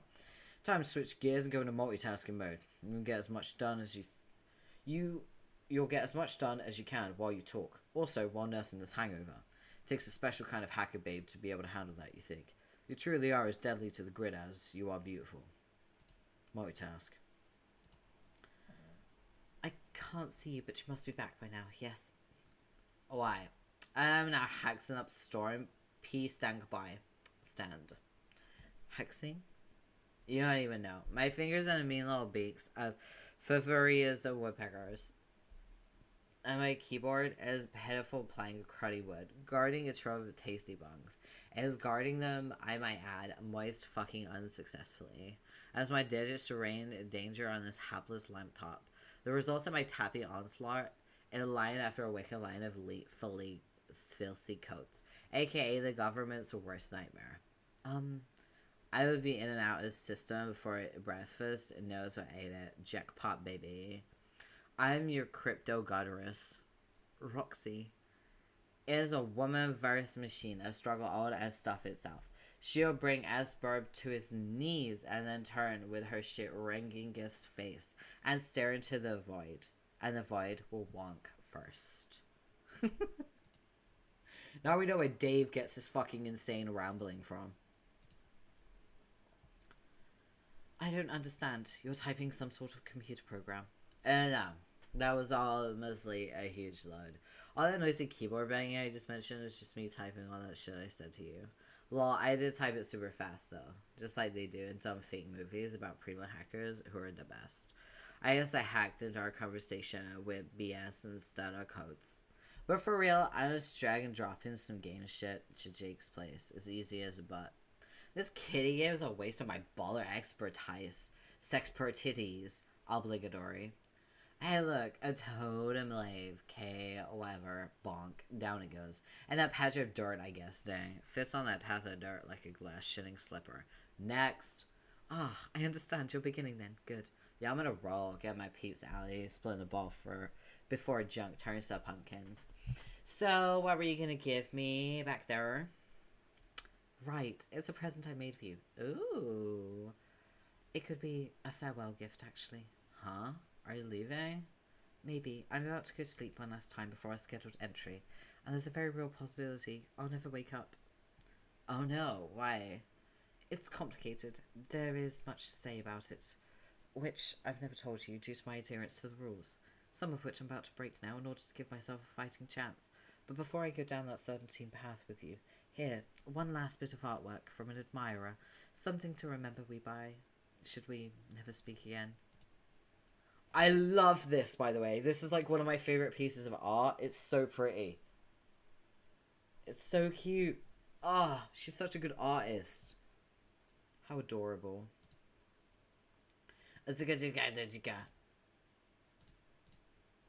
Holy shit. Holiest of shits. The shit is alright, sacrosanct. Oh my god, oh my god, oh my god, oh my god. This owns my bones. Look at my outfit. I want to wear that outfit. I want to kiss and marry that outfit. Look at that lollipop, that fucking lollipop. Look at me going in for a lick, like I'm queen of fuck all y'all. What is that in my hair? Is that cotton candy?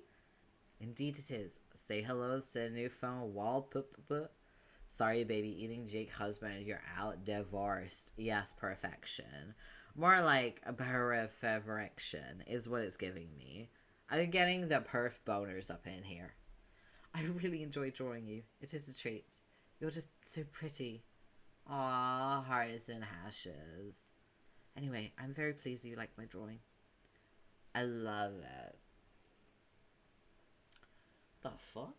Sorry, there's something on my monitor and I only just noticed it. Let me clean it. What the fuck? How did that get there? I didn't notice that before. Yeah, I think I'm gonna clean my monitor after stream.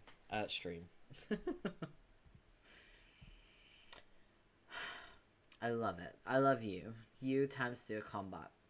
You do? Really? Yes, for realies. Blimey, this comes as quite a surprise. Well, I mean, not like let's go get Space Mary love. More like you're the best, I like you a lot love. Oh, then the conciliatory type. I understand. Oh wait, I didn't mean to jerk you around. Did you feel that way about me? Oh shit, I'm sorry. No, don't be. Trust me, that's not how I feel about you, or anyone. Though I truly wish I were capable of those feelings. Perhaps the fact I'm not is why the topic fascinates me so. And why I've been so prone to indulge in such fanciful visualizations of your people's lovely bright red relationships. They must be nice. Well, it's not like I would know either way. But that's cool. I didn't know that about you. I don't know anything about you, but I wish I did. Can you at least tell me your name? Before you, maybe go ways forever? Yes, as a matter of fact, that's actually the reason I'm contacting you. It's the one rule I've decided to break. Oh, fuck. What is it? My name is Calliope. We have a name! Guys, I fucking love Calliope with my heart. She is just everything. I love her so much. I want to put her in my pocket, take care of her, and treasure her forever. She deserves everything. She deserves the world. Every single universe that's ever existed belongs to her. She deserves everything. I love her. Oh my god, I love her. Let's go. I like it. It feels so strange to type that, but also good, actually.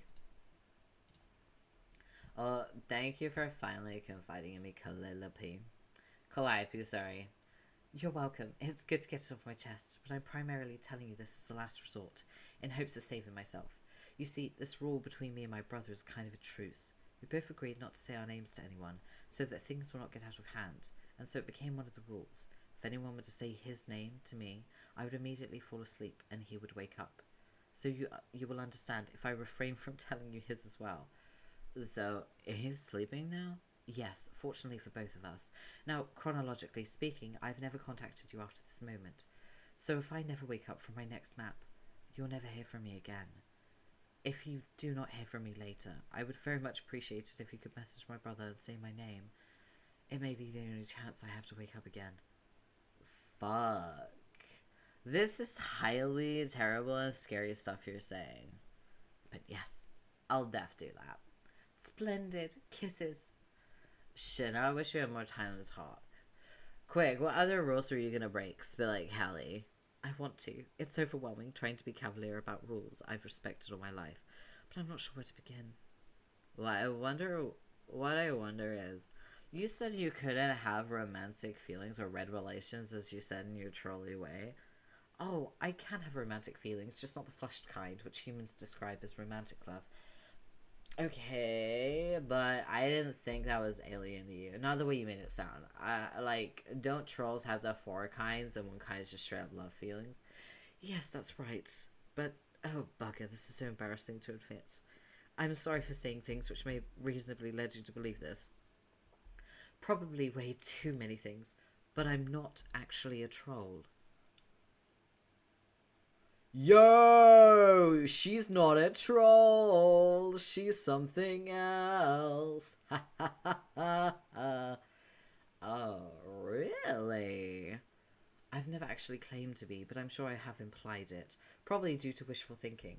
I spent so much time wishing I could be one. Trolls are a remarkable, fascinating race. Humans are too, please don't get me wrong. But I'm out and out smitten with trolls and their history and ways. They have such amazing, colourful social dynamics that sound like so much fun to be part of. And they're so beautiful. I wish I could be that pretty. Unfortunately, I'm not very attractive at all.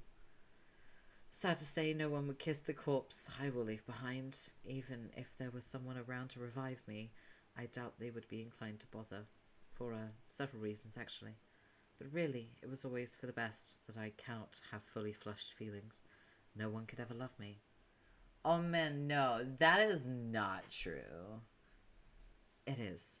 And it's for the best that no one has ever seen my face, aside from my brother. But I want to see you. I promise I won't think you look bad or judge you. No. I'm sorry. Then what kind of alien are you? Wait, don't tell me you're actually from Uranus. No, that just happened to be a planet from your system I thought was lovely. I was particularly struck by its unique rotation. It has a very nice bollocks, what's the word? The term that refers to a ball's topspin. It doesn't matter, but no. I'm not even from your universe, let alone a nearby planet. My species has never had a home planet. What species are you? I am a cherub. We have a new alien species called cherubs. There we go, lore drop. Boom! Oh my god, that is amazing. Like, you have wings or such? No, I doubt I'm what you're picturing. But aside from a few very superficial similarities, we're very different from trolls and humans. We're not a social race. We generally will not ever encounter another of our kind unless it's time to mate. And when that time comes, our courtship is nothing like it is for humans. It's highly confrontational and violent. This sounds so lonely. Plus, what hex of tricky sex? It is lonely, but that is in our nature, to be alone, just as it is to find attraction through contempt. Now that I think about it, I should have known. I've been so foolish. Know what? About the nature of my game session. I believed he and I could play together even under our unique biological circumstances. I was so daft. I thought Sky had actually made an exception for us, and that we could overcome our conflicts, work together and fulfill the game's minimum requirement of 2 players, one of space and the other of time. But I was always fooling myself. It's now clear only one of us will survive. My Sky and visions have misled me. Or I've been blinded myself to their true meaning. This was always meant to be a session of 1, and I'm finally starting to understand the reality of that could have consequences more horrifying than we could begin to imagine. Liv, you're back. Okay, so Liv, you just missed a very important lore drop. You know this very nice troll? The very nice British troll that talks to the new kids? She just revealed she's not actually a troll. She is a cherub. So there is a new alien species called cherubs. We don't really know much about, actually. So yeah, welcome back, Liv. Welcome back. How? The thing is, you don't know him like I do.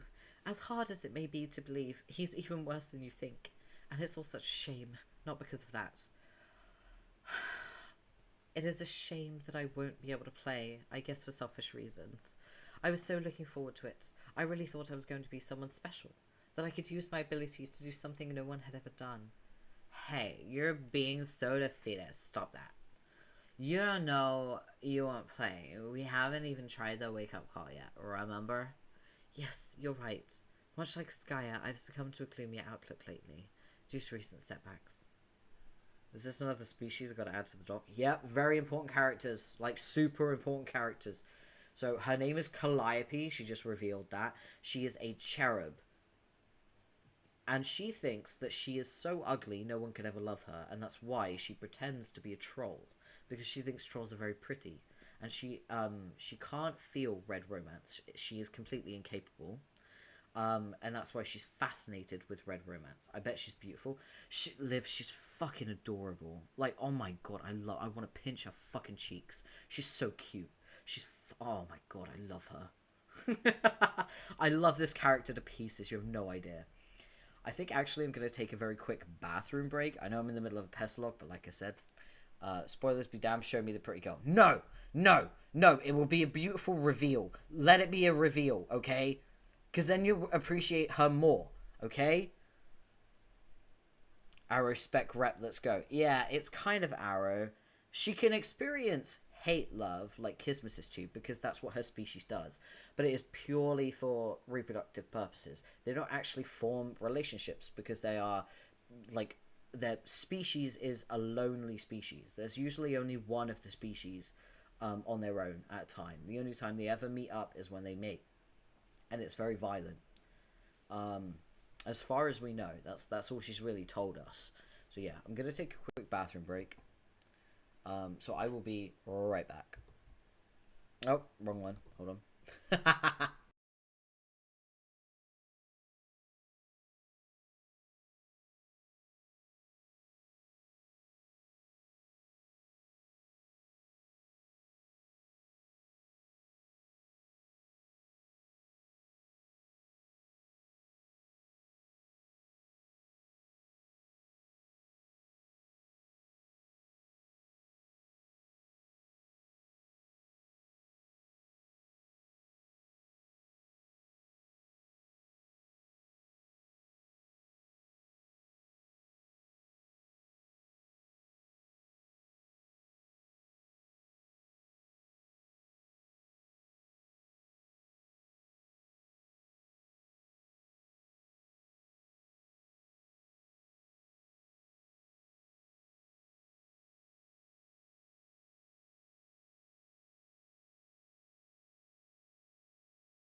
Okay, back.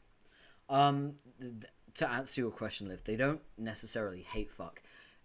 Because hate fucking on Alternia is more like rivalry, and it can be rough, but it's usually not violent. When I say that their mating is violent, I mean that, like, it's incredibly violent. It goes further than Kismisitude. It is vicious and deadly. It's not just like a bit rough and rivalry. It's like full deadly violent. Like, they despise each other's existence. There is no mutual respect, or like, yeah, it's worse. It's way worse than Kismisitude. Ouchies. Yeah. But I guess it is technically Arrow spec. Just like in a very alien way, I guess. I think the fandom does kind of recognize her as asexual, and aromantic, at the very least. But yeah. Alright, let's continue, shall we? Ouchies, yeah. Oh, where was I?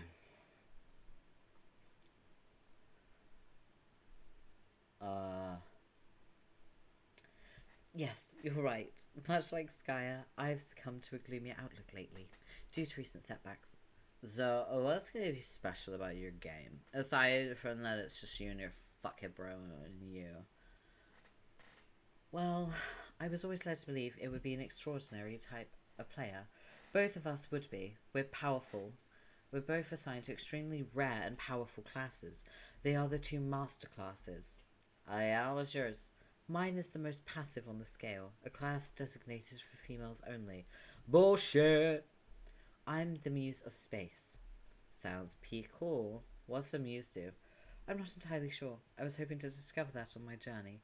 Anyway, his is the other master class, the most active class of all reserved for male players. Bullshit. They have a form of auspices to balance them out, or no? No, there is no such thing. They literally, you know how like humans have one quadrant essentially compared to the trolls. It's just one quadrant and it's mate split ship. The trolls have 4. Cherubs have 1, but it isn't even like a proper relationship. It's straight up just reproducing for the sake of reproducing. It's not a relationship. It is just completely violent and will end in like death or extreme wounding. It is a very, very extreme process. Very violent, very vicious, very deadly. There is no auspicist at all because they're literally a lonely species. Why would there be a third party? You know what I mean? So, yeah, it's literally the only time they ever meet another of their species is to mate. That is it. So, yeah. They're very lonely species. There would not be an auspicist. That's why she's fascinated with, like, relationships and friendships. Because she's very lonely. It's part of her species, you know what I mean? What is it? Roxy, I think we may be getting a wee bit carried away with trivia here. We both have so much to do. You need to focus on getting to safety, while I need to prepare myself for what I hope will be a short nap. Okay. Yeah, right. Let's I'll worry for you. But optimistic. I'll call your name like a million times and shout it into the void every chance I get. Till you come back. You're a good friend, Roxy. Please take care. Her horns! Look at the horns! Guys, look at the horns! See? My horns are inspired by Calliope's horns. That's the inspiration! Oh my god, it's you. When you love a character so much, you're like, yeah, I'm gonna take that. Not quite the same, but close. I love her horns. They're so pretty. Little wiggly horns. I love them. She's great. Oh, she's so perfect. Oh my goodness. Oh, she's taking off her grey gloves that make it look like she's a troll. Oh, and she's got like body paint and a wig. Look how cute she is! Look at her! She's adorable! I want to pinch her cheeks! Look at her cute little face! Oh, look at her little fangs! Oh my god, she's so cute! Ha ha ha! She's adorable! I love her! Oh, I love her so much. She's so cute. She's so cute. Oh, she's adorable. Look at her little bow tie. Oh, my heart. Okay, that wasn't what I was expecting. I mean, she's adorable. I want to pinch her cheeks. She's so cute. Oh my god, my eyes are watering. Oh, she's so pretty. Bless her. She's like a little frog. She's a skull. She's a skull alien. You might actually recognize her species. If you remember. He's already here. Anyone make the connection, or do I have to say it? No! Are you starting to recognize the species now? There might be another like her that's very strong. Maybe, just maybe, you know. Look at her eyes. She's so pretty. Bless her. She's adorable. Oh, yeah. You're starting to get it now, aren't you? You gonna say his name?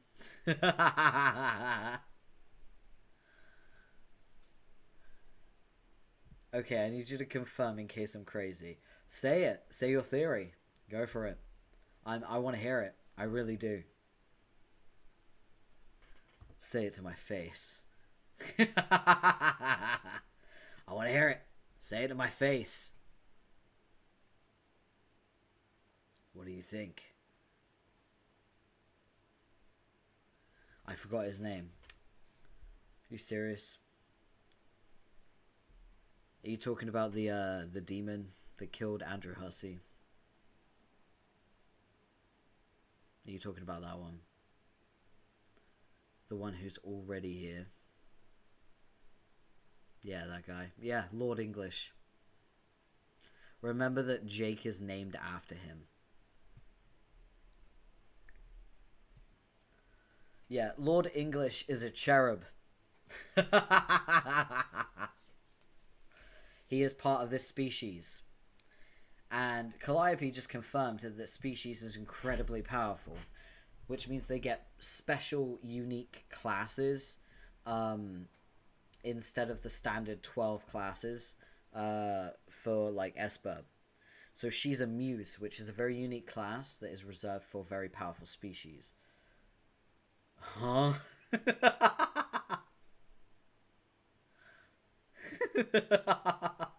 Yep, we found out Lord English's species now. We know. You are now Calliope. Aww, here she is. Look at her.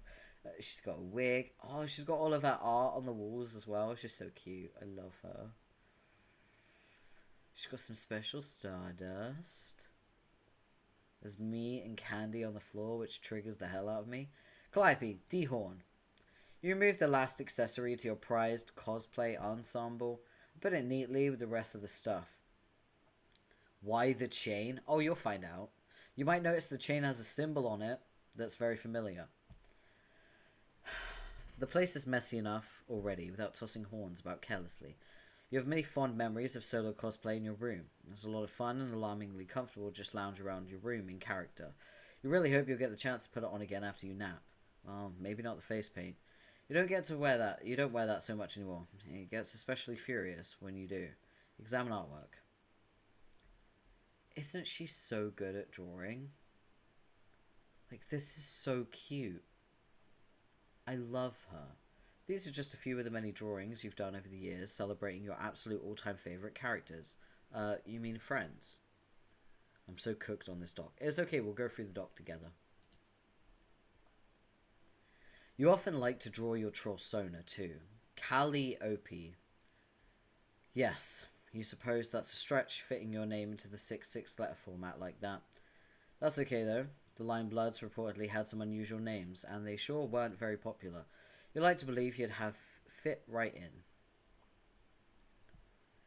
You've written endlessly about her, and nearly filled a hard drive with related artwork. You've wished for nothing more in your life than to be her. Alas, you are resigned to living out the rest of your days as a little green skull monster. It really sucks. To the left is a drawing of nothing in particular. Nothing. You understand, at least. This is a symbol which has haunted your visions for as long as you can remember. This right here. Examine mess. He's always been a pain to live with, but now he seems to be on the verge of victory. He's completely out of control. During one of your recent naps, he apparently threw a full-blown tantrum and dumped a whole bunch of meat and candy on your side of the room. He also broke your lovely chessboard in half and scattered the pieces about, most of which are now missing. Talk about a shitty roommate. Tidy up a little. You stow the delicious mess in your Celodex. You might be inclined to snack on it now, but due to the nature of your MacGuffin modus, you cannot access it. Once you capture log something, only your brother can use it, and vice versa. You always make sure to never capture log anything that is particularly important to you. You think sometimes he chucks stuff over to your side of the room just to bait you into capture logging it for him, and getting it into his inventory. You kinda don't think he was engaging in such machinations this time, though. Looks like he was just being a petulant brat. Calliope, examine box. It is a box of special stardust. Cherubs love this stuff. They eat it like breakfast cereal every day. It doesn't even have any magical properties, though. It really is just some useless sparkly powder they like to eat. It's basically inedible to any other kind of creature. However, it's potentially quite useful for various arts and crafts. See what you've got capture logged. Given the frustrating nature of your modus, your cellar dex tends to serve as more of a mutual garbage dump than an inventory. You're almost afraid to look at what he's left for you in here. Calliope is a brutal, hideous bitch, not good atches. Your death will be your single greatest achievement. Your friends will be happy. It seems he's left a series of unpleasant notes to taunt you. Recently, he's taken an interest in learning to draw, which you think is an extremely generous way of putting it. He's always shown such contempt for art in general. Maybe he's trying to expand his horizons. When you die, I will paint everything with your blood, even my words, like this. They're so mean, and for what, right? Or maybe he's just looking for yet another way to stick it to you. Check out Green Tome. RL. Making absolutely sure not to capture log it, you remove your tablet, which you use to pen all the striking visuals related to your favoured epic. The ancient tome there is your chief source of information about said epic. It was written by a legendary seer of light, Rosalind, many ages ago. While there are some mysterious holes in the account, dark spots if you will, it nevertheless remains an indispensable resource. Open it up. You open the book to a random page. Oh, right, this one. Penis Ouija! It's the Penis Ouija!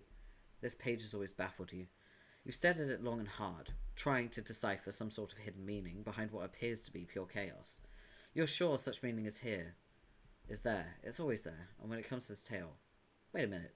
Something has just occurred to you. This drawing style is highly reminiscent of your brother's, which until recently you had never seen before. It's almost uncanny. His inscrutable squiggles, his penchant for arbitrary, completely baffling, straight lines and right angles. Almost as if trying to unsuccessfully to begin constructing a grid. And those odd shapes there, could they be a depiction of bones? He sure is obsessed with death. No, you think this can't possibly be a coincidence. The comparison's too perfect for it to mean absolutely nothing. Did he arrive when this was being written? Or was he already there somehow? He's supposedly an exceptional, advanced hero of time. Her brother is a hero of time.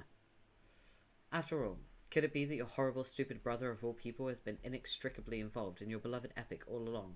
For the first time ever, you've just uncovered compelling evidence that this might be true. This is what you've always enjoyed doing, agonizing over every detail of this epic, trying to craft theories to explain its mysteries. You think you're pretty good at it too, but now that you think about it, maybe your theory is just too far-fetched. Actually, it's completely preposterous, and you don't even know what you were thinking there. You're sure he would get a kick out of the idea, though. What with his megalomaniacal view of himself as some sort of lethal puzzle master, always boasting that red herrings swim through his veins and such, which is just about the biggest crock of shit you ever heard. Flip to another page. Yeah, see here? These are the dark spots you're referring to. Little tidbits here and there have been redacted by some fool, with no respect for history. Looks like he used some kind of peculiar indigo ink. Frustratingly enough, most of the redactions target any piece of information about the indestructible demon who was either directly or indirectly behind every terrible event in the story. Everything about him, like where he came from, information about his manipulative right-hand man, his agenda, his abilities, his name, all of it has been voided out.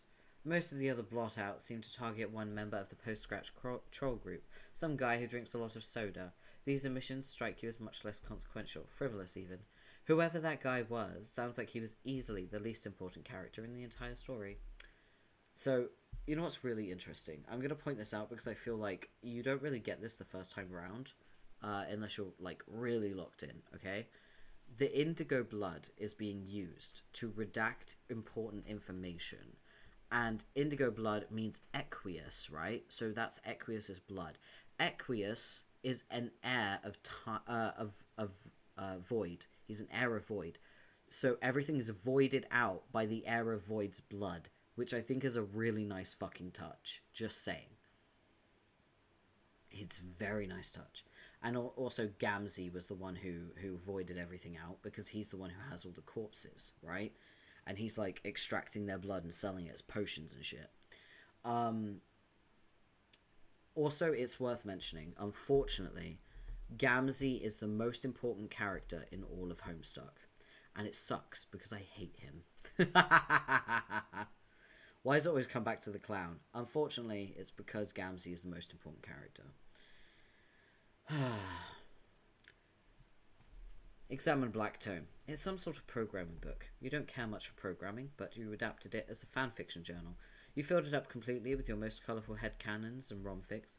You've also pasted in some of your artwork, turning a rather dreary manual on some morbid, heavy language into a lively scrapbook. Many of the stories involve Callie, and all of them involve heavy themes of romance, particularly the other 3 quadrants, which are completely alien to you, and therefore especially titillating. Do the cherubs have a hemospectrum as well? And if so, is it set up like the trolls?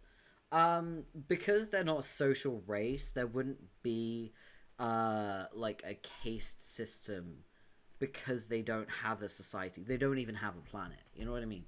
Like, they roam the universe alone.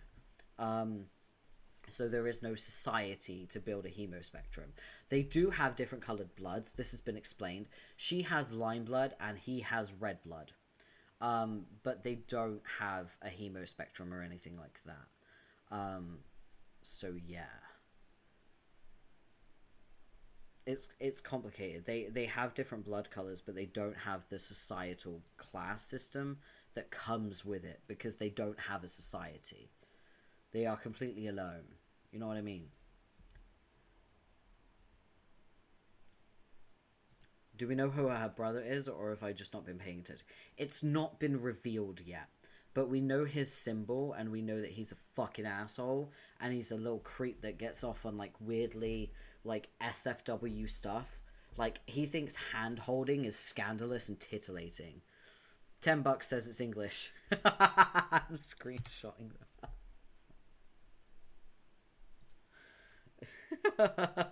I'm screenshotting that. That's going on the fucking board.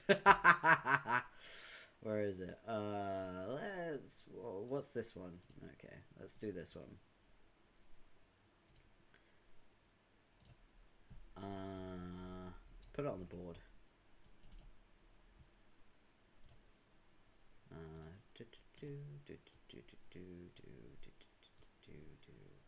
There we go. Got to put it on the board. Can you say something unhinged to get on the board so I can stop catching strays? Where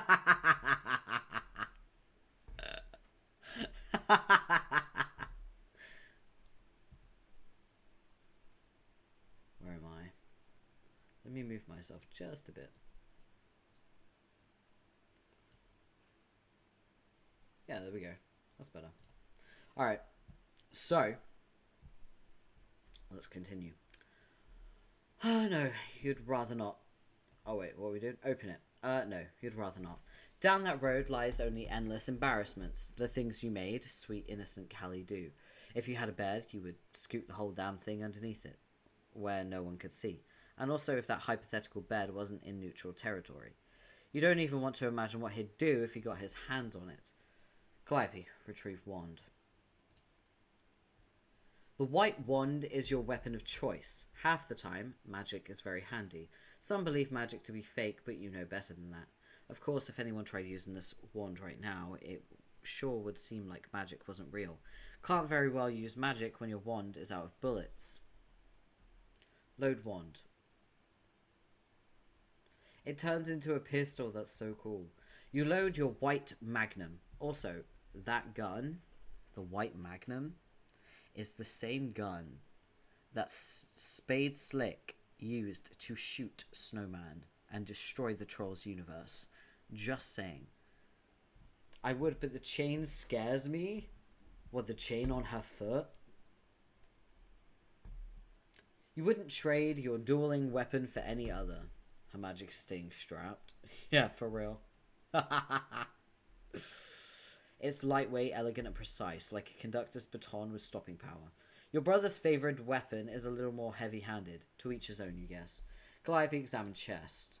This is your MacGuffin chest. You keep your MacGuffin inside it, surprisingly enough. Let's have a look inside. You gaze upon your dear, sweet, precious, sweet, sweet MacGuffin.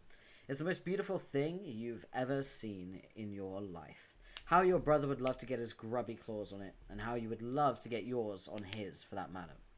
Suddenly it becomes painfully clear that we aren't going to get a look at this thing, at least not for a while. How typical. Why don't we stop wasting everyone's time, shut the lid on this lousy MacGuffin, and get on with it? Holster magnum. You neatly put your weapon where it belongs. No need to wear it, since you'll be preparing for your nap soon. You kind of wish straightening up your room didn't feel so much like getting your affairs in order. Examiner the chain. This is the chain you shackle to your other leg when you're about to go to sleep. You're the only one who is able to unlock it. Both chains are totally unbreakable, and their anchors are immovable from the wall, due to a mysterious MacGuffin enchantment. All MacGuffin enchantments are equally mysterious. Each is more equally mysterious than the last. Sleeping with shackled legs doesn't make for very comfy slumber. Still, it's advisable that you stay in the habit, unless you want all your belongings to get messed with. Check out bed. Like you said, you don't have a bed. You have a sarcophagus. Calliope, remove cover. Every time you wake up, you're always sure to put the lid back on neatly. Considering you virtually always find it exactly where you left it, you doubt your brother is anywhere near as diligent about making the bed. Well, wait, you mean sarcophagus. But the fact that he's a slob was never exactly breaking the news to anyone. Neither is the fact that you both share a body. You both share a body. Oh my god, yes.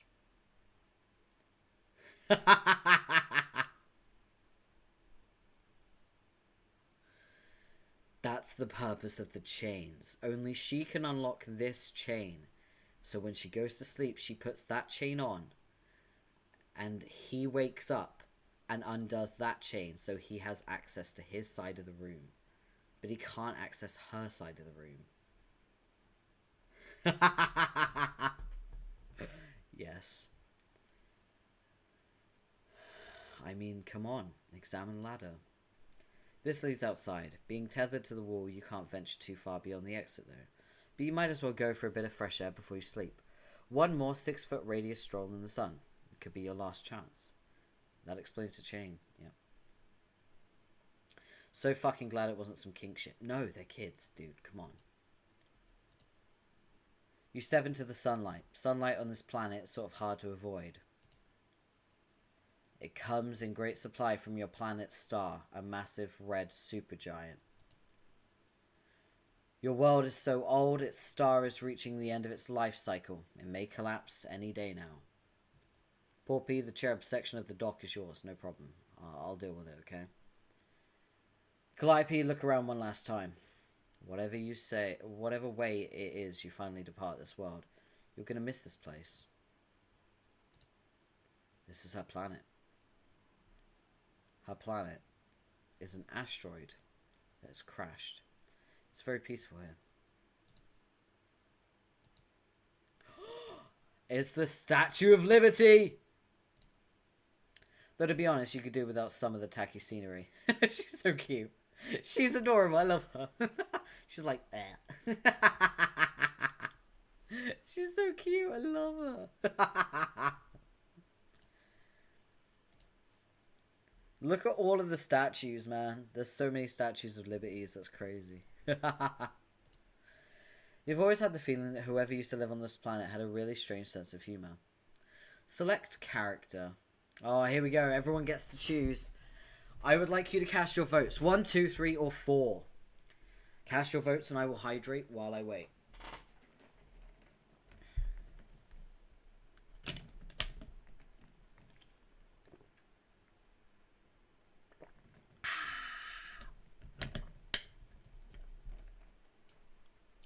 God, this is a long act, isn't it?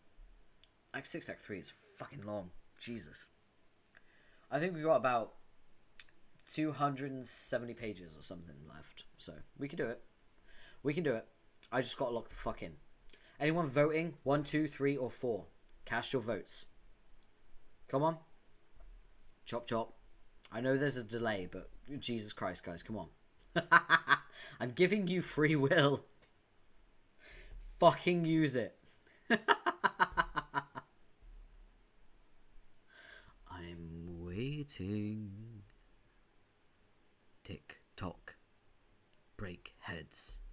Honk honk. Tick tock. break heads, honk honk. TikTok, break heads, honk honk. TikTok, break heads, honk honk. Come on, guys, no one's voting. Oh my god, is my chat lame? Is that what happening? Do I mean what? What do you mean by that? I mean that you guys are supposed to be, like, typing 1, 2, or 3 to choose which character we're gonna be. Fucking choose! You indecisive twats! I got distracted. I'm sorry. Do you mean a distraction? Come on, guys. Just say it. 1, 2, 3, or 4. Also, look at the symbol. Oh no. 4. We're going to Dirk. Okay, right. Finally, someone fucking chose. Okay, say what you will about the bitches and the brain-damaged jackass in shorts, but the Dirk Human is a pretty cool guy. He gets things done, and isn't afraid to fuck some shit up. Like he actually listens to stuff that's important for a dude to get off his chest. You know, he gets exactly that, which the bitches can never understand. I guess what I mean is, he really knows what it means to truly be a bro.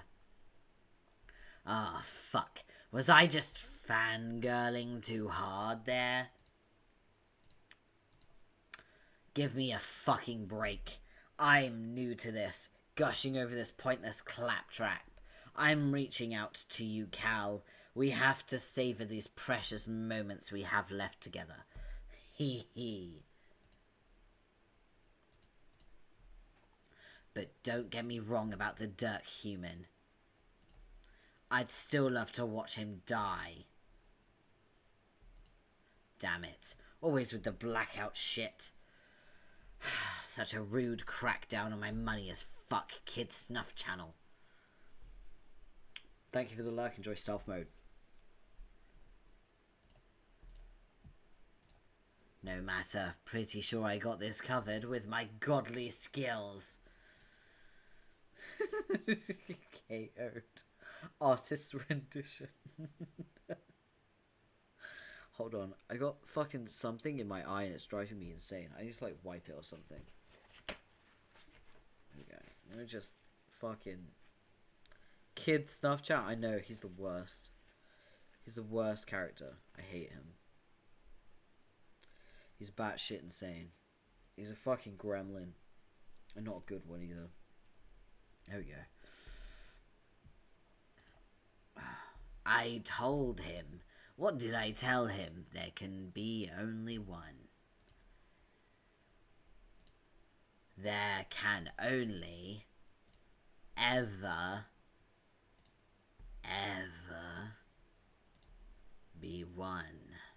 So that Cal has just fallen because that Cal is a magic MacGuffin, which is a special like talisman type thing, and only one can exist in the universe at a time.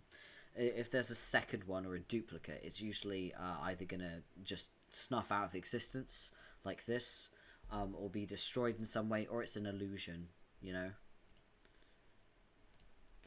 Ah ha ha ha hee hee hoo hoo ha ha. Yeah, there's a lot of this. Hold up. Gonna stop laughing for a second to make another transcendental masterpiece. The fine arts require all of my concentration.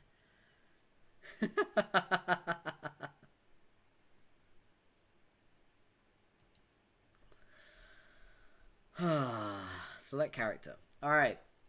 1, 2, or 3. Everyone choose. Pick your poison. TikTok. Break heads. Honk honk. TikTok. Break heads. Honk honk. Choose your character. 3. Hey, Do on the Grass. What's good? Welcome in. Alright, let's go to Roxy. Check out this top shelf hoe. Don't you like her the most? You wish you could be so easy on the eyes. It's too bad you'll die hideous, and yet you'll leave behind a truly breathtaking corpse. We'll go to 1 next. Thank you for the vote, Coco. But I think this deluxe bitch has gotten a bit carried away here, all thinking she can do heroic stuff and save lives. Ugh. But the Roxy human has miscalculated. This ridiculous female has failed to take into consideration that you can't escape the miles. You can't escape the miles. It's totally becoming a thing. Cal, there's nothing you can do about it because you'll be dead.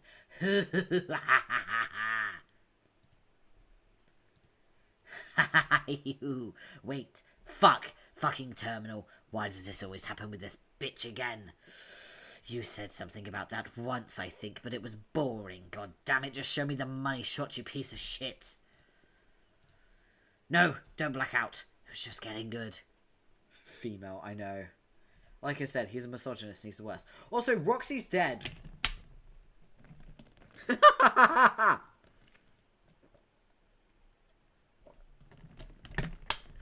So, Roxy's just been killed by the Red Miles. What's good? How are we doing, chat? How are we feeling? Whatever. Roxy dead. We both know the lame Roxy female was toast there. Luckily, I possess a vivid imagination, such has been my unprecedented escalation in artistic prowess, that I'm able to render with immaculate precision that which remains entirely unseen. Select character. Okay, so 1, let's go. It's Jane. There's the Jane human. You like the Jane human best, don't you? You can relate to her. She's almost as ugly as you, and twice as dumb. Look at this idiot woman, not doing what this brave and intelligent male is saying. You just know her foolishness will be punished, and rightly so. And what have we here? Wait for it.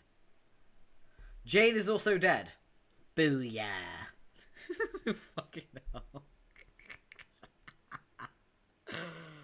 Oh, God. How are we doing, everyone? How are we doing, chat? Oh.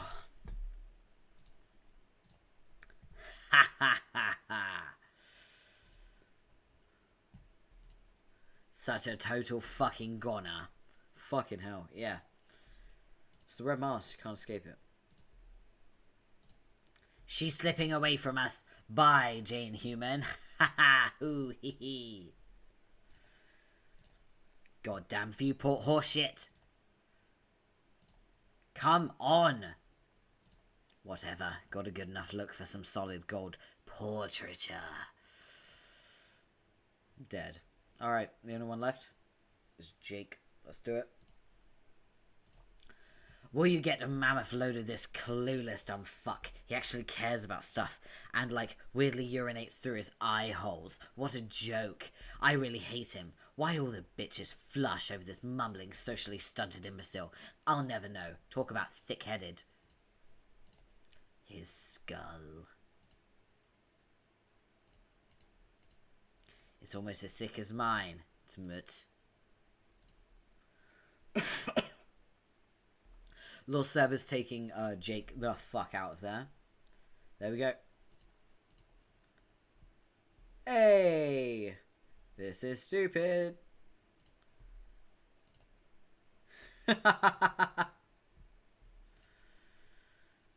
It's a fucking dragon. Glass blowed. Oh no. Plunk. Lil Seb is gone.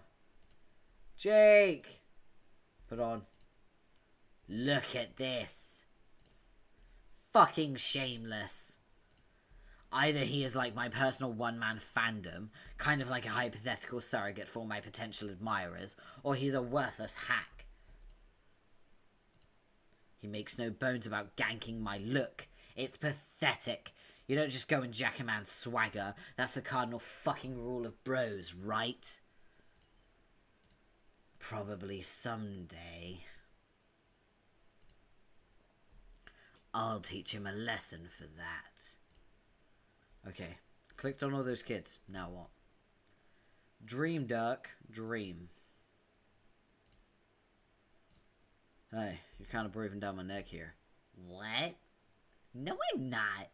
Yes, you are. Are you sniffing me? No. Sounds like you're sniffing me. You really have to stand so close. What are you talking about? You just inched a little closer just now. No, this is fine. I'm totally respecting your personal boundaries.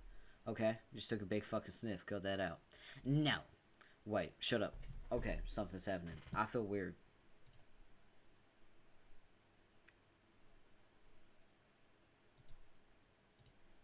What just happened? Beats me. Oh, what just happened? Beats me. Okay, we're gonna step off, troll girl. No, this is fine. Everything is fine. Holy shit, you're loud when you're not whispering. Sniff. Does this mean you can see me now? No. But they can. Alright, hey everyone. So here's the thing, I have to go, like right now. All my friends are either dead or lying on the ground unconscious, including me, so I have to try and wake up, fix everything. Sorry I can't hang around your bubble and shoot the breeze for a while. It's not like I don't want to. Guess I have to be a huge fucking wet blanket as usual, because there's stuff that needs doing. Also, I'm just gonna steal her if you don't mind. She needs to come home. Tell the aquatic punk girl, my idiot bro, so sorry for beating the shit out of her. Haha, who am I kidding? She stone cold does not give a fuck. Fucking hell, click. So yeah. See you later. Damn. Fucking hell, yeah. Woo!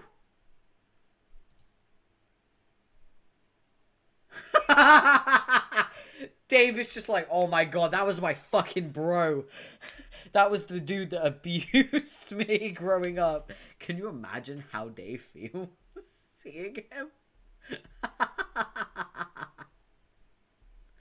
Oh no.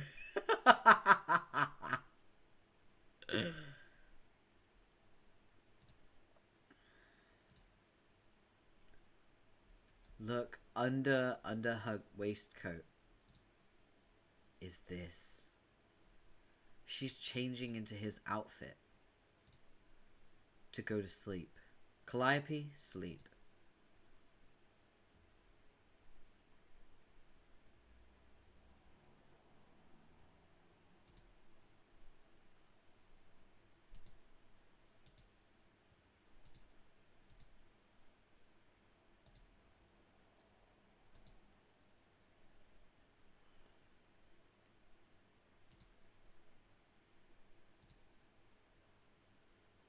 Serenity's gone. Oh no. Dirk, wake. Oh! Oh! This is one of my favorite flashes. Guys. This is one of my favorite flashes of all time. Let's fucking go. Synchronize! Unite Synchronization is my favorite song! Let's go!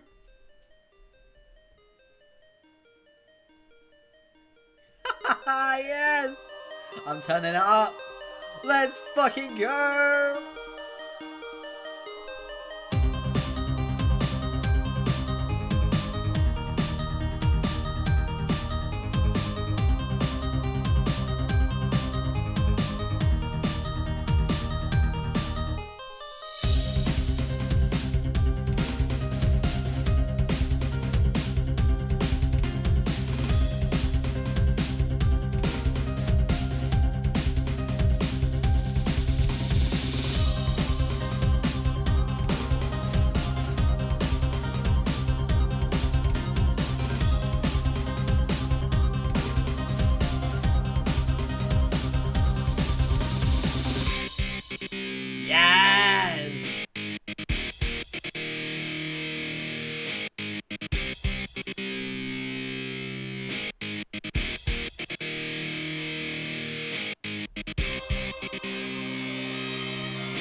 Yes! We got to it!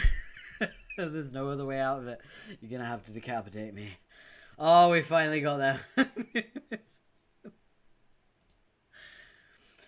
So, Duck just decapitated himself.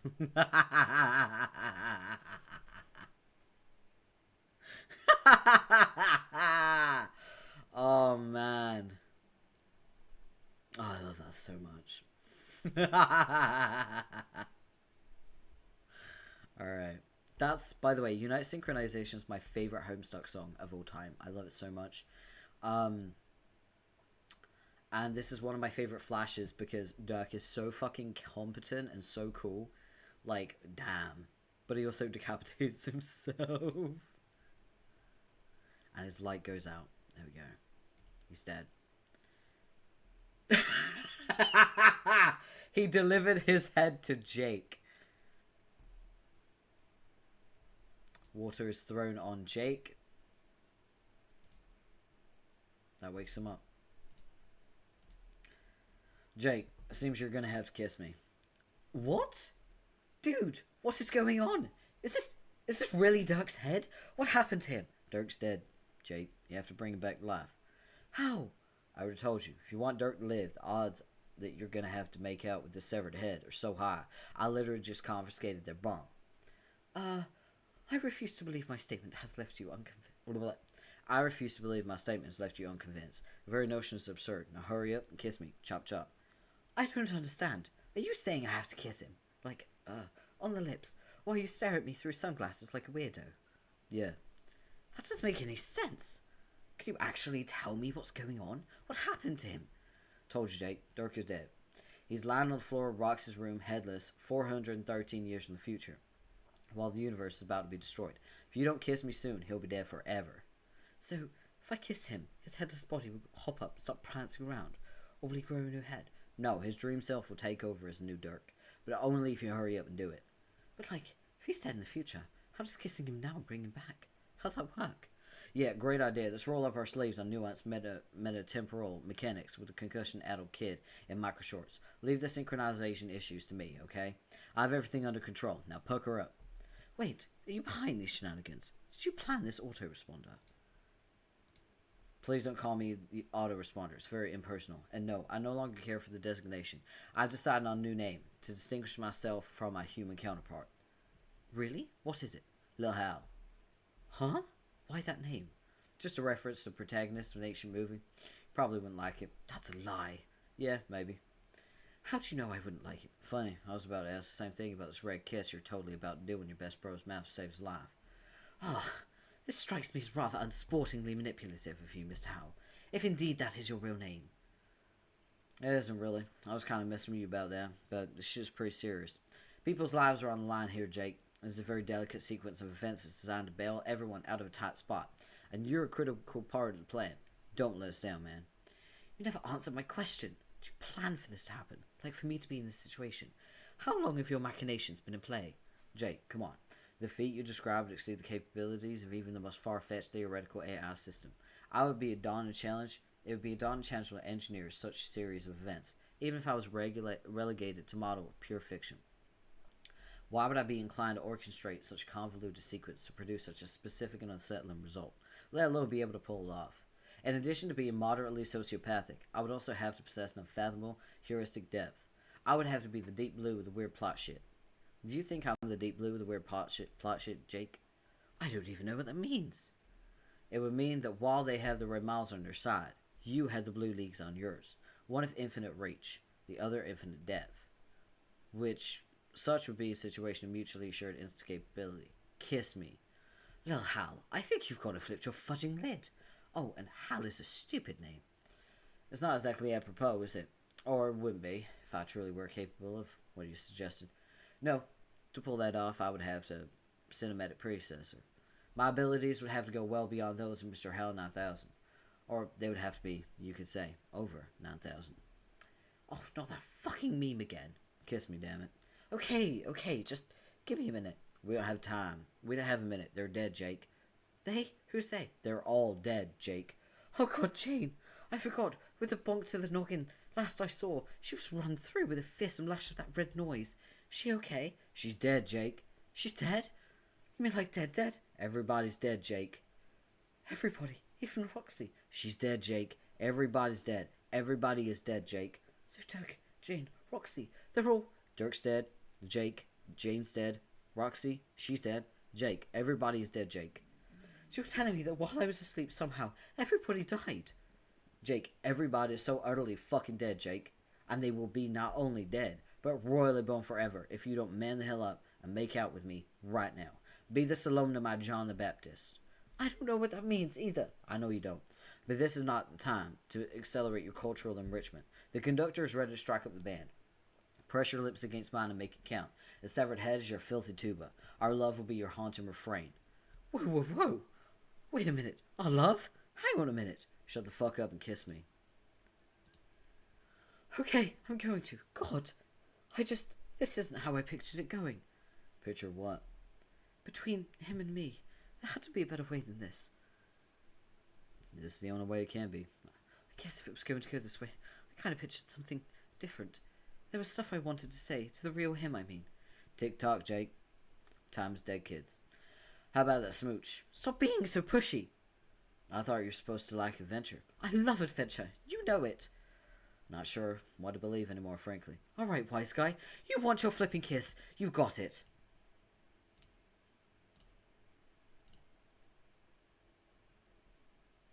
I want to be completely honest with you. I have had this as a background on my phone before. I have had this as a phone wallpaper.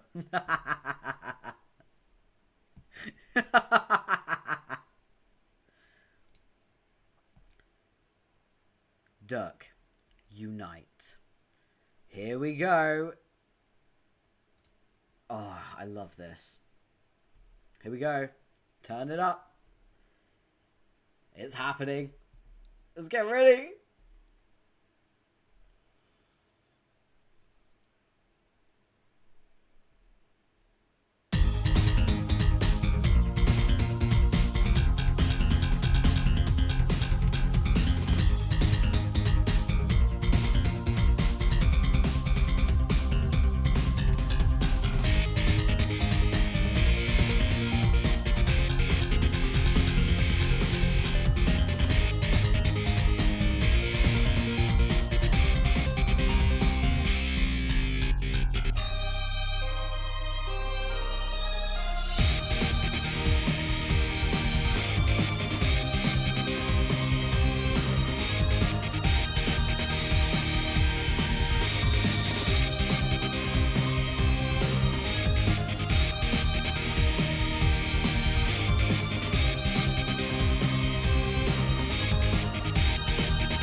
Dirk just created the perfect time loop in order to resurrect all of them. That's insane.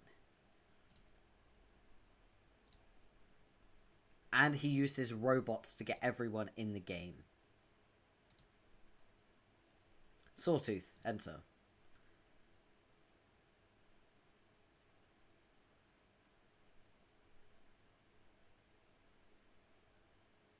Square wave, enter.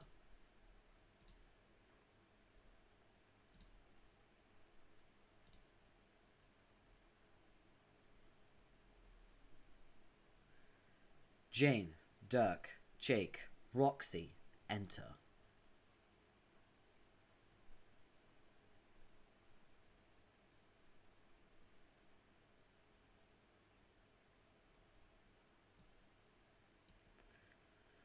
Oh boy, we got Caliborn. We have a name.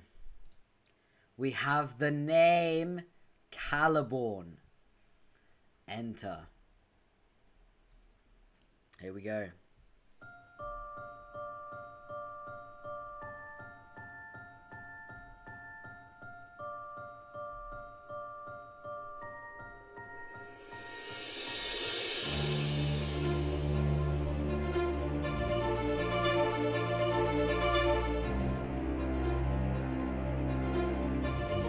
That's Lord English's sarcophagus.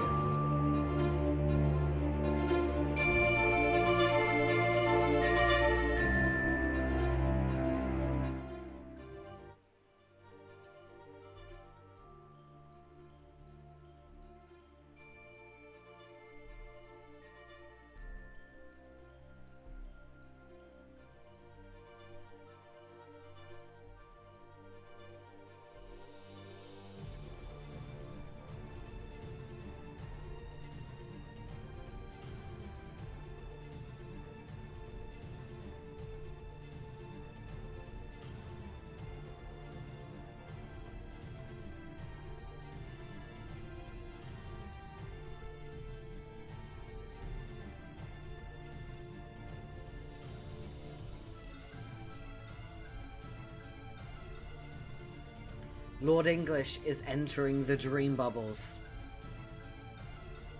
Here he comes.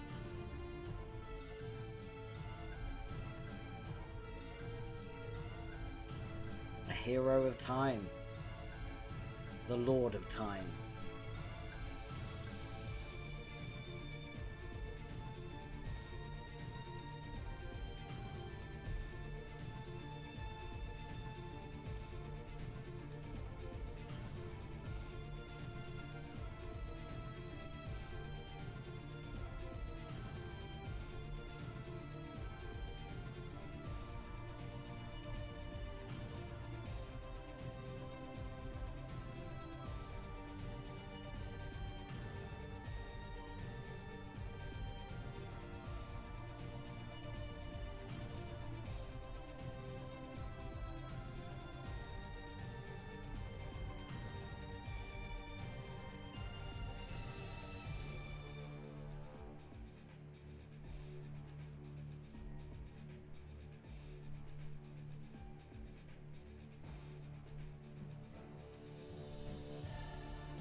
Remember that this is a solo session. It's very unique. It's not supposed to exist.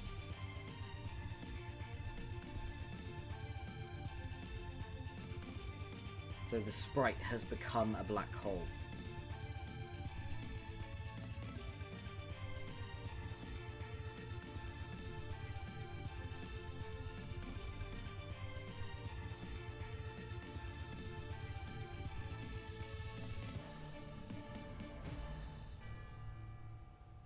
He has entered a void session. A unique single-player void session. Oh! We have Jack and PM. Looking at the splintered bubbles of reality in the void. They understand what it means. Lord English is here.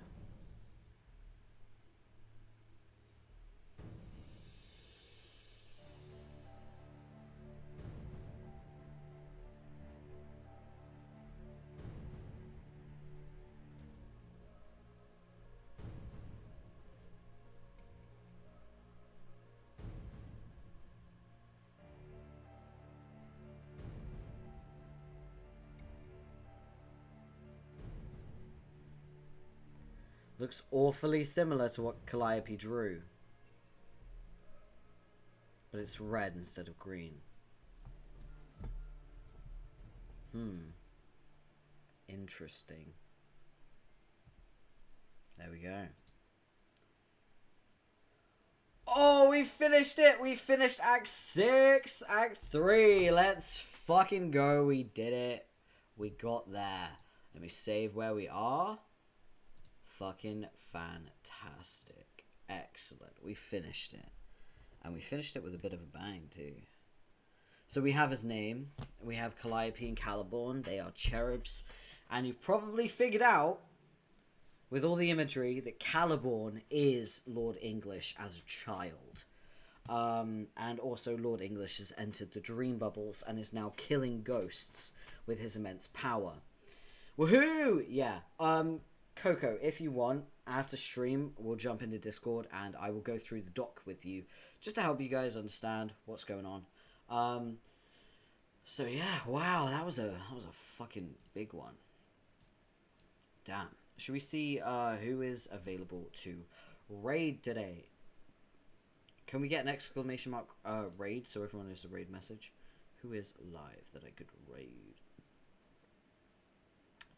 Oh, Norman's live. I love... Okay, we're going to raid Norman because Norman is a very sweet, cozy... There we go. That's a raid message. Make sure you copy and paste it so that Norman knows that you're coming from my raid. And be very courteous, be very kind. Norman is a very cozy, quiet streamer. She's very sweet, very adorable. And I genuinely love raiding her. So, we're gonna raid Norman. We love Norman. Yes, we do. We absolutely adore Norman. I'm typing the command wrong. I'm a fucking idiot. Norman. There we go. Alright. Make sure to read the rules. Make sure to be kind, courteous, and of course, take care of yourselves. Hydrate. Feed yourself. Thank you so much for attending this fucking nearly 6-hour stream. We finished Act 6, Act 3. We are now on the intermission, so that'll be the next stream. I don't know when it will be. I might take a break tomorrow. I don't fucking know. It depends on how I feel. Keep an eye on my blue sky. I'll keep you guys updated. And take care of yourself. Thank you so much. Goodbye.